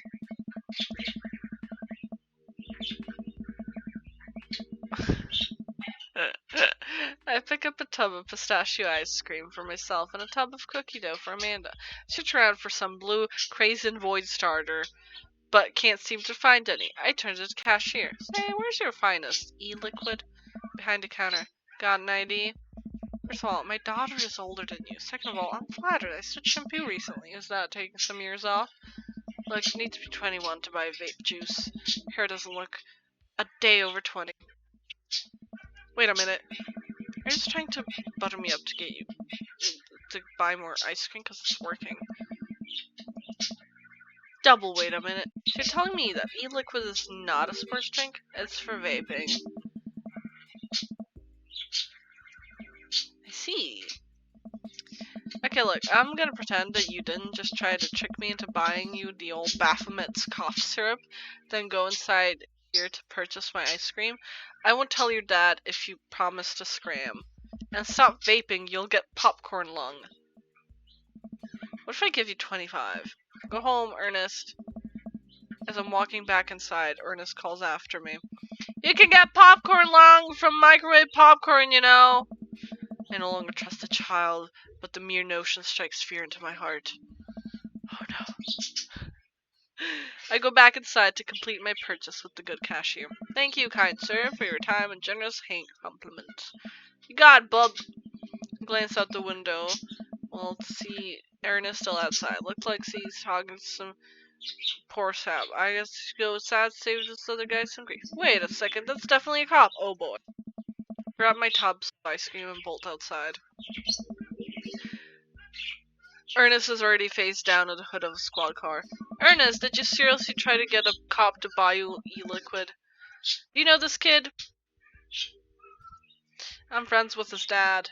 Yeah, we live in the same cul-de-sac. I know his dad. Listen, he's a good kid, and I'm this boy's father. Turn around and see Robert walking up the street and towards the convenience store. Ernest, what are you doing? I want a lawyer. First of all, good first instinct. Remember it, you're not required to answer any questions from a police officer without a lawyer present. You're this boy's father? Yes, sir. Ernest likes to laugh, shout at me like this ever since the accident. Oh, I like talking about it. That's fine. Robert gets a wistful twinkle in his eye. It all started 7 summers ago. My hair was long at the time. New metal was still in style. Ernest and I were down in Florida swampland, scavenging for... Sir, I can leave you to take it from here. Sounds good. Thanks, officer. Ernest, come along now. You'll be cleaning crap from the rain gutter for a week. Thanks to this transgression. Police officer gets in his car and drives off. I'm stunned by how cool Robert was just there. Thanks. I want to say, Richard? Ouch. Don't mention it. Hemingway. Got in trouble plenty of times myself, just trying to do some good deed.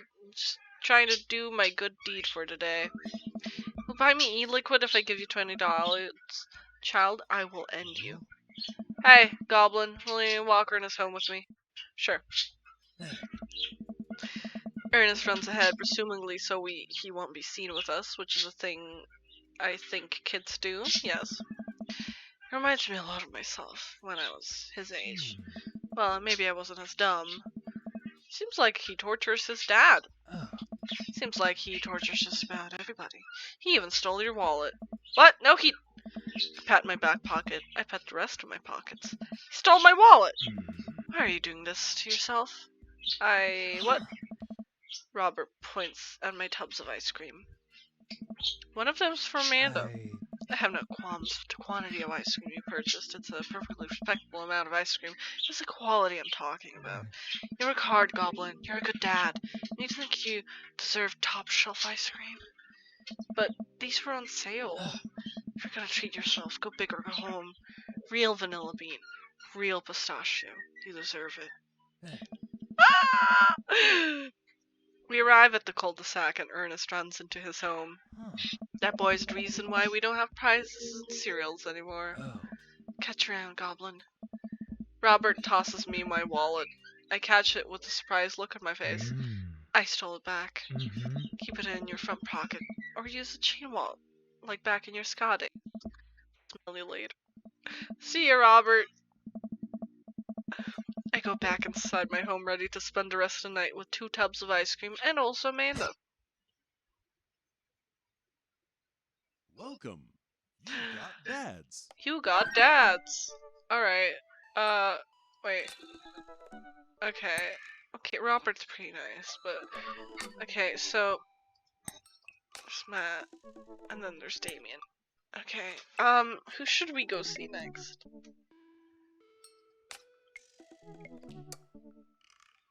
Let's see Craig.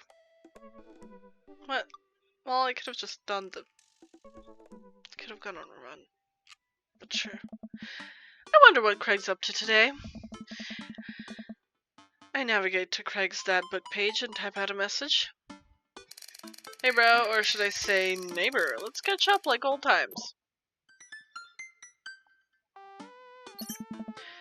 Bro, my mail, it's definitely Hank's too. Might be a little different from old me, long benders, but it'll still be fun. I think for a moment this could be a fun opportunity to see my old buddy in his new element. We exchanged a couple more messages as he logs off to prepare for the game. I should see if Amanda wants to join me. I walk her over to Amanda's room and knock on the door. Yo, Amanda Panda! I open the door and Amanda's sitting cross-legged on the floor surrounded by magazines and newspaper clippings. She seems to be making some sort of art piece. What you working on? Just a collage for class. We're supposed to make a piece that represents our goals for the future.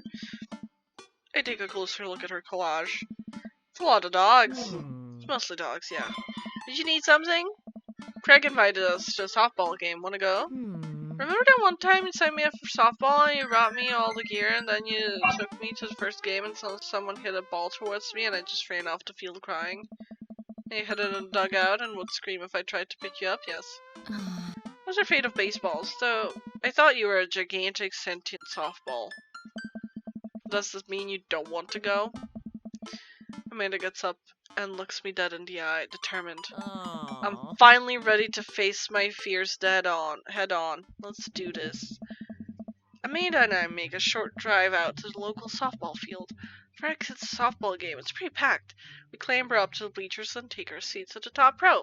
I don't see Craig anywhere. So when do the kids start crying and running off the field? You know that your relationship with softball is different from everyone else's relationship with softball, right? Okay, but if I don't see some kids cry, I'm gonna be pretty disappointed. For nostalgia purposes, of course, not because I take joy out of children fighting for my amusement. Definitely not that. The game starts and the kids run out onto the field. I see Craig by the dugout with a clipboard. He has Rivers strapped to his chest as per usual. There's a guy in a pancake costume doing jumping jacks across the field. I guess that's the mascot. Reading the kids' brightly colored jerseys, I see it's the Maple Bay Flapjacks against the Pinewood Ocelots. Go Flapjacks? Choke up on the bat, Miranda! Yeah, Miranda, square up! How much do you know about softball? Enough to know that the balls are relatively hard despite their name. But yelling is fun! Give it a shot! It's cathartic! Keep your eye on the ball. What's important is that you're having fun. What are you willing to sacrifice to win? Keep your eye on the ball, sure. And also an eye on the bat!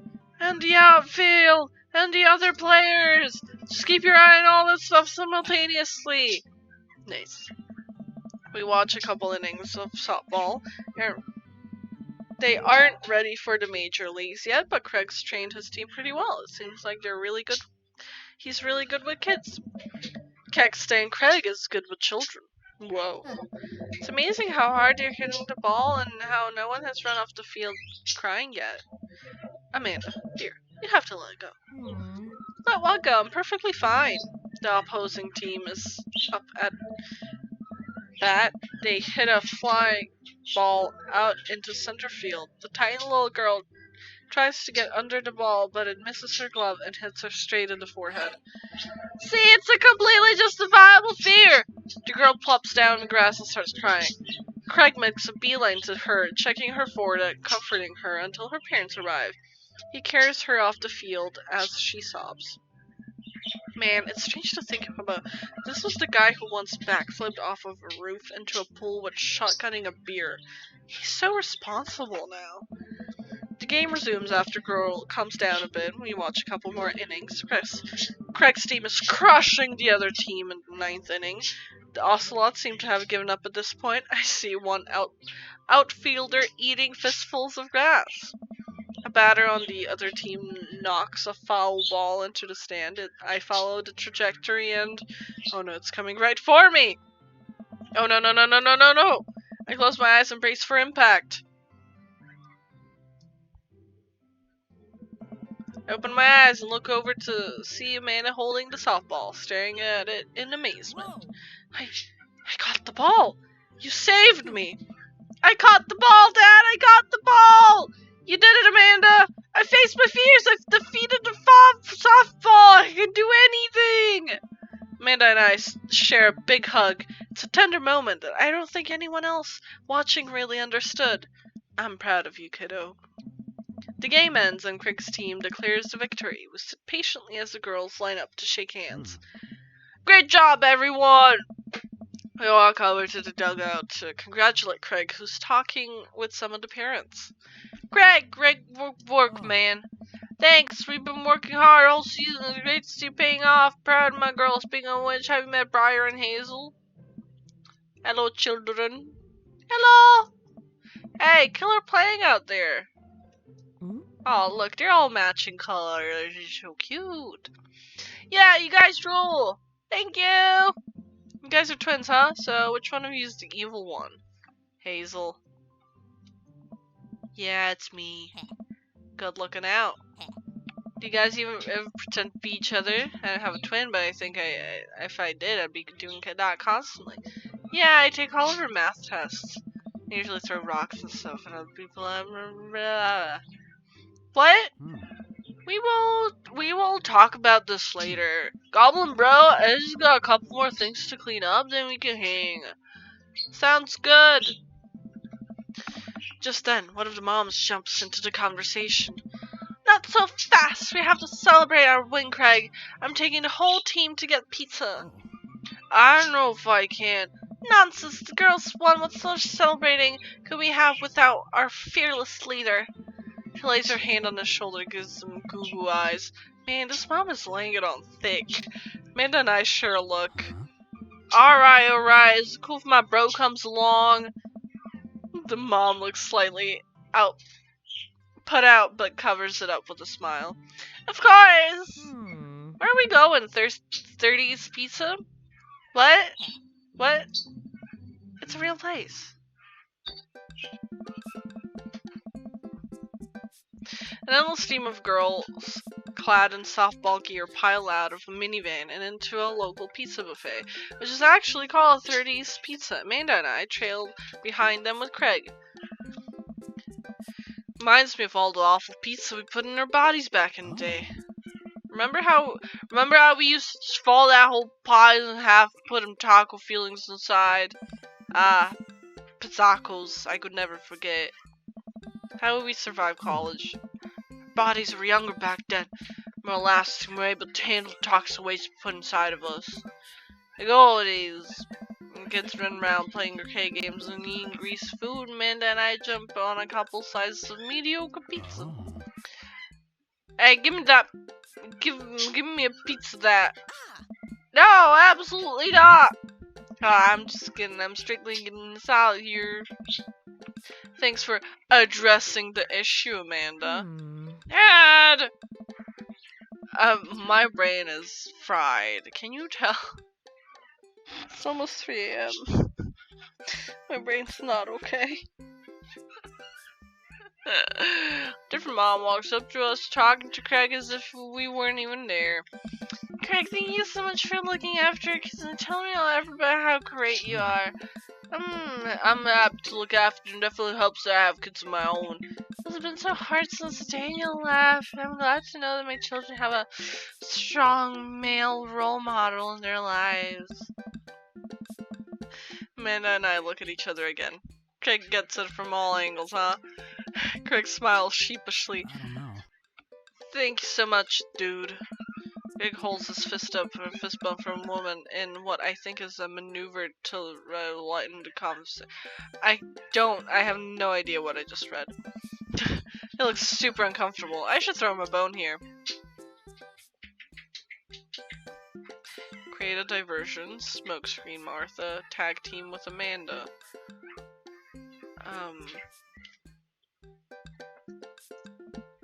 Alright, we're going back to my wingmate days. Gotta run to blocking play. So, Martha, it must get lonely without Daniel. Now, I also happen to be an eligible single father. I waggle my eyebrows at her. Pass! I remember that working better in the day it passed. She turns her back to me and talks to Craig. So, I'm taking Hazel and Brian tonight for the sleepover? Hmm?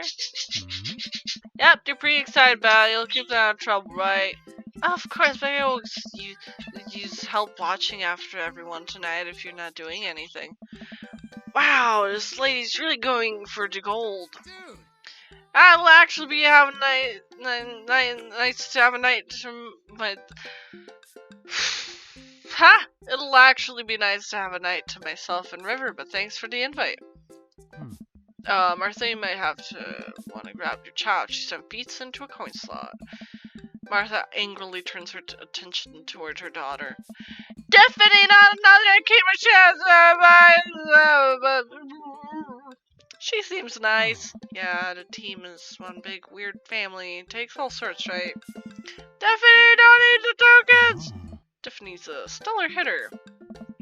Phew, finally, time to talk to Craig now. Man, you're a busy guy, huh? Nice. Only on days like today, I hope. Dad! Hmm? Hey, girls. Dad, can you help us beat a record in DDR? I told Ariana's dad he could try him on a dance, but please help. Oh, man. Girls, you know I don't have my jukes anymore. Dad! He looks at me like a hurt puppy. Oh. Sorry, dudes. Duty calls. Promise we'll catch up in a bit. It's all good, buddy. Greg runs off with his daughters, and I'm left alone with mine. Man, I was really hoping to hang out with Craig more today, but it seems like he's getting dragged in every direction. Definitely wasn't like this in college. I feel like we might be a third wheel here. There's worse places than an arcade to be left to your own devices. You're right. Want to drop some coin pinball? You know it. Amanda and I pull up to a machine that feels pretty hot. This is feeling pretty hot and get to work. It's a little rusty, but the pinball wizard within me will never die. Pull out a decent score and then challenge Amanda to top mine. And immediately she gets multi-ball. Looks like she takes after her father. You're pretty good. Dad. Don't patronize me. Hey, just trying to pay a compliment. Amanda shushes me. She's in her zen zone. She fights valiantly, racking up points by the millions. She's this close to beating my score, but I feel honored just being able to watch. You're friends with Craig, right? Janet from earlier works up and leans on the pinball machine. Yeah, we went to college together. Please don't lean on my thing. Oh, that's so interesting. So you don't know if he's, like, available? Honestly, I don't know if I could say it. Seriously, you're going to make it tilt. It's just, like, it seems like so much work to watch after his kids, and you think it'd be great if you... Lady, I swear to God! All of a sudden, a buzzer sound, and the game is over. Janet made a pinball machine tilt. You stone harpy. What? I said I have to go over there now, but my beats in my mouth, so I don't have to say anything that'll hurt your feelings. Amanda? Hey! Bro! What's going on? Now's our chance. If we don't get out of here now, we're stuck with the rest of the night. I wrangle Amanda. Since I quit goodbyes with Craig, we head out of the pizza place finally. Amanda promises that she'll keep the couch warm for me and heads home. Hell yeah. If you don't mind me bringing you back here, bro. Not all dudes could finally get you all for myself for just a second. Ooh. Trevor burps. Well, almost all to myself. Hold up. Craig walks out to the trunk of his car, pulls out 2 gloves and a softball. Up for some catch? This might be less catch and more you throwing the ball at me and running after it, but sure. We stand in the middle of the empty baseball diamond and start tossing the ball back and forth. I have a cooler in my car that we could grab, but there's only juice boxes in there. Man, fatherhood is strange. You're telling me. I can't believe I'm looking back on my kickstand Craig days and reminiscing about it. Those were some good times. Don't know how anyone else who could pull off the rare horizontal kickstand. It was a feat of discipline, bro, trust me. Haven't properly hung out with Craig in so long, I didn't even know where to begin.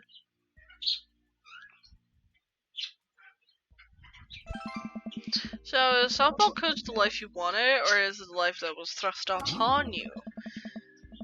I'll admit I was hesitant first. Brian and Hazel had so much energy that we just had to get them into sports, but no one there to run the team.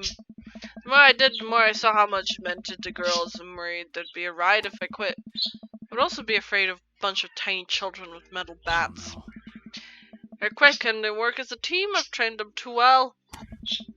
They take you down like a pack of velociraptors on a T-Rex. Exactly.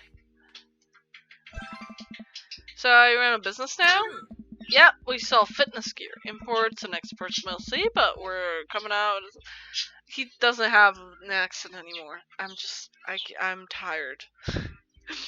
Yep, we sell fitness gear, imports and exports mostly, but we're coming up with our own line of athleisure. Ooh, quack. I nod. I mostly use sweatpants for watching TV and not, sweating. Sounds like he'd make a killing. If you ever need athletic gear, I've got your back. You could sponsor me. I'll up your leisure wear brand while I mow my lawn. That is glamorous lifestyle we're catering to, yes. Ask about the kids. I can't believe you're father of 3. Neither can I, you know me. I'm an indecisive person. You switched your major 4 times. Yeah, I had no idea what I wanted to do with my life, but raising kids when Brian Hayes was born, it all finally made sense. It was like a time spent trying to figure things out to lead to them. I couldn't be happier about it. I don't think I've ever cared about anything as much as I care about them. I had the exact same feeling when Amanda was born. It was the best thing to ever happen to me. It could be the only thing that ever happened to me, and I would still be proud of the life I lived.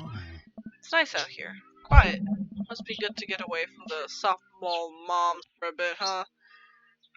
I don't know. Christ, Janet. Yeah, that was a lot. Are they always like that? Actually, this wasn't nearly as bad. Yikes. I'm just so not interested. Well, what are you interested in? I don't know. A dance? You're just another dance? Peace and quiet? That's hot silence. Hey.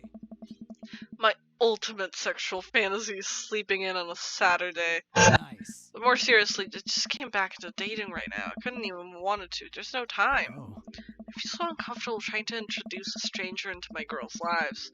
I've already been through so much. I just can't put them through that. Buddy, I hear you. Oh. So the moms can hit me all they want, but the girls are my top priority.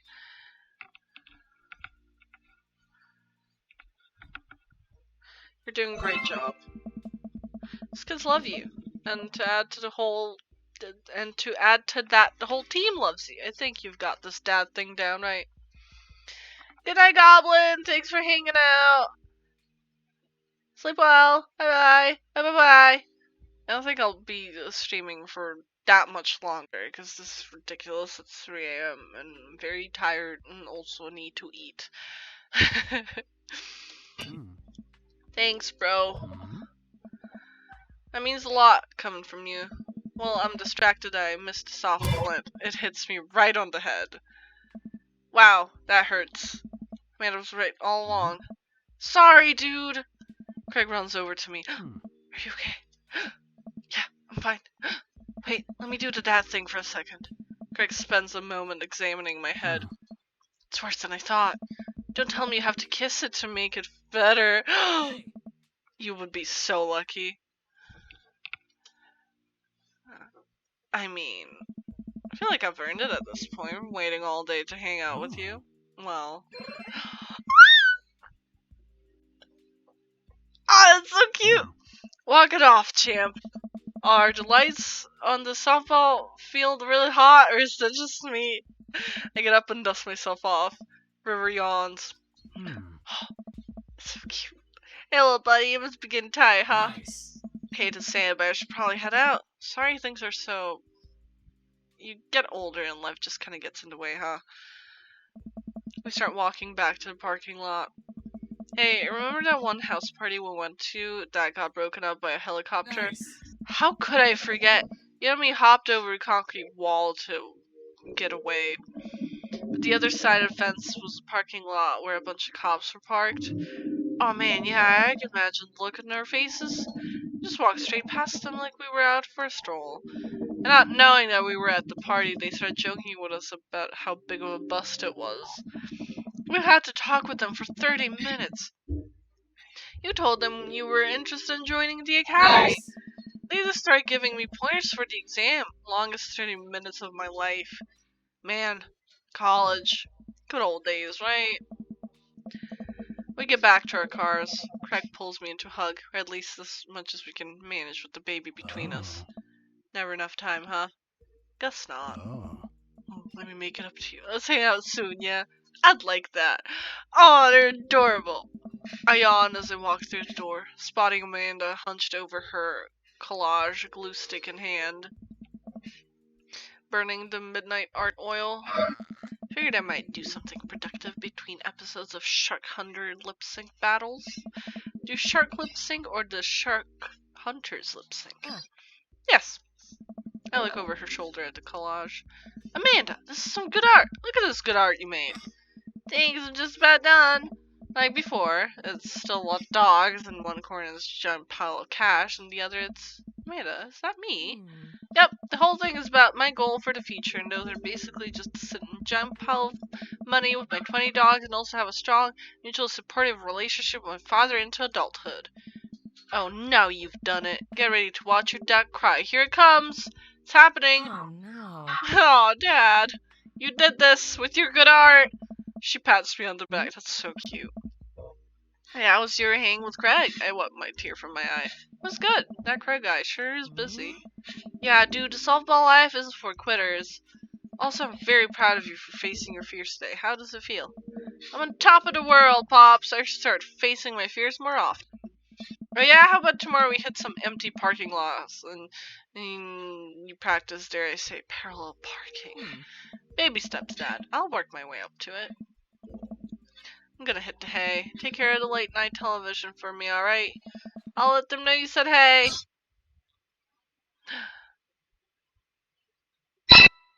Let's see. Oh, I don't think we did that good. Oh my god! We did, holy shit! We did really good on this! Oh my god! God damn! Alright! Welcome. Alright! You've got dads. You got that.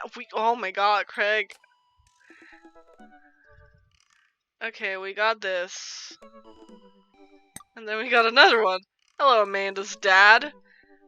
It's me, your friend Craig, who loves sport. I have nice and smart children who are good at computers. Ah, man, great to hear from you, buddy. What's up? I'm still strong. I am strong. Ha, don't I know it. See, I've been reading up about whey protein. Is that all? I figured I'd help develop more muscle. Yes, I know what that is. My children are having a tea party and they wanted to invite Amanda, but we can't find her on here. You're also invited. Physical invitation to follow. Cool, I'd love to come. I'll let Amanda know. Thank you, Amanda's dad. I have a feeling Craig wasn't the one who sent this. I'm just saying. But also we have 2 invitations from Craig. But I think I'm gonna save, and I'm gonna stop here. This is a lot, and I'm very tired. And I've got a headache as well. Anyway. I'm gonna quit. Hello. I'm on the main screen, big screen now. Hello. I can barely keep my eyes open, not gonna lie. I'm gonna, oh god, I just saw the art that I did earlier. Baguettes in the ass. Very cool. Let me find let me find a stream if anyone is streaming. It's 3 a.m. I'm sure someone is. Thanks for hanging out. It's been a good anniversary. So I have tonsil surgery on Monday. So I am most definitely not streaming on like the next week, probably the next 2 weeks, I feel. But I wanted to do a anniversary stream because, you know, we have to. We have to. What, like, how could we not? Anyway. I see someone live. I don't think we've ever gotten to raid. Oh my god. This is gonna be first time raid forever. For me. I'm very tired. Anyway. We're gonna go.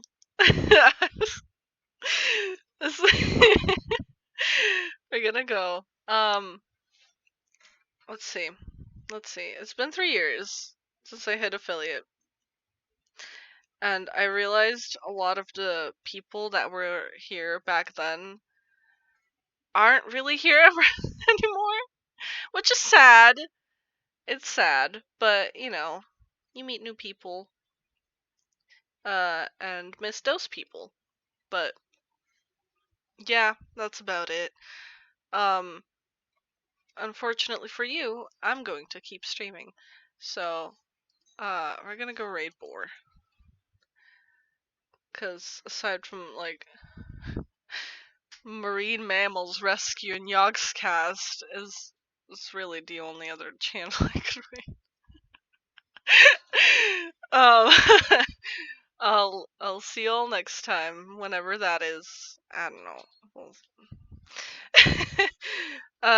Go say hi to Boar. It's playing RimWorld. So, yeah. See ya. Go be nice. Bye bye bye bye. Bye bye bye. Bye. Bye. Bye.